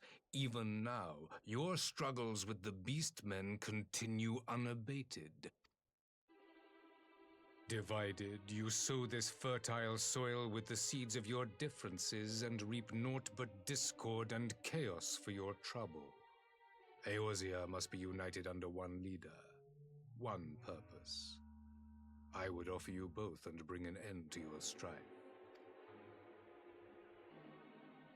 With all due respect, Your Radiance, the only thing that you offered the people of Alamigo was fear and hopelessness. The citizens of Doma can also attest to the meager arms of imperial rule.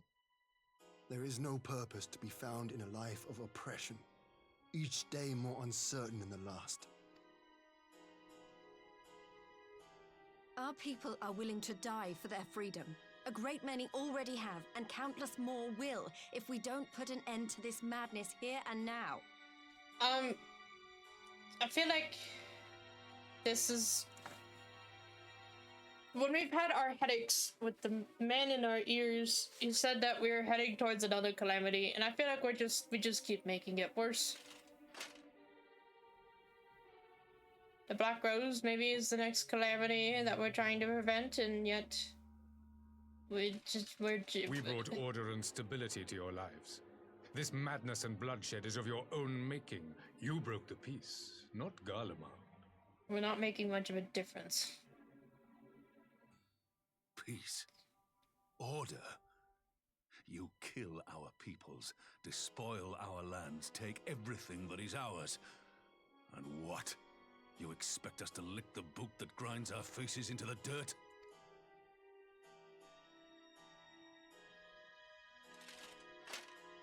I expect you to weigh the costs. To recognize that countless lives have been lost on both sides in pursuit of a greater good, and to not squander all we have achieved in a fit of petulance.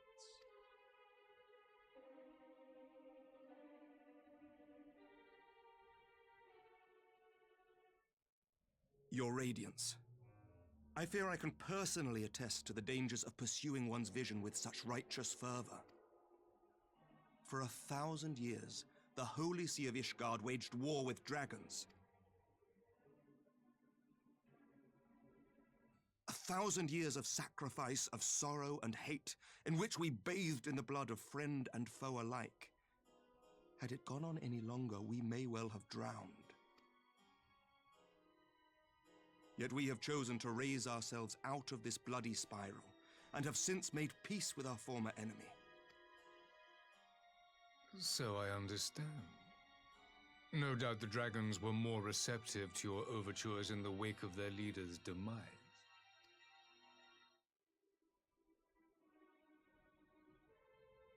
You speak of peace, yet use war to achieve it. Your father would not have bothered to obscure his intent with honeyed words. He understood that strength is all that matters in the end.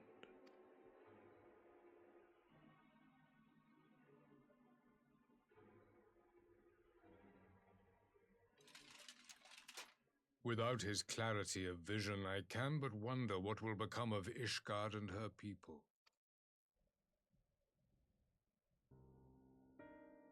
There was a time when Garlemald too lacked a leader of conviction. Weak and unable to wield magic, we were at the mercy of the strong from whom we sought refuge in the bitter cold of the north. Were it not for the discovery of ceruleum and the subsequent development of Magitech, we might never have gained the power to take back that which was rightfully ours.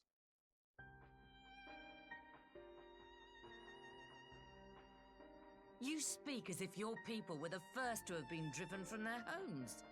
Limsa Lominsa was built by wayward souls in search of a place to call their own. On the shores of Vilbrand we found it. And from those humble beginnings did we grow and flourish. And all without robbing our neighbors of their liberty.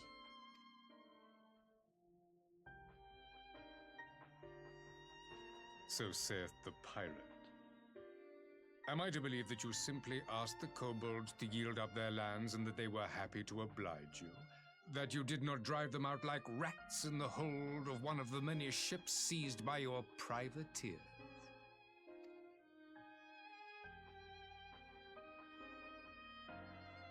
I will concede that after centuries of exile, reclamation may be mistaken for invasion. Nevertheless, it is not. And those who till stolen soil have no right to object when cast out in turn. Well, he may be an idiot, but he knows how to make every single person angry. Your uncompromising nature rivals that of the Ixal. They too lament circumstances which they themselves perpetuate. Were they but to embrace peace, we would welcome them with open arms. Indeed, some few have done just that, and now receive of the 12's Woods bounty. Would that your people might learn from their example.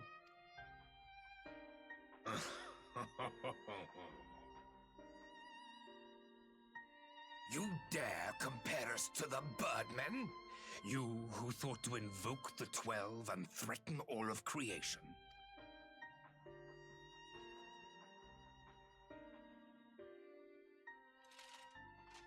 I came here in the hope of finding some speck of common ground, but I see now these discussions will accomplish nothing. At this point, Alize, please pass out for something more interesting to happen. I invite Despite you. what you people may believe, I am not wont to choose the sword over the olive branch. 'Tis but a pity men are loath to accept one without first being shown the other. I invite you to pass out right now, Alize. Wait! I beg you. This meeting was supposed to be a chance to find a way forward together, not to bemoan the missteps which brought us here. Please. If you truly consider violence a last resort, there must be a way we can come to an agreement.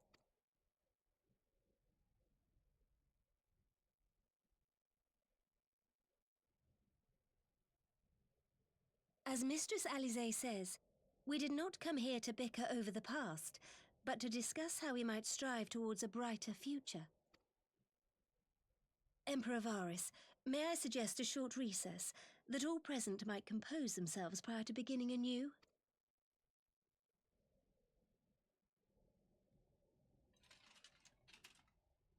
Very well. I pray this intermission will suffice to move these talks in a more constructive direction.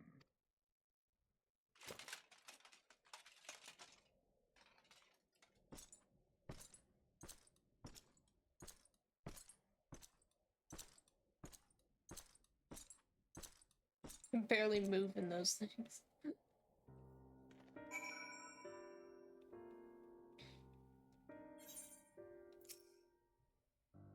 This is really not my forte. After his Radiance's little performance, it was all I could do not to swear at him. I honestly don't know how I ended up playing the mediator. I just asked myself what Alfino would have done, tried my best to do the same, and by some miracle it worked. But there really is no common ground to be found with that man, nor do I think he looked for any. So the question becomes, what did he come here to do? Because you may be certain it wasn't to make peace. Whatever it is, I can't make it out, not yet at least. We do have a little time before the parley is due to reconvene, though, so why not try consulting our illustrious leaders? Mayhap they have some insight to share. Oh, great.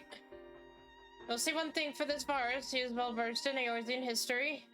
His interest in our affairs is that of a beast and its prey. The conqueror would know his enemies. All should know their enemies, yet there is much and more we do not know of the Empire. Let's have to just change that. Let's change that. You would have me ask the Emperor himself? Well, mayhap there is some wisdom in that. If we can skirt the storm of his displeasure, we may yet come to our answers, even if it does mean sailing close to the wind. 12 have mercy, but the Lady Alizé's timely introduction, we might well have come to blows at the negotiating table. Not that Emperor Varus left us a great many options. It's unconditional surrender. Oh, he will accept, do you think? Ere he arrived, I'd have said yes, but having heard him speak, I cannot help but think he came with some other end in mind. Exactly, he's building up to something, I know it. How then should we approach the rest of the parley? Have you anything to say, Warrior of Light? Have him tell us what the heck he wants. You believe he is more apt to reveal the truth if we put him at ease. Mayhap you're right. Thank you, Saloon. Oh, the boys are talking. This parley was never like to bring peace, but I had hoped to learn something of Emperor Varus' relationship with the Esseans. As had we all, yet he is in league with them. He is not like to volunteer the fact, and he is not. How much weaker would this position seem for their presence? If we are to broach the particular subject, we will need to be subtle. Would that I knew more of the man. If you would indulge me, Lord Yen, you received an imperial education, did you not? Is it true that the Emperor's blood is considered absolute? There's no higher authority in all of Garlemald, nor else in the heavens. Come to that. Veneration of the gods is forbidden, the only worship permitted being that of His Radiance's own person. That sounds like a religion in itself. I share your disdain for the hypocrisy, even as they denigrate the idea of faith, they revere their leader with a fervor others reserve for the divine. 'Tis a flaw common to much of the doctrine they fed us, legal or logical on the surface perhaps, but contradictory upon closer examination. I wonder if a discussion of the various discrepancies might prompt Varus to reveal something. You've spoken with everyone then? Good. Now all that remains is to await the pleasure of the Emperor and hope we fare better at the second attempt. I hope it's not as long as the first one, at least. Oh my god. Now then, who would have the floor? Before we resume, I wish to offer you an apology. After you graciously accepted our invitation to discuss an armistice, we have done naught but rebuke you at every opportunity. I believe I speak for all of us when I say we are deeply sorry for our discourtesy.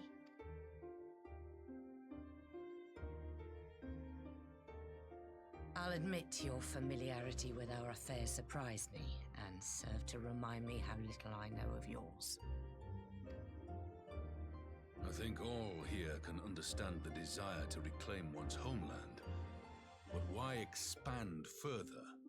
That is my question. If I may, the answer can be found in the Imperial doctrine they took great pains to impart to my people.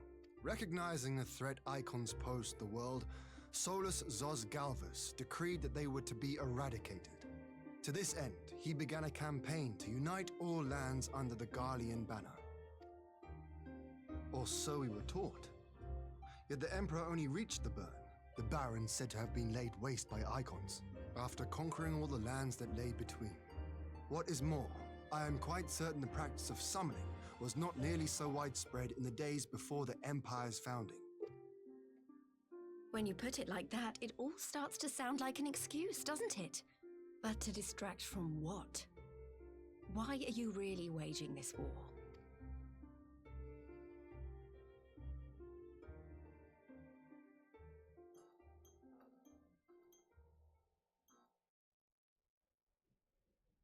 Finally, you ask the right question. I can but hope you heed mine answer and at last accept the righteousness of our cause. My goal is this: to return the world to the way it once was, the way it was always meant to be. In doing so, mankind will be made whole once more.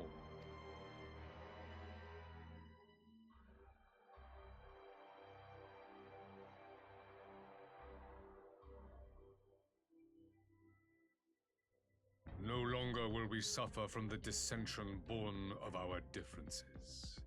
There will be but one race, a perfect race, as we were when time began. What in Rulga's name are you talking about? I am talking about the origins of the star, of the source and its 13 reflections. At the instant of the great sundering, 'twas not only the world that was shattered, but mankind itself. Thus were we divided into myriad races, each with its own unique imperfections. That is why man looks upon his neighbor and feels fear and hatred, why he wages war, why he kills his brother. You all in your own way have proven as much today. The peace you seek is but a fleeting solution to a fundamental problem. One which calls for more drastic measures.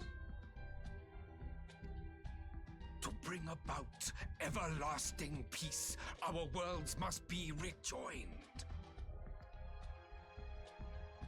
I don't want a rejoining. Rejoinings are bad. That is the goal the Empire would see realized. The glorious future unto which we shall one day shepherd mankind. A rejoining of worlds. I have heard this tale of the Source and its reflections before. Are these not the self-same desires as the Ascians? Emperor Varys, do not trust in their words. They will lead you to your doom. My father thought to use them, but in the end he succumbed to their temptations. He embraced summoning like so many other pawns before him. Do not tell us you mean to do the same.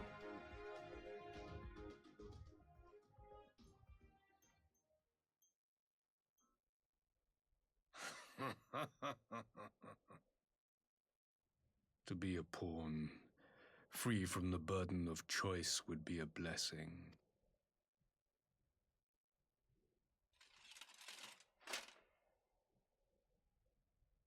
But I forswore that privilege the day I learned that the Garlean Empire was built by the hand of an Ascian. What?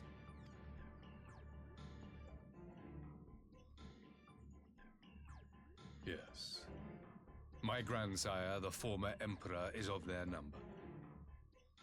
And who better to build an empire capable of bringing about the calamitous change we desire? Would you condemn me for this alliance? For bowing to the will of these shadowy masters when the prize is true and lasting peace?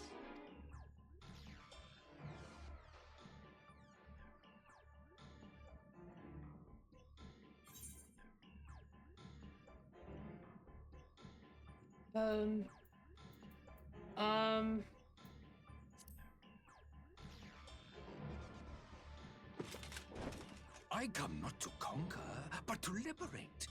To free man from the prison of divergence. Imagine a world united. One perfect race beneath a single standard. An army before whose might these servants of darkness and light would fly as leaves in a storm, never again to meddle in man's affairs. We would be the masters of our own fate. I bid you join me, not as subjects of Garlemald, but of a new nation, and together we shall win freedom for ourselves and generations yet unborn. You want to trigger another half-dozen calamities? You can't be serious!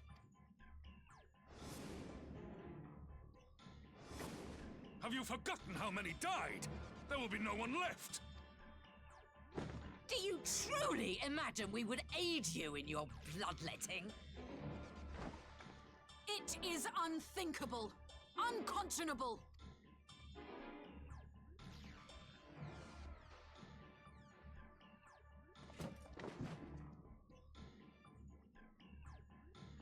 And what is the alternative? To be as cattle waiting for slaughter? I would have us work together that we might take fate into our own hands! Into your hands, perhaps. But what of the other worlds, your radiance? With every calamity, you obliterate a star and every soul that dwells on it. To the Ascians, we are all but tiny, momentary specks within an indifferent universe. We cannot hope to oppose them until we have been made whole once more.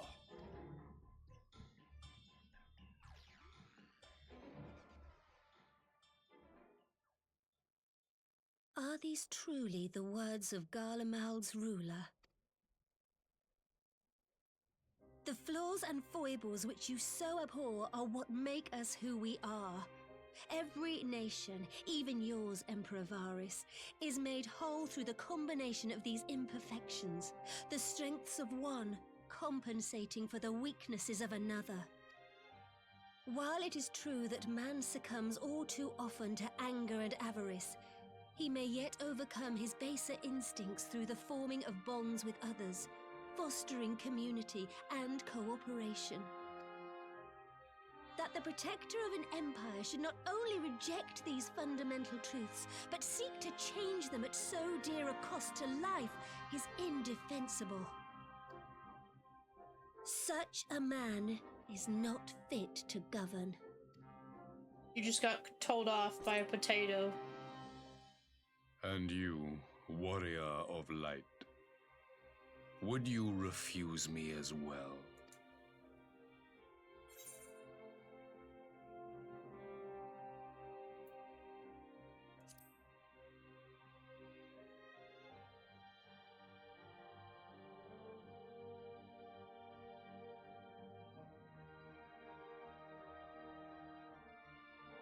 It would seem the Alliance is of one mind on this matter.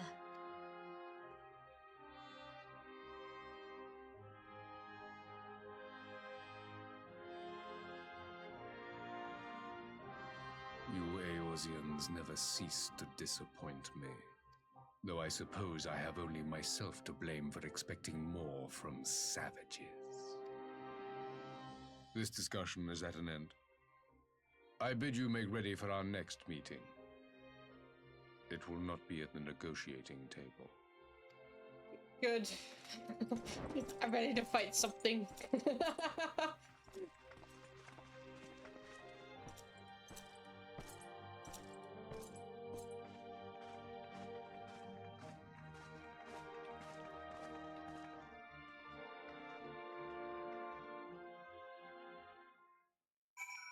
Oh, we survived.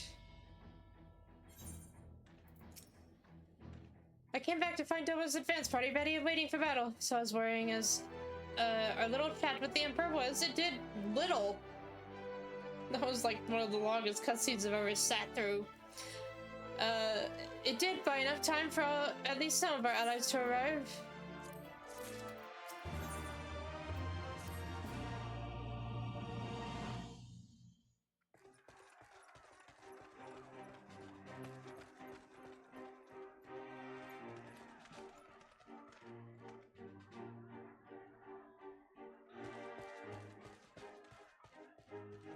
I'm not sure what I was expecting from our meeting with the Emperor, but it wasn't that. Still, at least we know now what he's really after. Aye, a future built on a mountain of bodies. I too want the Ascians dead, but not at any cost. The last of the reinforcements from Dorma arrived not long ago.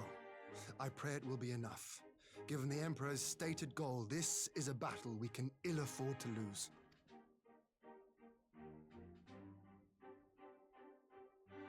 If the Garleans come in force, we may not have much say in the matter, even with our combined strength.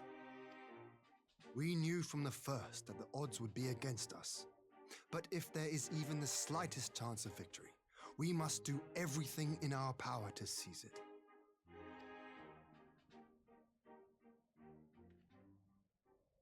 We must seize it, full stop. Here!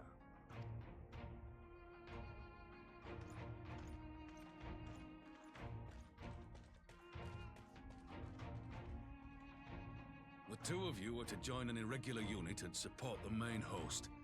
I won't bother asking if you're minded to fight. Good. After coming this far, how could I not? And for once, there's no one around to countermand me. Not that they would. Not even my brother. But we all know who really make the difference. Ready to frighten some Garleans? Wouldn't want to be on their side. Might I ask you to accompany the Dorman contingent? They are strangers here, and your presence would do much to raise their spirits. I do look like a Doman right now, so why not? We would be honored. When our people stride out with you in their midst, I dare say the Eorzeans will feel an ilm taller themselves. High spirits have a way of spreading. What I wouldn't give to join you. But my duties as field commander will not allow it. I'll leave the front lines in your capable hands.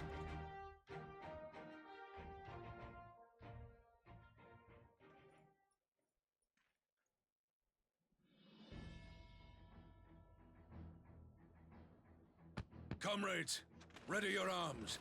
The hour of battle has come. May the crystal guide us to victory!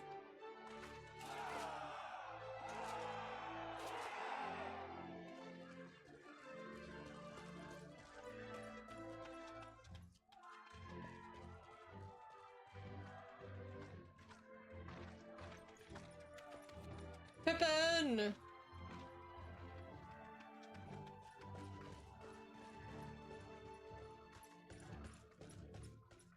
Since the others couldn't be here, we'll have to fight twice as hard. If Alphinaud wakes to find the Imperials have won, I shall never hear the end of it. It's strange. I thought I would be terrified when the fighting started. I should be terrified. But with you at our side, I can't help feeling everything is going to be all right. Don't pass out. So please, don't you dare leave me alone. I could say the same to you.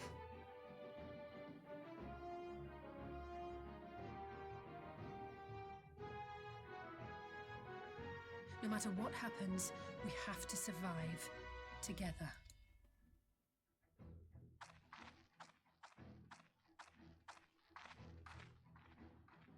I've practically been holding my breath this entire like hour of cutscenes, waiting for it to happen.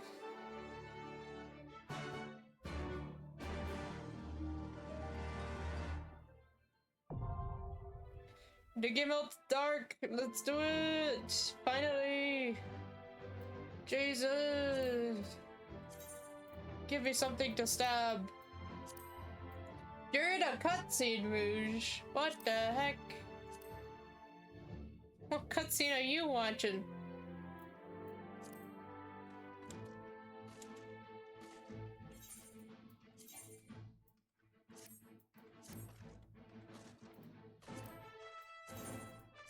Was it a cool cutscene?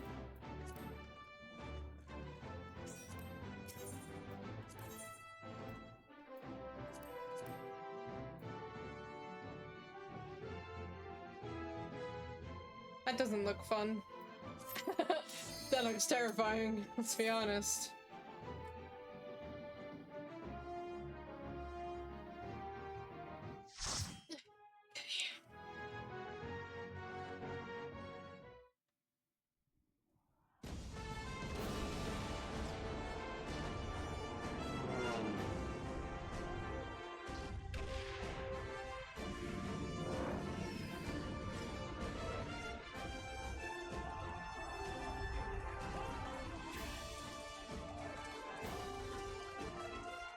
What's with the new outfit, Gigi?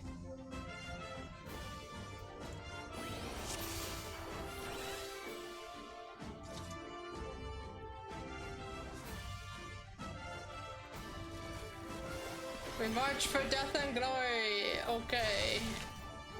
But everything just walked right past me.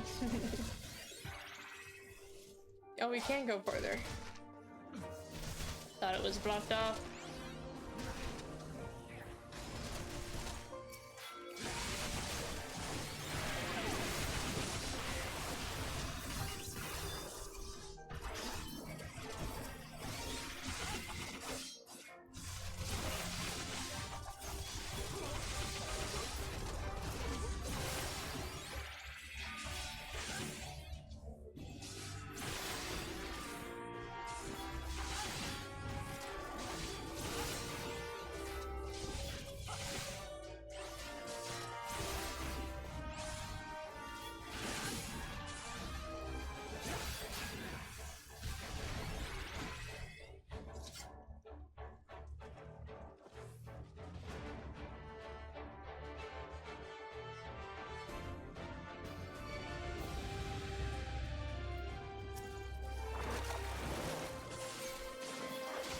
They just ride it on parachutes?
Instantly with a tank buster?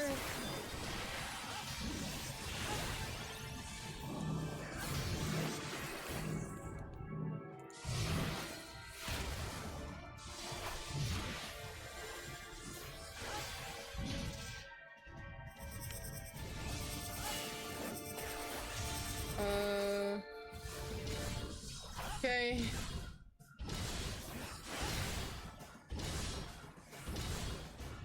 Cool. That was cool.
Got him.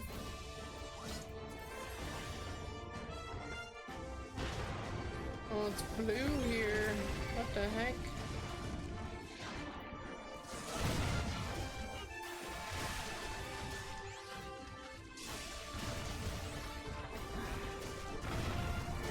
my god.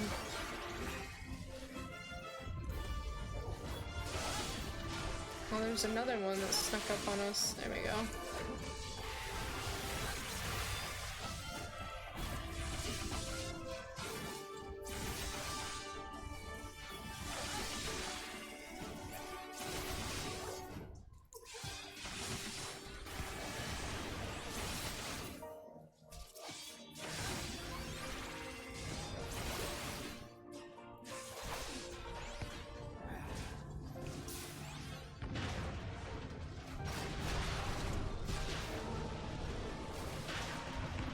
Jeez, that's crazy. Ah!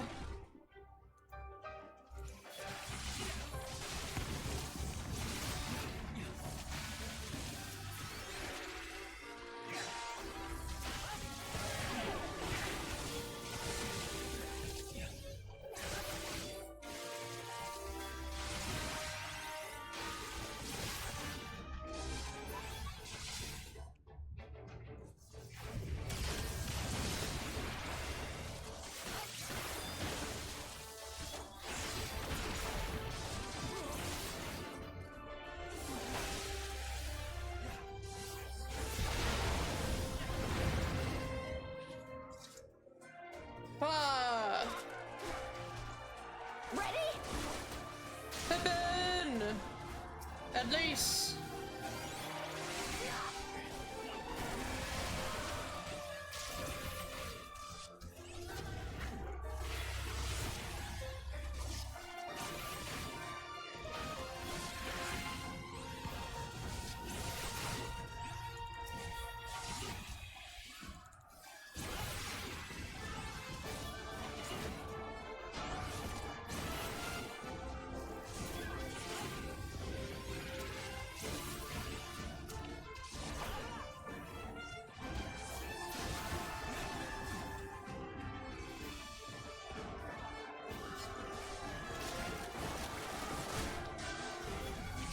I shan't hold back!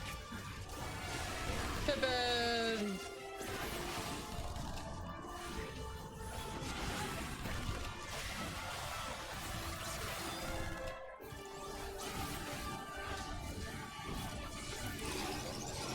Whoa.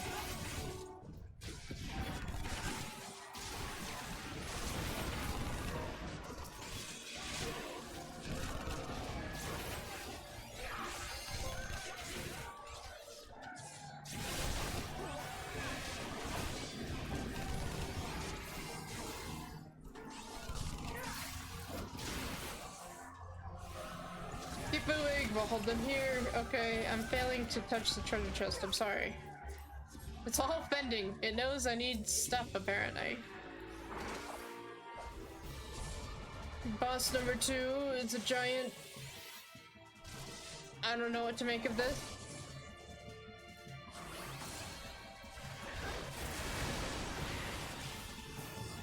Okay, he summoned a ring of fire.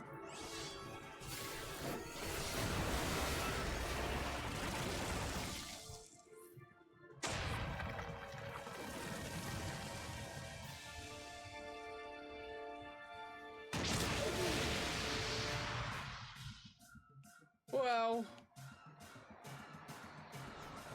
A giant drill it is.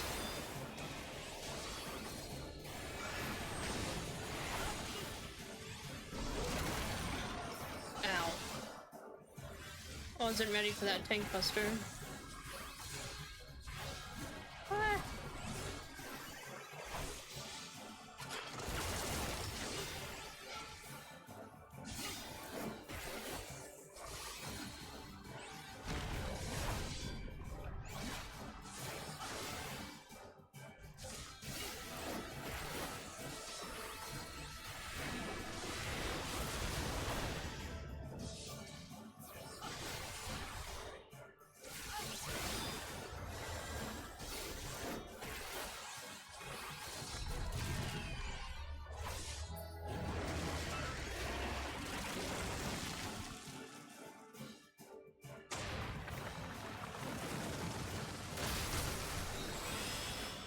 Oh my god.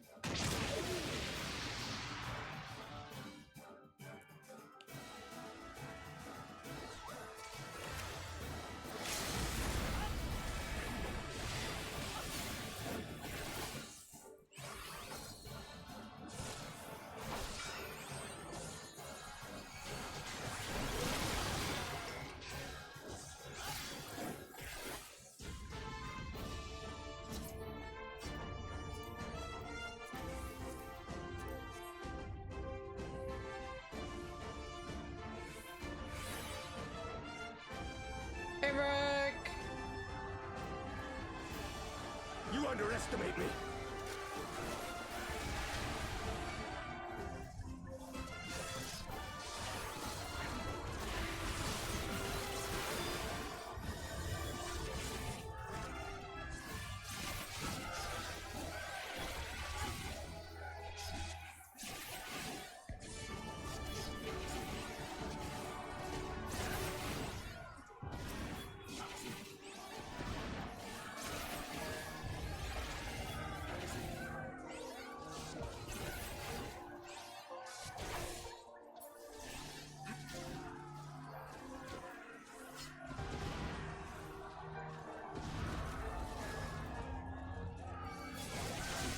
This knight does not yield! Yeah, you tell him, Emmerich.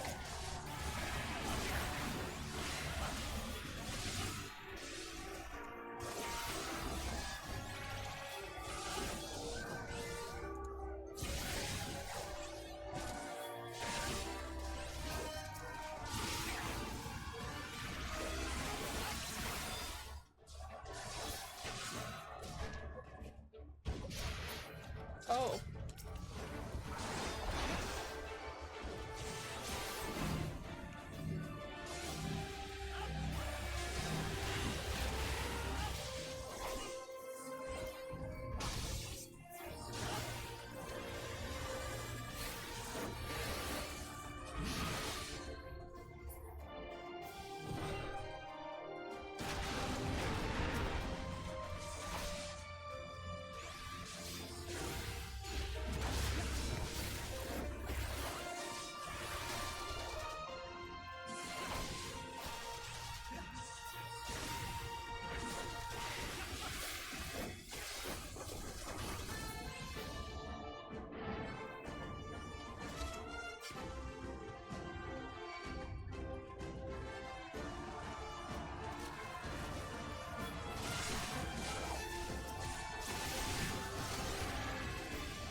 Oh, Pippin!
Please do something cool! Time to get serious! Whoa! That's what I'm talking about.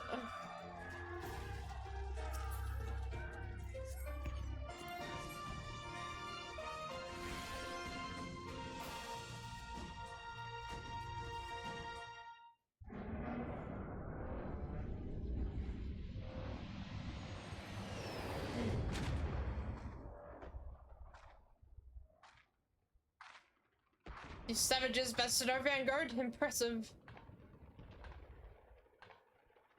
But in the end, they are only that, savages. Now let us be brief. His radiance awaits. Okay.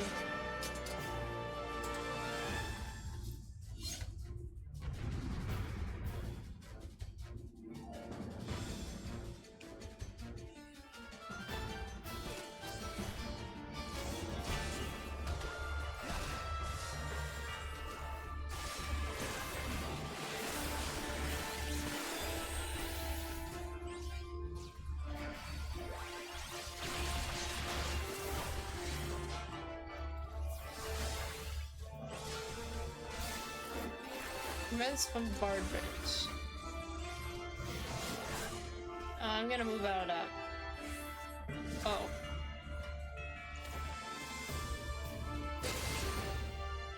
Oh. Okay.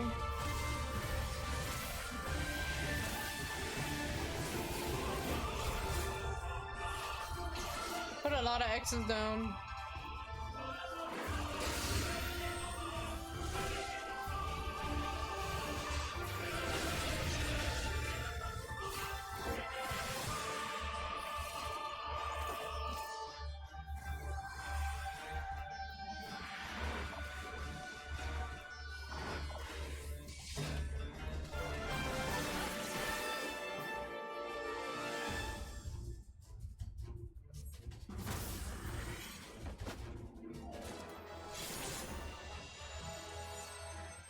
What is happening? Whoa, okay.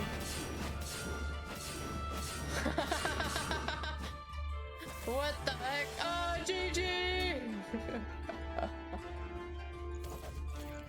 Okay.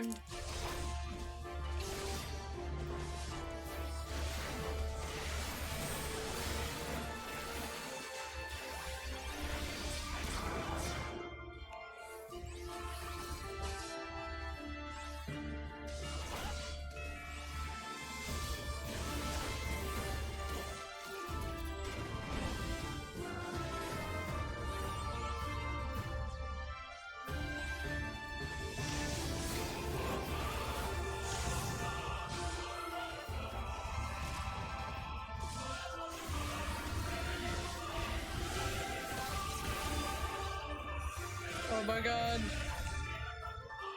Julia does not hold back.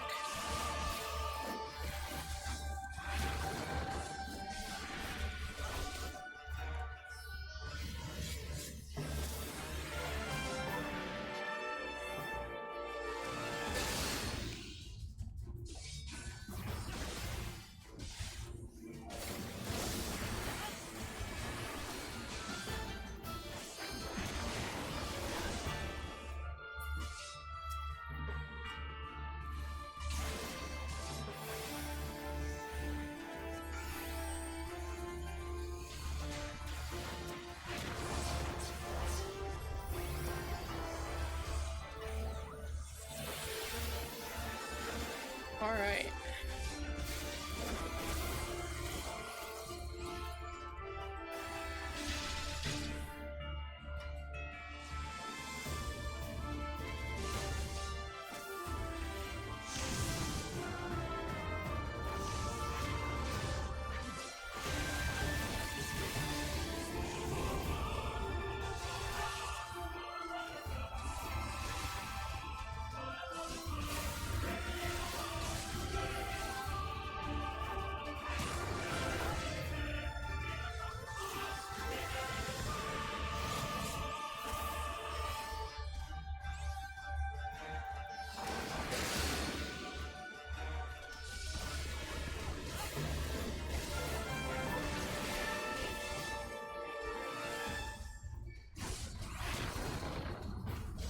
Okay, they gotta do something.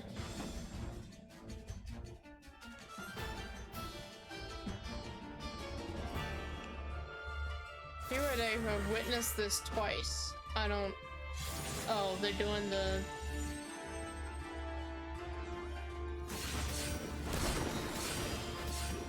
Oh, boosh.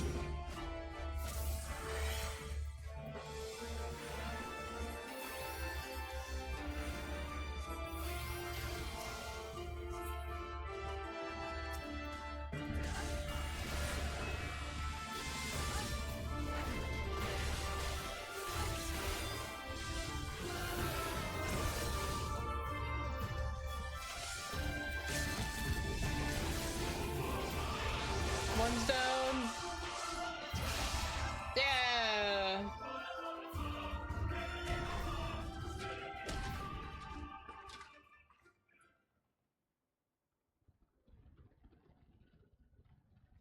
We have served our purpose. Come, we shall just withdraw for now. Oh, okay.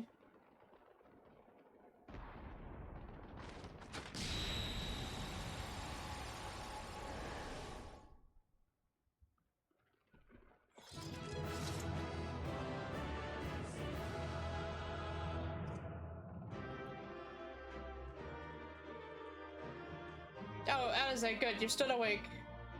I mean, I witnessed no headaches, but who knows? The old flashbang? Yeah.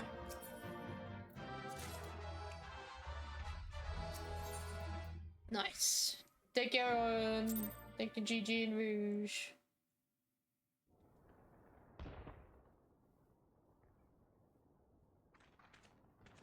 We did it! I dare say they'll be reeling from this. You were truly inspiring in battle, my friend. I'm determined not to be outdone, but there seems to be no one left to fight. A tactical withdrawal, perhaps? No. We should give chase. Finish them off while we have the chance. Imagine the other surprise when they wake to find the war already won. Yeah. The light will expunge all life. Only you can forestall the calamity. Throw wide the gates. No! No! No! Not like... Alistair!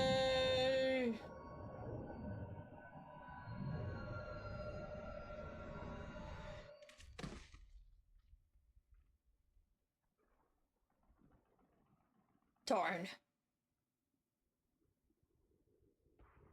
Oh no. Don't tell me. Are you all right?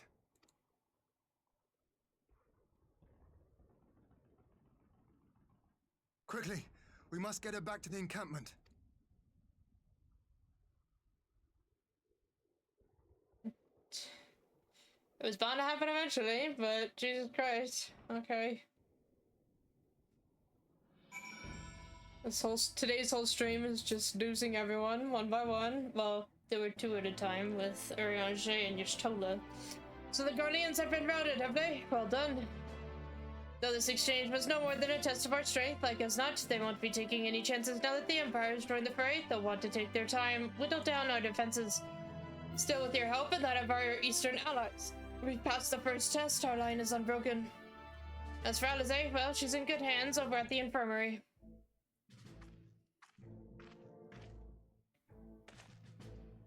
My lord, the Kurgans have completed their examinations of Mr. Alize, and it is as we feared. She is locked in a slumber without any outward cause. Just like the others, damn it all. I, the Guardians, picked a fine time to come knocking. 5 Scions incapacitated and with the enemy on our doorstep, I cannot spare the men to assist in the search for a cure. The best I could do is see to it that Alize is escorted safely back to the Rising Stones. Yuri and I will return to our encampment. The main contingent of our forces from the Far East is under sail, and all must be made ready for their arrival. I will not keep you then.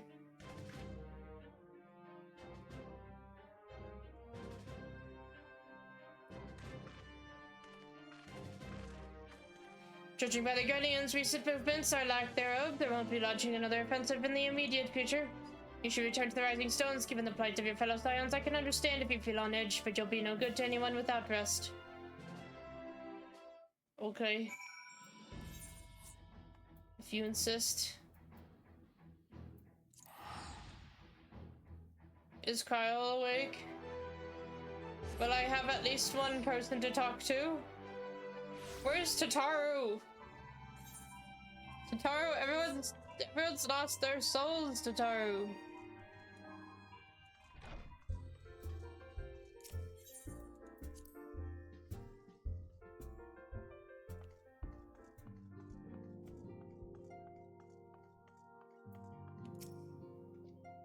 Saloon, welcome home. Word has it you and Mr. Salazar gave the Guardians quite a thrashing. Speaking of whom, where is Mr. Salazar? I was certain she would have returned by now. Yeah, about that. It's a mild concern to Tataru. Yeah, she's off just living her life in a kimono. By the 12, not her too. Ocher and I will be ready at the infirmary for her arrival. We also need to send a message to Tataru post-haste. Would that I had something other than grim tidings to share with her. Why not just call her over a link pearl, damn it? And with you too, for that matter, I encourage you to report that the Archon's conditions remain unchanged. As we speak, Coltonet, Cryle, and Master Vittoria continue to explore every possible avenue. Alas, their efforts have yet to bear fruit. But all is not lost. You are still hale and whole after all, though I suspect you must be tired from your journey. You should rest, my friend. Leave the worrying to us for the time being, at least.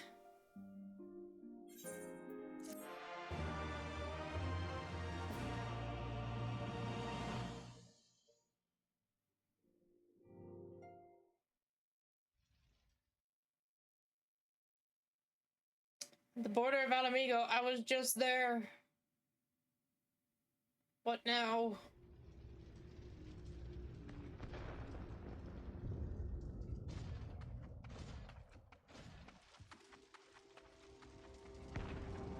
Oh god, who made his helmet again?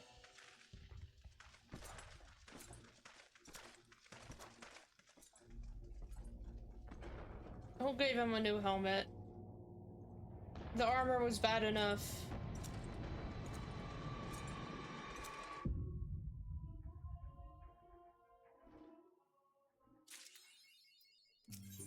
Jeez.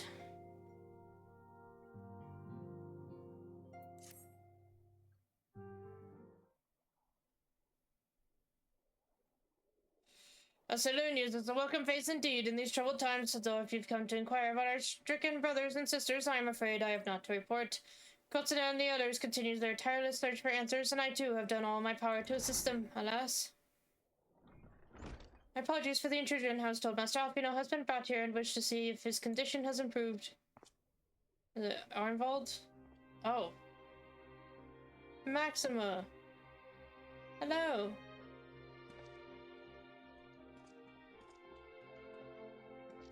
Master Saloon, I have heard about the part you played in driving back the Empire's forces. Thank you that you were able to stop them, if only for a short while. It gives me hope. I realize how strange such words must sound coming from a Guardian's lips, but I speak them out of the love I bear for my homeland, because I wish to see an end to the bloodshed. That is why I chose to share all I knew with the Alliance. Though I will surely be branded a traitor, I'm content to bear that ignominy. Twill seem a small price to pay if it helps to prevent this conflict from escalating any further. I like this guy. But enough of my prattling. The war is not that brought me all this way. I come to see Master Alphino. An acquaintance of Saloon and Alphino, are you? Well, far be it from me to turn away any good company, if you will follow me, sir.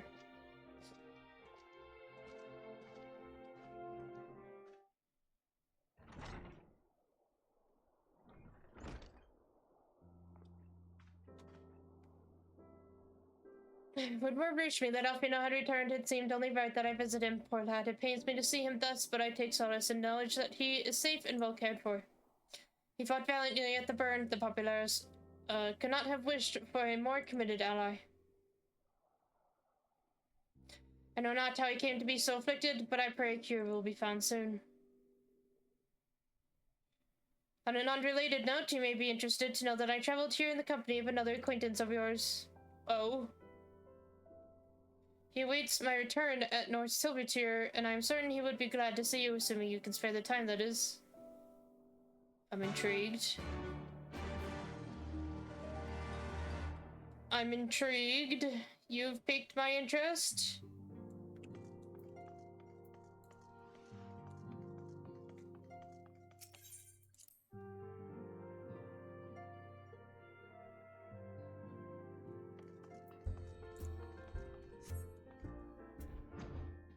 Over here? Is it Sid? Last time I met on this little bit was Sid. Sid! How did I know? There he is! Oh, there you are. I was beginning to think you would not come. I said, sounds like you've been through the mill. You should have called me. Though I must confess, tracking down missing souls isn't exactly within my field of expertise. As you may have surmised, I heard much of Master Garland growing up in Garlemald. Indeed, he has long been a source of inspiration to me. Most Guardians would say he is a traitor, that he turned his back on his country. We of the Populares, however, consider him a revolutionary, a man willing to defy the Empire's dreams of subjugation. that his inventions might bring about a better future for all mankind. Please, revolutionary is the term best reserved for my work, but I am but an imperial defector who thought to aid another imperial defector. Whatever Master Garden says, I am humbled to find myself in such distinguished company. Speaking of distinguished company, we heard from our bond that you ran into an old friend in the burn. Is it true? Gaius still lives? Oh, yeah. He's chill. Like most in the army, I never had the privilege of seeing the legatus without his mask. To think I walked away halfway across the burn in the presence of the Black Wolf. And he claimed to have severed ties with the Empire to hunt Asians, did he? After his humbling at the Praetorium, one would think he'd have the good sense to stay dead. Should we meet again, I shall be sure to tell him so. Commander Alden also spoke of the Alliance's meeting with the Emperor, though I still labor to believe what he told us. Did his Radiance really claim that Garlemald was founded by the Asians? But that is madness. The very notion is absurd. Every fiber of my being rails against it, and yet I see there is no escaping the truth. From the very founding of my homeland, my brothers and sisters have laid down their lives in service to a lie. The Asians must be stopped to save my people, to save all peoples. For all the Empire's many crimes, even I did not suspect. Had I known, I would have left a lot sooner. But that is in the past. Here in the present, we must apply ourselves to the problem of how the Empire's ambitions may be thwarted, not only in Eorzea, but in the Far East as well. The Ironworks will spare no effort to achieve that end. Sirius Wall was a good start, but we can do no more, and we will. We'll show them what it means to achieve freedom through technology. Beg your pardons, I bear a message for the Warrior of Light. Yes? Commander Alden requests your presence at Alliance headquarters in Alamigo. He would discuss matters of strategy at your earliest convenience. Ah, yes, the inevitable messenger. I knew it wouldn't be long before duty called you away. Time, no doubt, being of the essence. Could I tempt you to ride aboard the Excelsior? If there's a faster way to arrive on side, I will personally apologize to the commander for keeping him waiting. Okay. Thanks for the lift, Sid.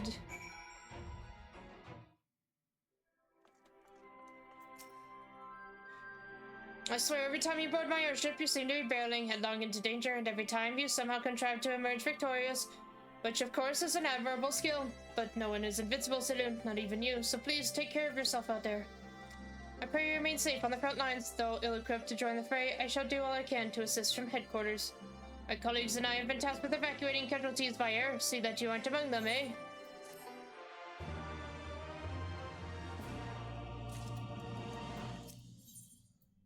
Alright, I'm just gonna start this quest, and then I'll have to wind down for today. Commander Alden is waiting, sir. It would be best if we proceeded to the Lions headquarters at once.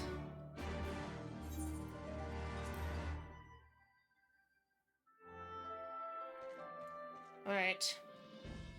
Just in case this somehow leads into something. It does. Look, it's an instance. Okay, yep, so that's why we'll start on Thursday. Oh my gosh. We're so close. I can taste it. Mainly because I'm 100% alone in this world now.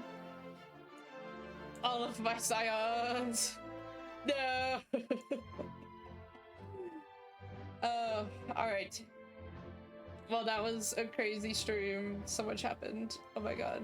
Okay. So on Thursday we will continue and we will dive... Should we finish whatever little DLC this is? We will dive head straight into Shadowbringers. I'm so excited. Stuff is like actually happening that's not politics, aside from all the politics we dealt with today, so it makes me very excited. I just realized I probably got a bunch of jewelry. Yep, there we go. So yeah, thank you for sticking out today, and everyone who joined. Thank you for Rouge and Gigi to assist me in my dungeons. I'm glad we actually got to do something together today.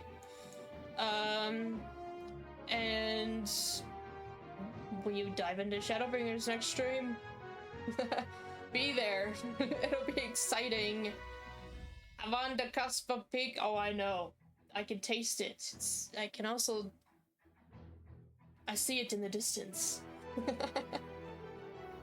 Oh, I'm so excited. I have so many cards, and once Shadowbringers begins, everyone gets their, like, official outfits or something, right? And so then I can actually start sharing all of the character cards that I've been holding back.